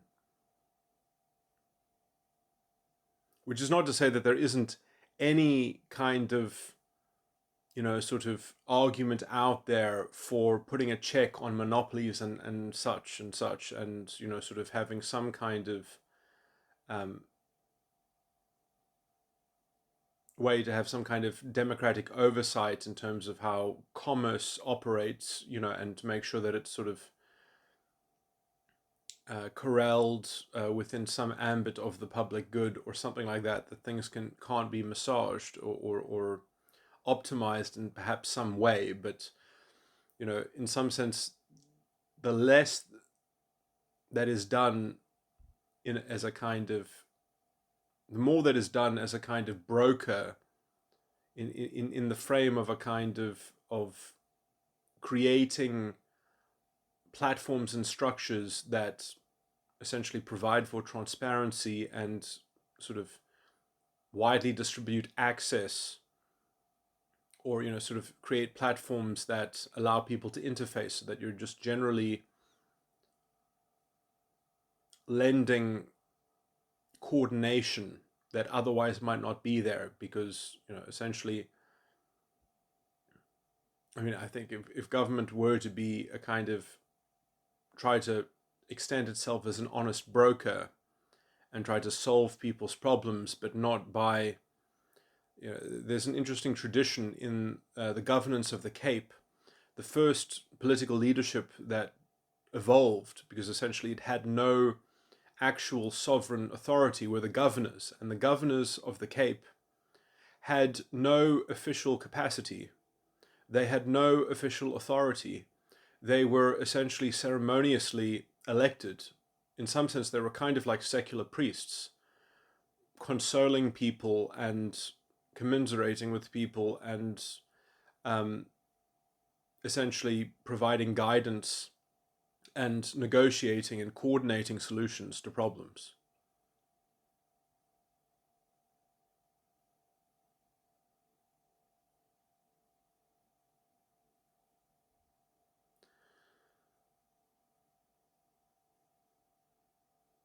Some model of that, with being backed up by the Roman Dutch substantive law, and perhaps with you sort of more actions that can be levied, because there are so many Roman actions which are really quite extreme in their potential reach.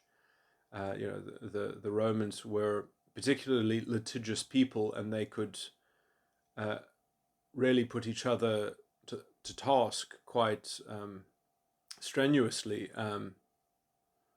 But this is why that because essentially the Roman law provided for private prosecution, but you had to essentially, if you were going to be a prosecutor, you actually had to essentially wager something, and if your prosecution failed, you lost the thing that you essentially pledged, because if you didn't offer some tentative sacrifice, there was essentially, one could not expect that the propensity towards sacrifice in some sense was the secular mark of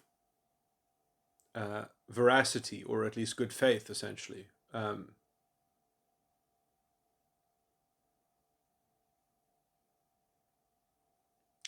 Anyway,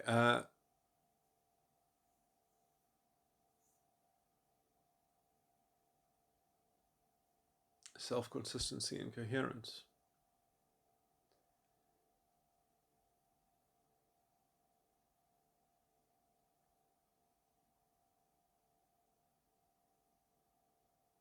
I think, and the fruit of that becomes hopefully a culture of reason and responsibility. But it's not guaranteed. But I think, in some sense, we have to hope, as it were. Anyway, I think I forgot the other point that I was going to raise on this topic.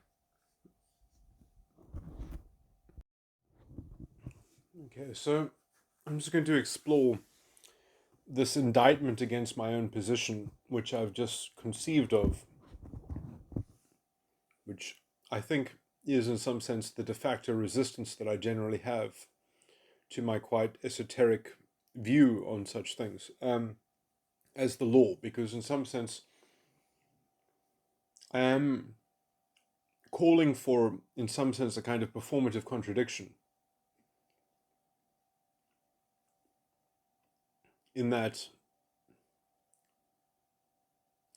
I want the law to be very strictly applied, but I want the substance of the law to be quite circumspect and conservative, in the sense of not outlawing things which don't clearly have a victim, essentially. The state should not prosecute victimless crimes, essentially. It has no ambit to prosecute on the basis of morality, other than the morality that is linked to the preservation of the framing of its justice system, in some sense, the foundation of its justice system, the edifice. It doesn't allow, in the same way that it's sorry, I can't think of what the crime is called now. When something is sub judice, it's actually illegal to comment about the prospects of a case in particular, but you can discuss legal questions in general and the state of the law in general, but in particular, it's essentially wrong to presume the verdict to be issued by a judge. Oh man, what is it called? It's called contempt of court. In the same way that there should be constitutional damages, essentially, for people that undermine the functioning of the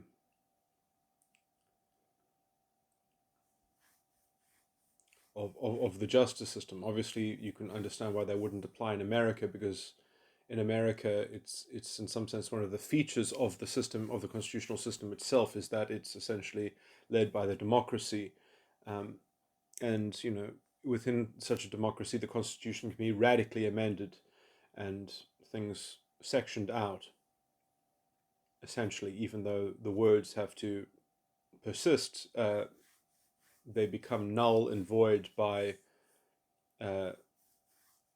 sequential or proceeding sections onto that amendment. Anyway,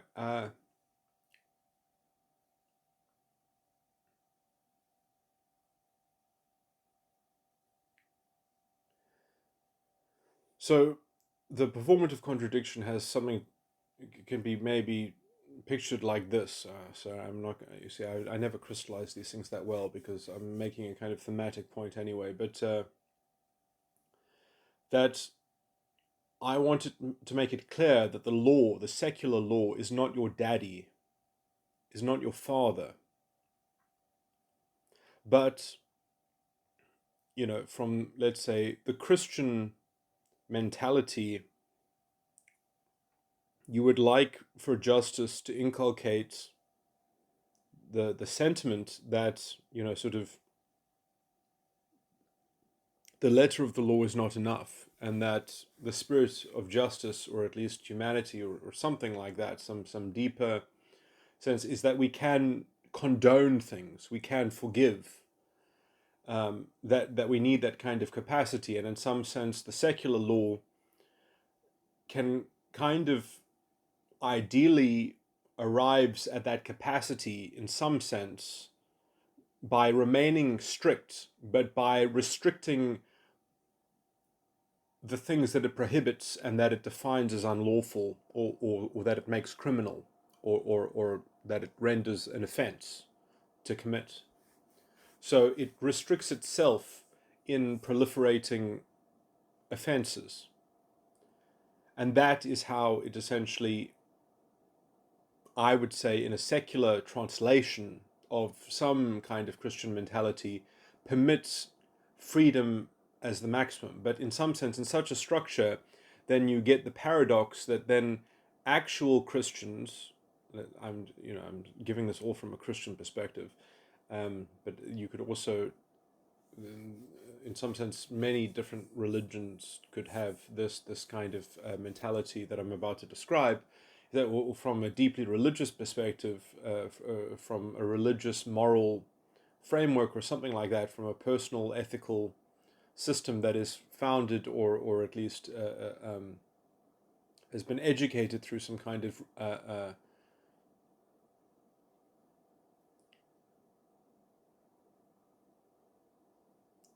religious teaching, that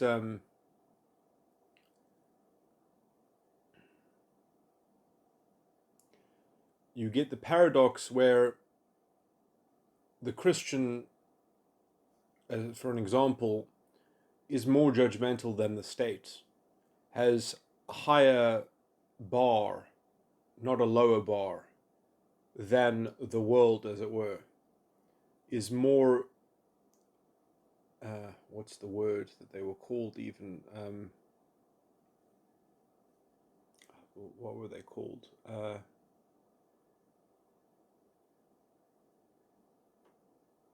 Damn, I can't remember. Sort of in history, the people who wanted to restrict everything for kind of religious traditional sentimental reasons, that they, anyway,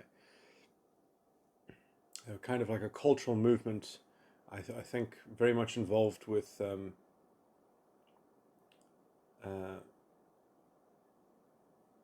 what was it called? When they banned alcohol in America. But anyway, I'm talking about probably a slightly older movement, although it probably has its roots in the removal of alcohol had its roots in the word that I'm looking for. But anyway, sort of it means man,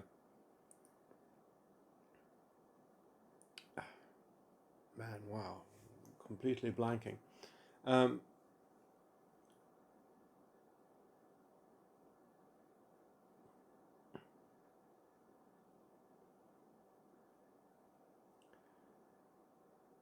If you have this kind of cultural movement,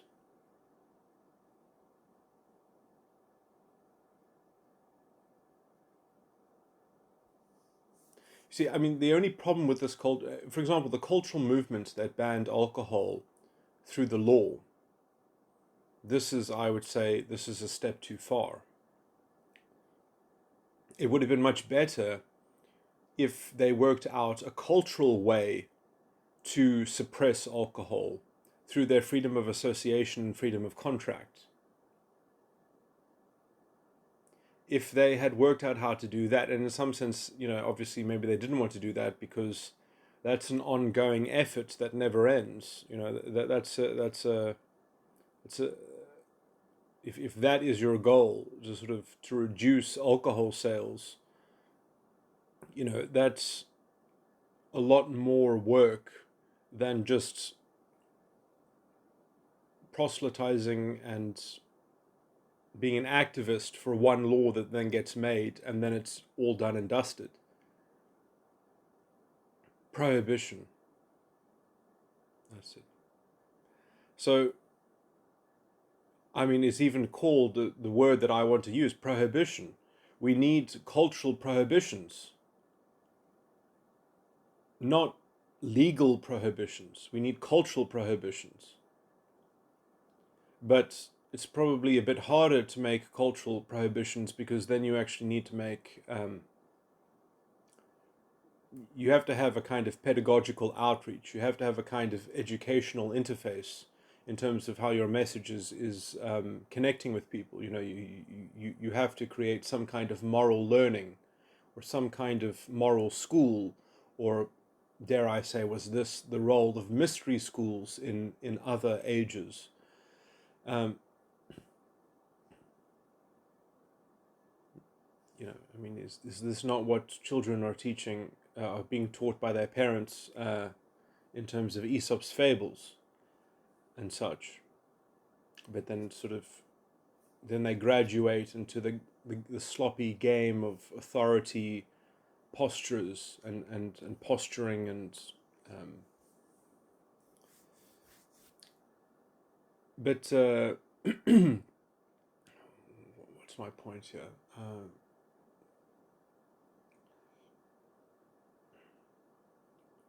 So I want the law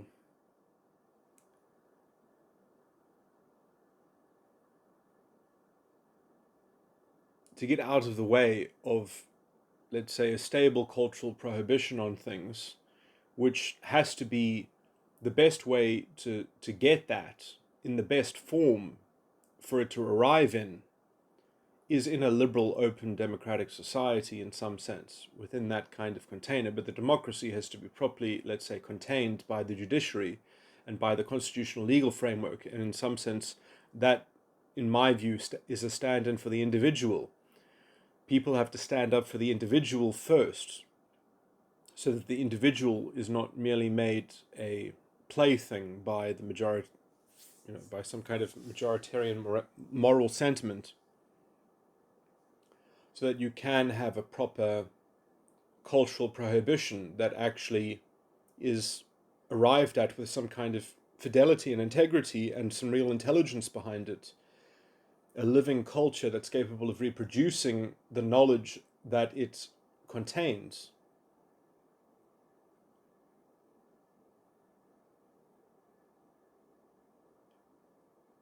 the actual teaching that it has within it, that it's not just a kind of a reactive behavioral sort of gimmick. Anyway, did I make a novel point in this little recording? So yeah, my point is simply that the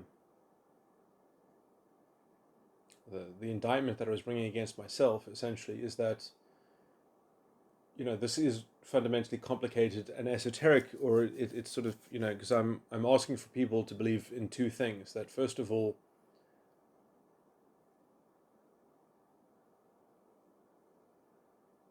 that the law should be strict because what it outlaws essentially is quite limited, and the scope of the individual is quite broad, and in the broadness of what is granted to the individual, I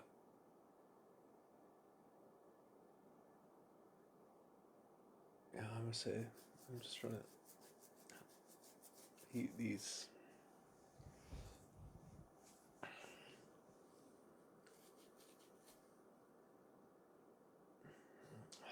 You see, I want to bring up this other topic, but it's too or it's going to divert me too much. But about judgment and stuff. But it's going to lead me into mechanics, which are just going to completely leave this other point in the dust. But the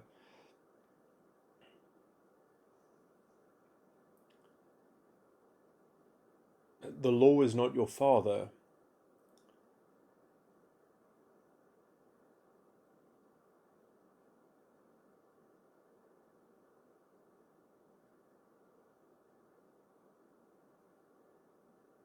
But it can sort of be expected to make up for that in a secular way by essentially not being strict on you.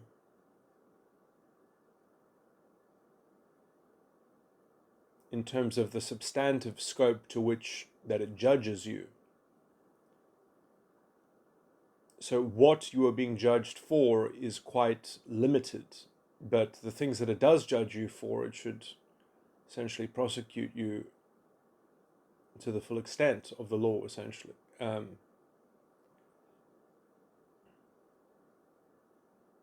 it should essentially make, obviously there's always sort of fuzzy edges on every definition of every sort of offense, but essentially, you know, the purpose of the offense needs to be understood when prosecuting people for that offense.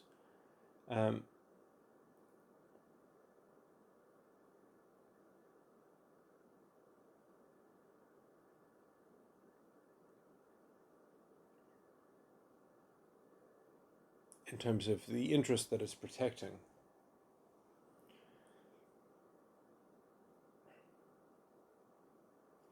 But anyway,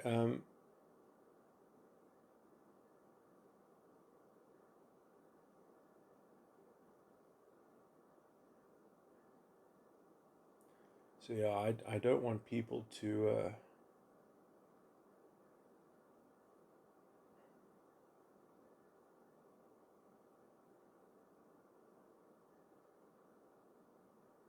see, I think Christians are only capable of being, in some sense, or even religious people, of being framed as the bad guy in the culture war, because in some sense, it's not that the idea that private judgment is bad. That's not even it. It's the idea that government should be good and protect people from private judgments. That essentially government needs to be an intercessor, a kind of a savior.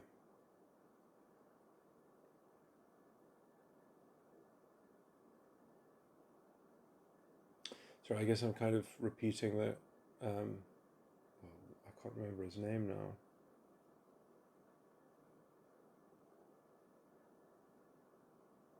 It's Gollard.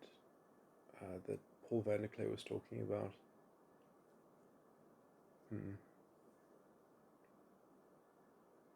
It's embarrassing getting people's names wrong all the time.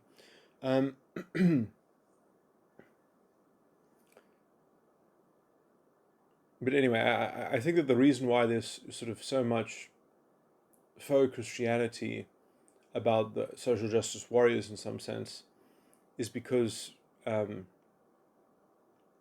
is not even because they're modeling themselves off of Christianity in some sense. I think that it's because Christianity is dealing with a deep psychological crux of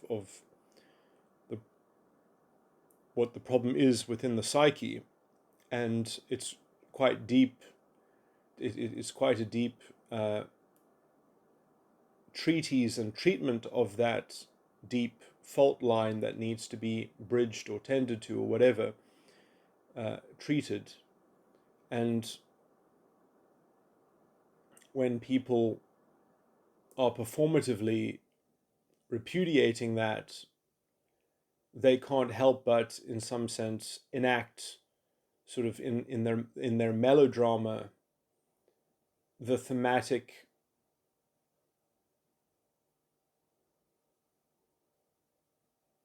in some sense that they are forced into exemplifying and magnifying their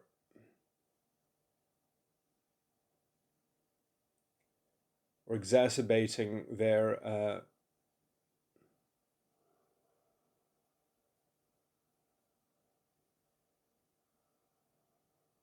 repudiation of because they have to more directly repudiate, let's say, an accurate self-diagnosis. And if you have to kind of undo an accurate self-diagnosis, then you have to create a disguise that is almost sort of inverse to the solution, so as to escape from being diagnosed. So you have to like constantly create a ploy, and you can see this is what borderlines do, is they devise chimeric strategies. I do think that I'm perfectly accurate in saying that the social justice sort of wokeism is a collective borderline personality disordered collective psychological entity. And for that very reason, there is literally no reason in engaging in it. It's completely a waste of time. You have to cut it off. You have to work out how to cut it off. You have to work out how to see its reflection in the aegis shield. You have to build a fence. You have to create your own territory, your own space, and you have to filter it to keep them excluded and segregated away, because they are a band of pillaging and rampaging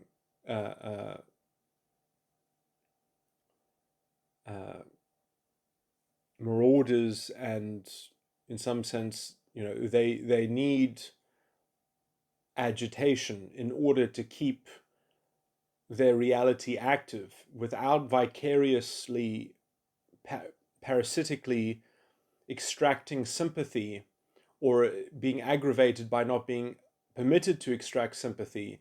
Either way, they exacerbate their own self-delusion in some sense, and it's just basically it's just a never-ending chain of codependency, and the more you entertain it, it's absolutely irrelevant. If you just keep on desisting from actually working out how to properly cordon yourself off from it, essentially.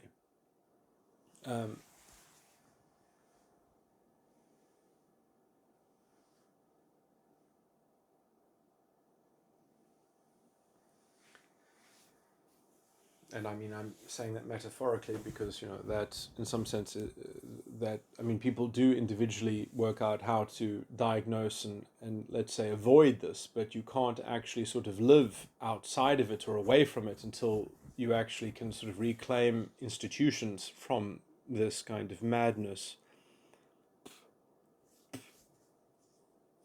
So uh,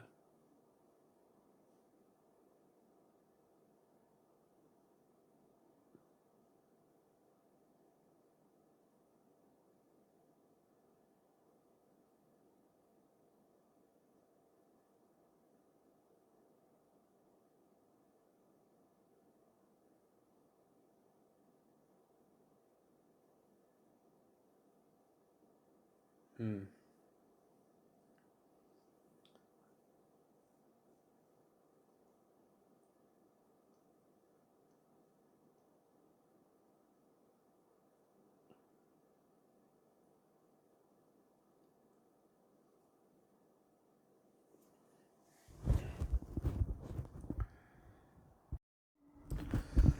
Okay, so I somewhat realize that the recordings that I'm making now are somewhat messy and have so many topics baked into them, but in some sense, perhaps I'm just getting out kind of.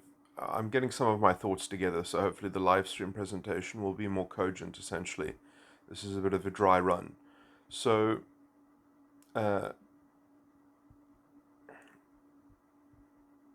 also because I like hearing the sound of my own voice in thinking through things out loud, just so that I can kind of collect my thoughts on a topic and perhaps uh, sort of streamline things. Although this is always problematic for me because even when I do that work, I don't retain it quite well. Um, in at least in the detail, but in the general kind of maneuvering in terms of how the pieces come together, I sort of am left with an impression of that. But uh, I often have to do the work in real time yet again. But at least it's some practice essentially. But and what's practice in trying to discover a new synthesis, or at least a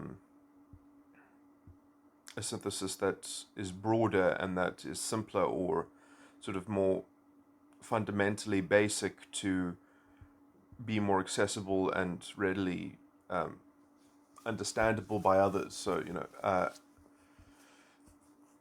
so I just wanted to make the general claim though that sort of when I go over the psychology, it's going to be hard for people to actually properly use it without the diagnostic tool of knowing what metatype and metagram type that they themselves are. But I still think it's valuable just if my models are correct and are largely an accurate model of what's going on in psychology, it can't be unhelpful to learn about them. It's going to be elucidating, as it were. It's going to be eye opening. So, and essentially, you can still take some of the models themselves, um,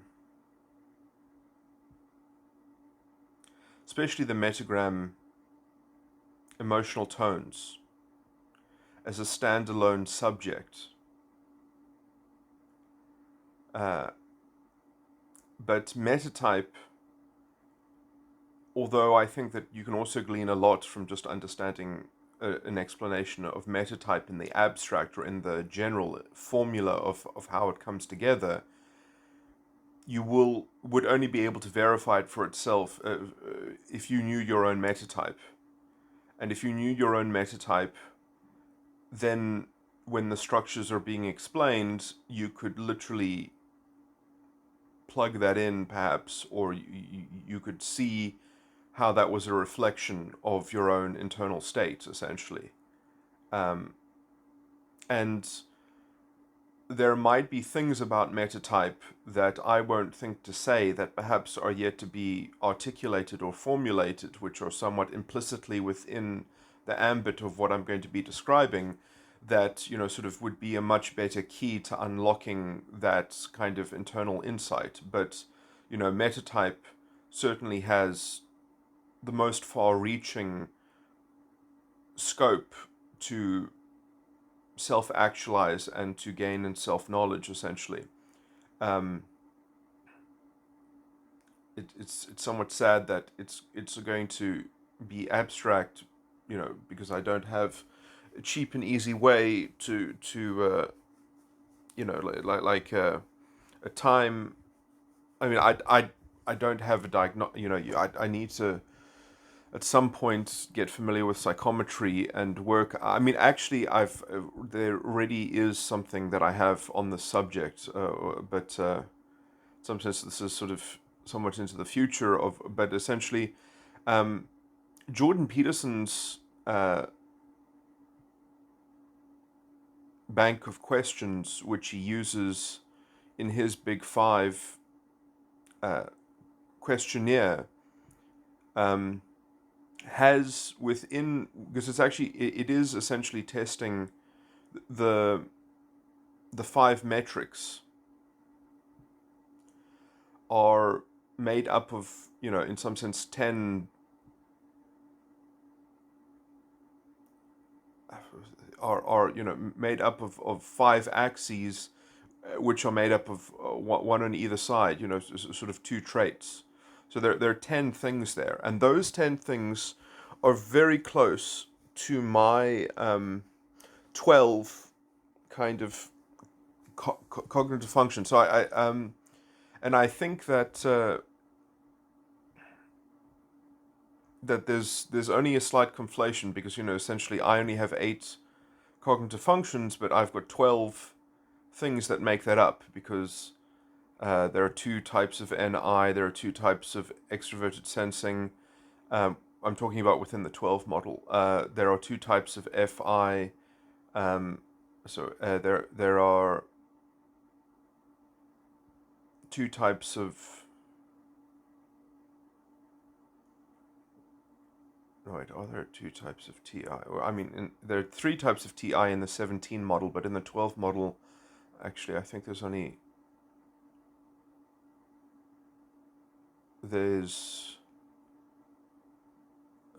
how many NE is there? Yeah, there's only one NE. There's one TI, there's one NE. So I'm just trying to find the ones that there are 2 of. There are only going to be 4. So there's NI, FI, SE. What's the last one? FI, NI, SE. Oh, it's it's SI. So it's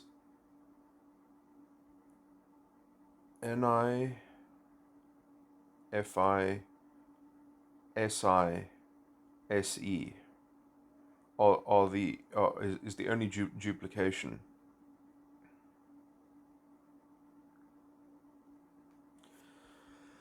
So the only sort of strange thing there is that, when you have a much more detailed, sophisticated system, it's a lot harder to just kind of, because if you just rank people within, sort of 5 metrics, where they are within the metric, you're perhaps going to get ambiguous signatures that may be best fit one thing, but then you also have to sort of take into account potential misreading, perhaps, and because there are reasons why some types might themselves sort of, you kind of have to fault check by rerunning how everyone falling into a particular signature niche, or potentially clustering around having,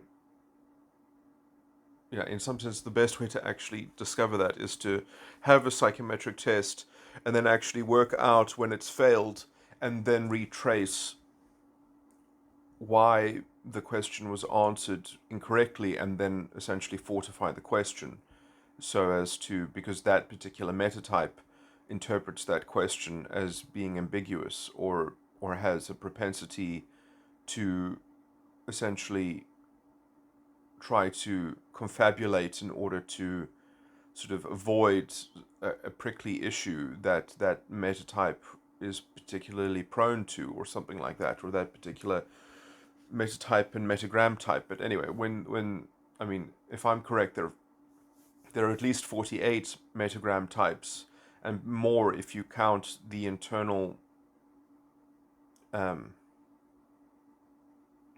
the potential of sub-variety within metagram, because some metagrams uh, have alternative permutations, essentially, within their construction, where they can either manifest or develop as using both emotional tones or one or the other. So some will be more differentiated, but but anyway, so I mean that's a lot of things to try to capture. But I mean, perhaps if you just try to boil it down to a metatype, because that would be a lot easier. If you could just ascertain someone's metatype, then it would already be there would only be there would be like the metatype that has the least metagram types is 2, and the metatype that has the most metagram types is 5. So if you find someone's metatype, which is one, there are only 17 metatypes, the most that they could be then after ascertaining their metatype is that they could be one of 5 metagram types, but you could also just be one of 2. So, you kind of, if you structure the test that way, um, if you're capable of making a test that can kind of do that, obviously, in some sense, perhaps the metatype that has 5 metagram types is going to have maybe, I mean, I say this, just looking at it completely abstractly, but obviously there are going to be other details that'll get in the way of this, but is likely on that superficial reading to have the most, on the basis of that one superficial feature, is perhaps likely to have the most mismatches with other types.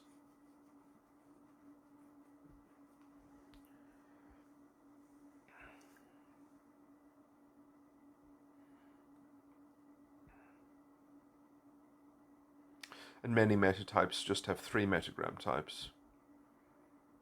3 is probably the most common. Um,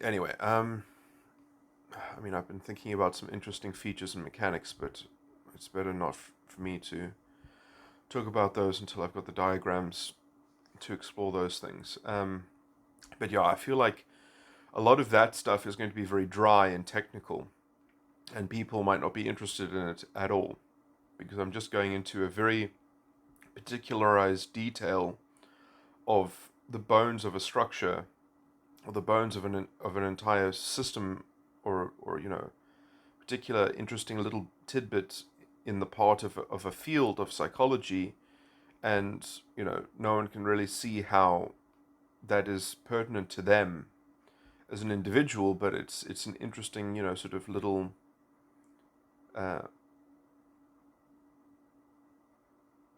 little angle, or little perspective that, in some sense, I'm really I mean, I've made a lot of progress by just a kind of technical analysis of focusing on things that are asymmetrical, because that's where that's where the hard explanation has to sort of come in. So those have been the places that I've just on a technical level been drawn to examining, to try and work out if that can be the key to some greater synthesis of understanding. So that's been sort of, which obviously that doesn't sound very awe-inspiring if I phrase it like that. That's, quite droll and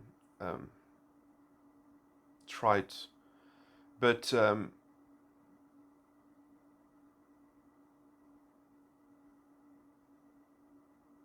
of these trite features are or I've got some symbols even that sort of point out these trite features, which are almost there's one just there's where I use it in metagram symmetries and inverse symmetries,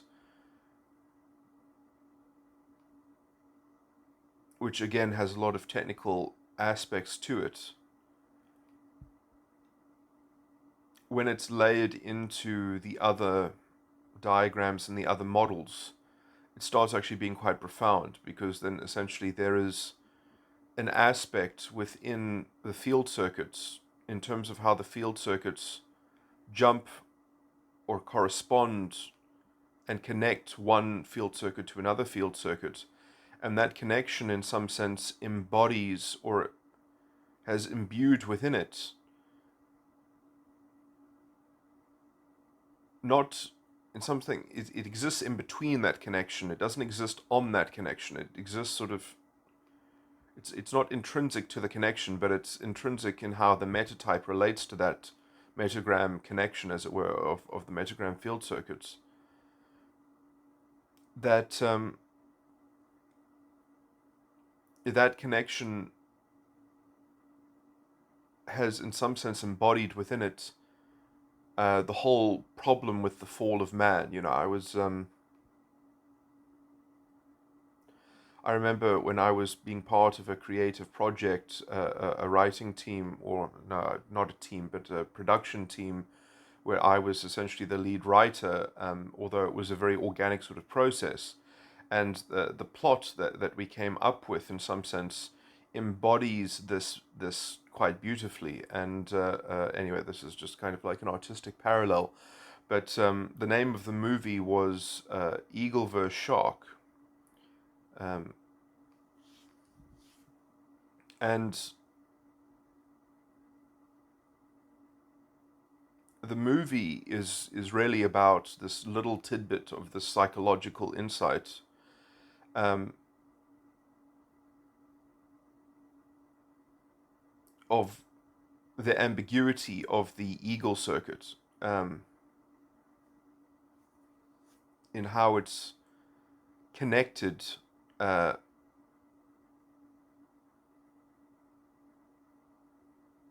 from the subjective final five perspective. It doesn't make the distinction that it should make between the flesh and the spirit. It has a propensity from the eagle side to treat the flesh like the spirit, um, at least in how it relates to calf. And so the calf eagle connection, um,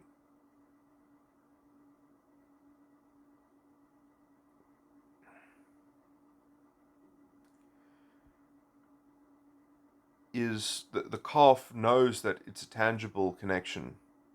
Sorry, the calf perspective is that it's connected to the flesh, or at least to the issue of dividing the flesh from the spirit, because in some sense the calf, in this particular connection, the calf connection is a subvic set of emotional tones, whereas the eagle is a tamasic emotional tones, which is, put another way, the eagle is in a kind of ignorance here, and that ignorance is essentially born out of the conflation between sattva and tamas from the tamasic perspective. And that is actually caused specifically by this particular corner of the eagle field circuit. Because each field circuit, I actually symbolize them in one of my diagrams as being hexagons, because then they've got three corners where I put the three cognitive functions, and then I put three arrows in the other three corners connecting them, because all field circuits go in one direction, and they are connecting their own, so the eagle field. Anyway, this is stuff that it's better gone into on the diagram. I'm somewhat preempting it, but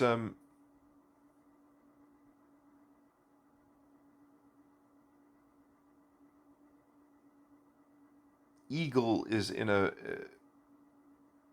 if someone has one of those eagle emotional tones, one of two emotional tones that will correspond to this particular Eagle circuit, this section of the Eagle circuit, and then it will naturally have an affinity, it will naturally have a natural connection to the Sattva emotional tone. But the Sattva emotional tone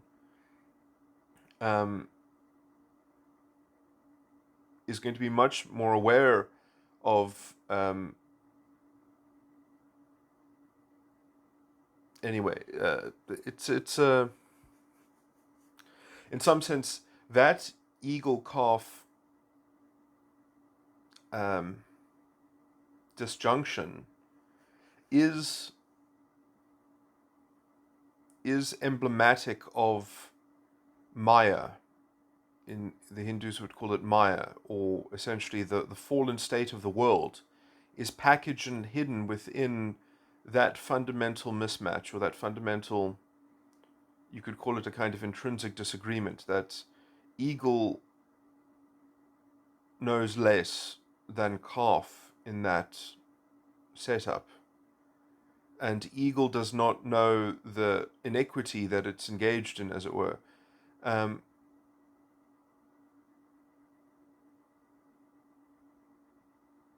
But Sattva can see it. But this is, and in some sense, I mean, this is not that individuals that do this are the cause of all the problems in the world. I'm saying that the use of that eagle emotional tone, it has this fundamental unsophisticated, it has a kind of implicit uncaring about it. Not that it can't overcome itself, it could overcome that by connecting to the Sattvic emotional tone and empathizing and emulating that, and always running the thinking from both perspectives, as it were, to just kind of broaden your horizon. But, people are developmentally pigeonholed, and if they don't mature, and with, let's say, the proper education, I would say, they are not going to broaden their view of things. And actually, I mean, I'm slightly, I mean, this is a very sophisticated thing, but I'm just basically saying that when that eagle emotional tone is used, it has to be countenanced against the requisite calf emotional tone, and it can't, they both have to be understood simultaneously to be used responsibly, essentially, is the short answer to the question. But I mean, yeah, I also wanted to say that I think I touched on something quite profound in one of my recordings that I just said, where I said that the unconscious is never going to be your spiritual friend. That, the category of the world must be involved within the participatory scope.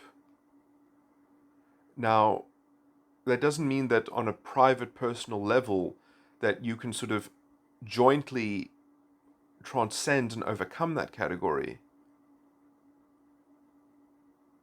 You can. And, sort of,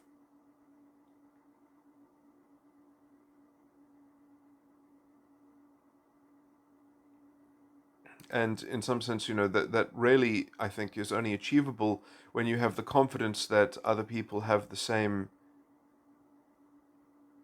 identity of ego as you have, in some sense. Like that, on a propositional sense, you have the same confidence in your own propositional meaning machine, because essentially, yeah, so that other people have, in your view, have the same merit of virtue in their egoic edifice. They have the same quality of depth of character, not, so it's, I mean, it's not the same as a kind of, as a static equality of substance, but because in some sense it's not about, what is it, equality of substance, I mean that the actual contents are not the same, but the style and the condition of the quality is the same.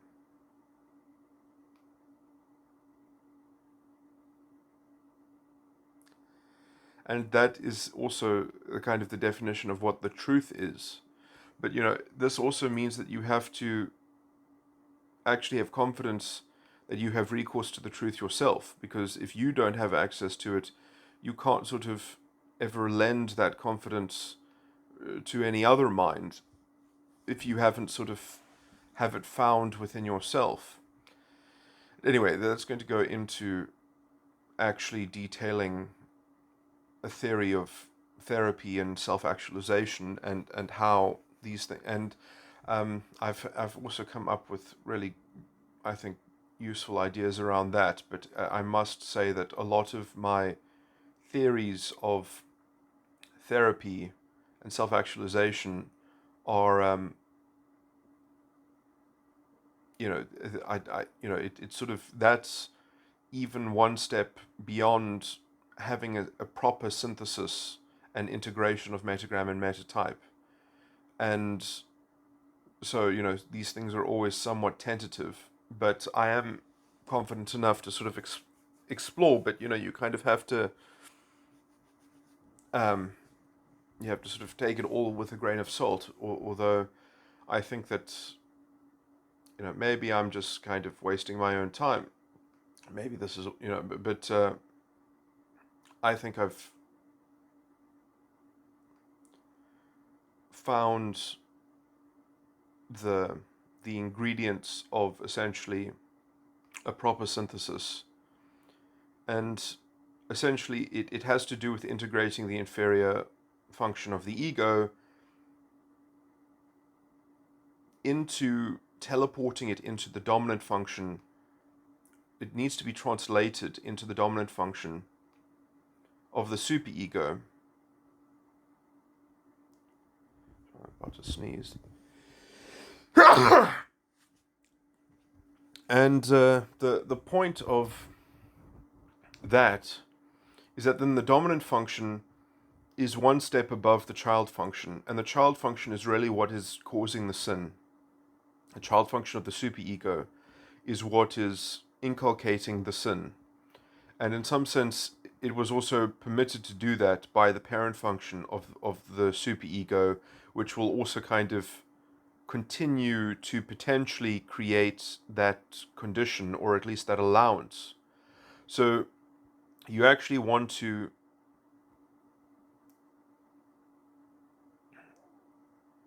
because in some sense it's the child, it's not just the child function of the superego, it's the child function in collusion with the parent function that is producing the only itself, or the just itself. Sorry, I call it the just itself. Is coming from the parent function, but in some sense it's under the ambit of the child function, because the child function is one dimension senior to the sin. So it's going to sort of, the child function is in a certain state of conserving whatever the status quo is, and I think it does sort of hold the sacred contract, as it were,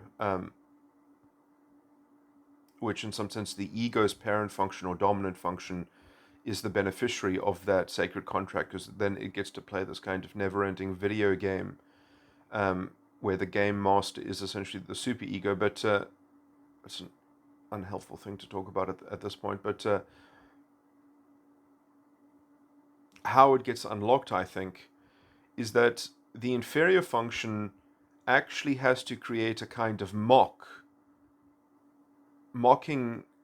in a mocking way, in a kind of, that it actually has to mock up and play the game, as it were, but honestly devote itself to playing the game of causing the sin.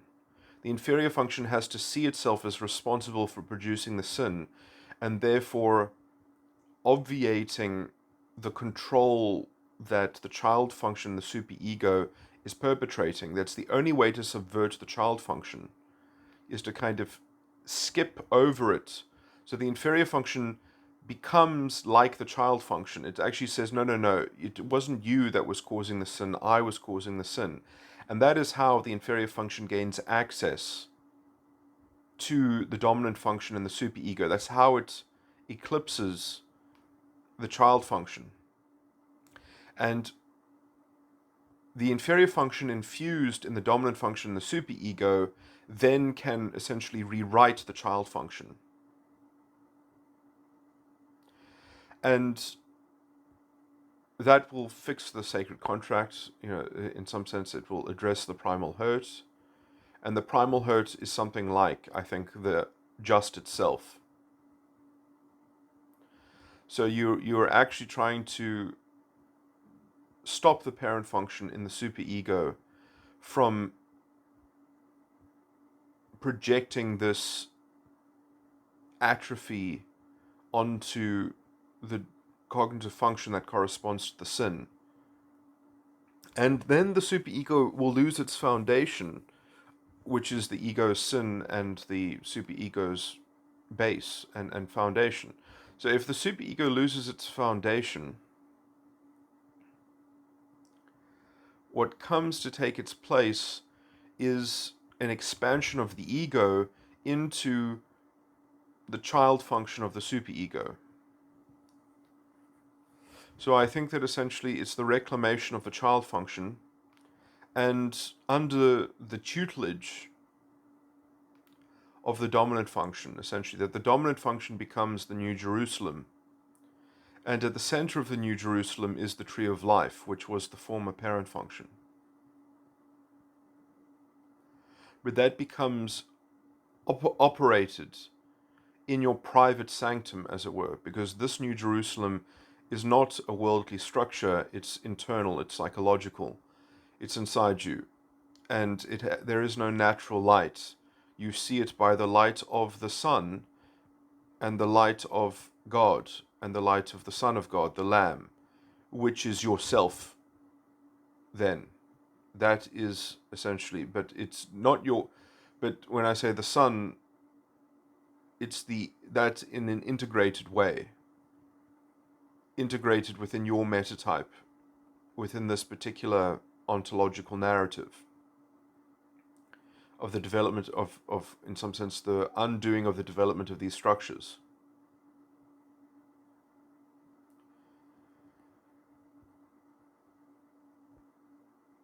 And so the superego becomes like a kind of private sanctum, and that's because essentially the tree of life has been untainted or uncorrupted by the false prophet, because the false prophet is locked into the revamped child function. The child function essentially is kind of like the moat keeping the New Jerusalem safe from the spirit of the false prophet that might take over the tree of life and project onto the sin and cause the disunity. So in some sense, it's all about the reintegration of the superego and the ego, but with this very particular kind of recipe. And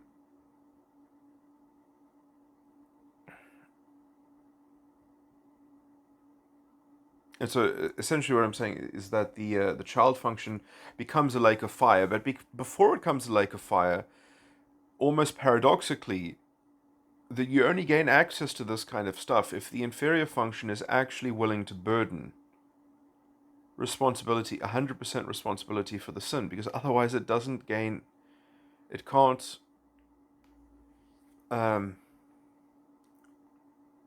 gain access to New Jerusalem, as it were. Now, obviously, it's more complicated than that, because it's not that, sort of you do the crucifixion and you wake up in paradise, because in some sense, the actual thing that's happening in the interim is as the inferior function's responsibility is being translated into the dominant function, the superego, that is the war against the beast. That is, a huge scale. That is not a thing that is done instantaneously. I think you have to sort of essentially overcome the unclean spirits, and the three unclean spirits are the spirit of the dragon, the spirit of the beast and the spirit of the false prophet, because the super-ego's parent function, which I sometimes refer to as the prime false prophet, that is projecting the sin, has in its ontological beginnings, in some sense, in terms of the development and the growth of the ego in the first place, it has a built-in bias, it has a built-in prejudice, and all of the inferior functions and all of the parent functions and dominant functions in the other three sides of the mind, in the ego, the subconscious, and the unconscious, perhaps especially the unconscious, they hold these unclean spirits of the dragon being the dominant function, I think, the false prophet being something like the parent functions, and the beast being something like the inferior functions that have to hold the charges of the beast and the of the dragon and the false prophet. And this is going to be the stumbling block of actually having the inferior function in the ego fully take on 100% responsibility, because you can't take responsibility for something that you don't know or understand. You can't just say, yeah, I got that covered because I said that I got that covered. It's not good enough. You actually have to have it covered within the responsibility of the inferior function. And so, sort of in battling the beast and translating the inferior function into the dominant function is simultaneously the same work of salvation, of actually reckoning with these unclean spirits which are all over the place in these other sides of the mind. And these spirits have a kind of, will be materially, I think, related to peoples and nations and tongues. I was talking about sort of, how these things are always sort of in identities. They're in material, worldly identities. But anyway, and the other thing that I want to talk about is just, look, I know that this is a bit shabby for me to say this, essentially, that I'm bringing this up again. So my prediction about my technical integration between metagram and metatype is essentially that something like the 10 horns that I've already spoken about, the 10 independent sections of metatype structure that aren't intersecting with other sides of the mind, that they independently are owned by only those sides of the mind, those things, and then perhaps there are 8 things within that,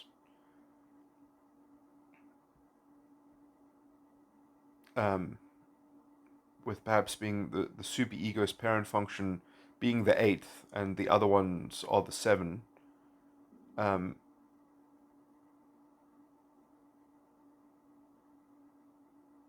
Or maybe the 8th is the inferior function. Maybe sort of... sorry, that's... See, I mean, there are lots of ways that you could get 7 or 8 out of the 10. And so, I don't know exactly, but in some sense I think that is... Anyway, I mean, like, that is what gave me the inspiration to work out that I think that there is, at least in my metagram type and metatype, which, I have that close to me always at hand, in some sense, so I can emulate and think about my theory, but haven't done this clerical rechecking for all the other types, is that...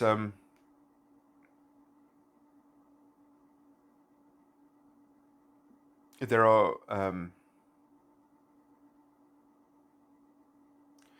anyway, this is my conjecture, essentially, but very hopeful about this conjecture, is that the stimulus emotional tones will have at least one emotional tone in them that either corresponds to the subconscious dominant and parent function and the ego's dominant and parent function, or perhaps also dominant function and inferior.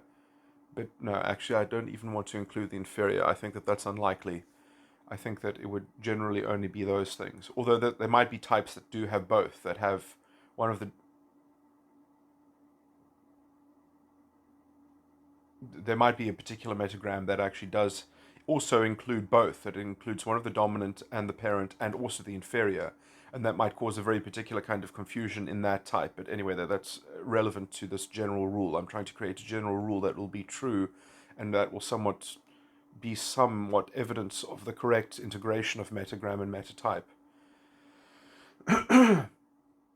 And so, if I can make a general rule like that, and all the metagram types that I have collated and put in their different categories, therefore, will then be able to, you see, this is a lot of almost statistical aggregation, which is why I don't want to do it. Also because I'm not going to be proficient at doing this kind of statistical aggregation. I need to be able to probably program to do this kind of clerical work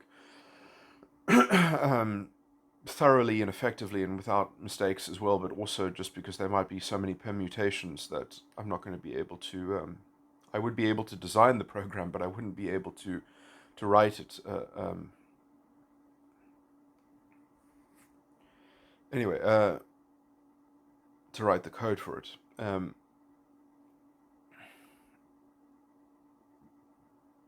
Anyway,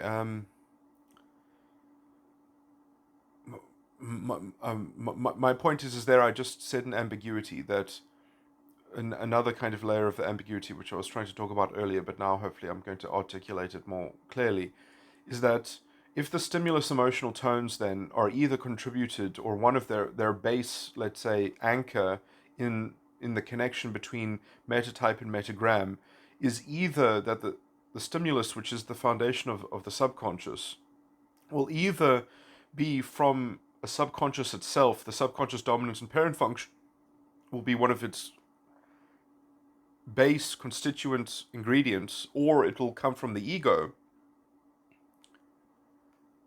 You see, that's an or. That or that. That means that there are some metagram types out there who, in relation to their metatype, the foundation of their subconscious is either more rooted in their subconscious itself or it's contributed to by their ego. And there are other types where the same will go for the unconscious. The unconscious will either be contributed to by the dominant and parent of the unconscious or by the dominant and parent, or maybe the child as well, of the superego. And so some types are going to perhaps be classified according in this way, in this kind, they'll have this kind of stylistic analysis to do, which is that some people's unconscious side of the minds will actually be contributed to by their superego more or by their unconscious more. Although I think that the primary counteroffer, which is essentially the emotional tone that is the foundation of the unconscious side of the mind, which one is contributing the constituent member? And it could also be both, but that would also be a rare thing, that some types might line up that it actually is both. I mean, I can't answer that question, but that's not the general rule that I want to make. But there might be some particular metagrams where it is actually both. And so that there's a kind of simultaneous convergence there, which is strange. But anyway, I mean, so this would be a second analysis or a deeper analysis of categorizing people's gunas, categorizing people into sattva, rajas, and tamas.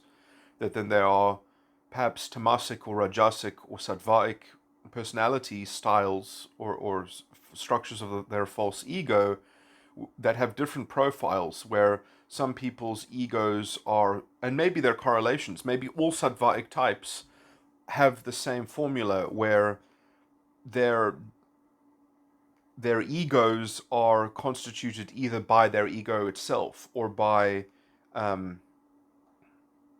the subconscious. The ego, the foundation of the ego, the emergent response, will either be contributed to by the dominant and the parent, or maybe also the inferior as well of the ego, because it has that extra one, or maybe the extra ones never get included in this, and or it's contributed to by the subconscious of the dominant and the parent.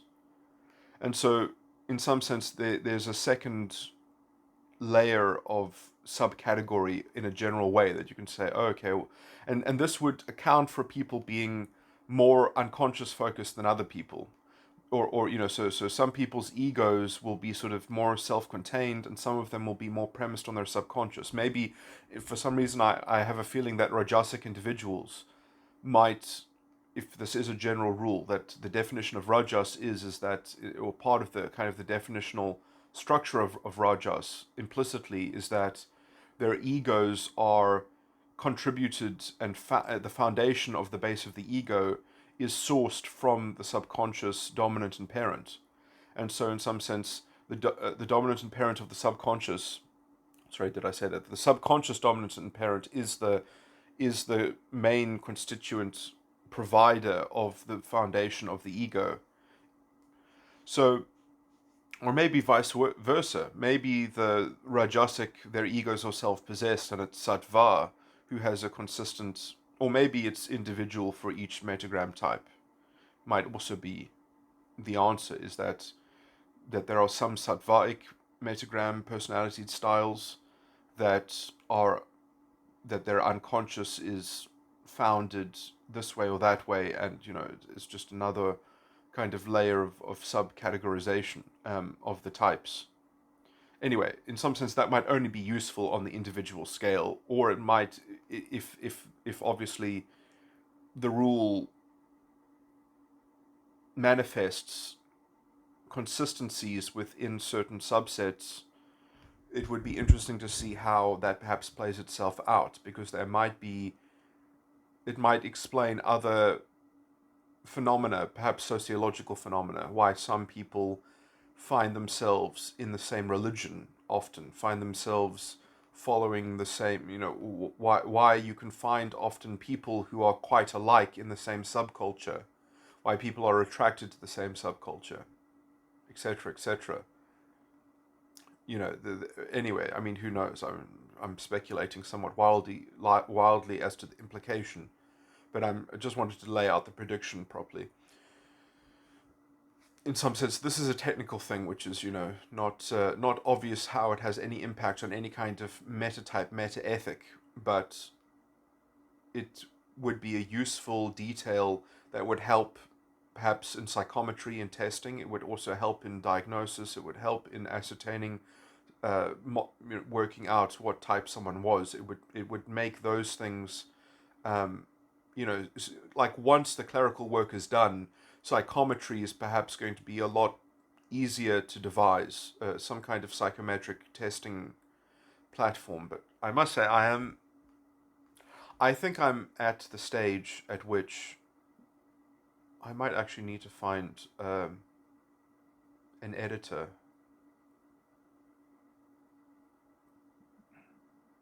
I know that there are people who do academic textbooks. One of my high school principals was a neurologist, and he is in education.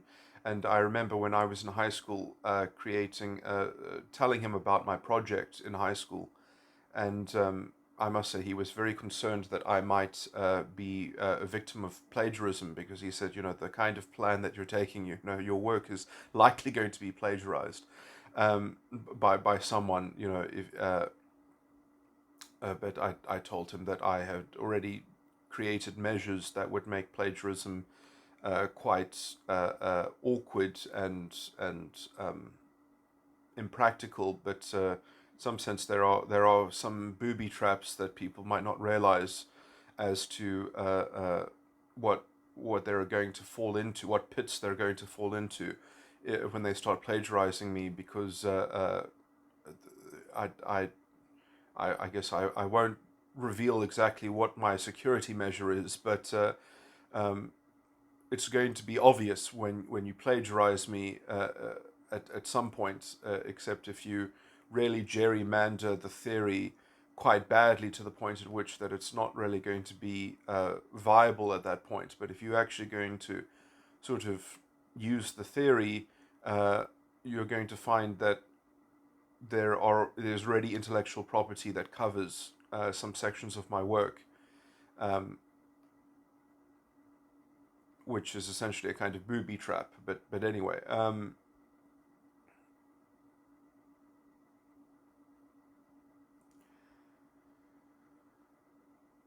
which I had set up when I was about 7 years old, actually, with the help of some helpful adults. But anyway,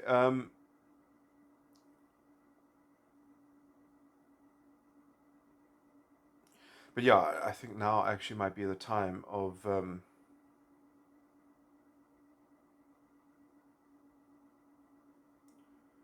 finding an editor.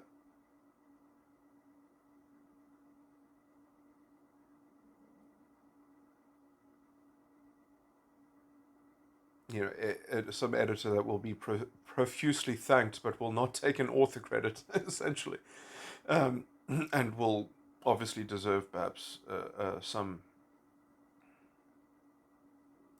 uh, proper sharing in any proceeds that might be produced by the completion of some proper compendium or work. But I mean, I've always wanted to produce a work that would be on the level of something like a textbook. I mean, that's my ideal, so that I can say that it's done and dusted, that I've done my bit for humanity. I've sort of contributed something that at least is stable enough that maybe it can be improved on, but at least it's substantially finished, and hopefully workable enough and appealing enough that sort of it survives, because of its merit. But anyway, and that its merit is at least accessible, and it can perhaps be. I mean, I don't consider myself to be an expert in proselytization or dissemination, but anyway,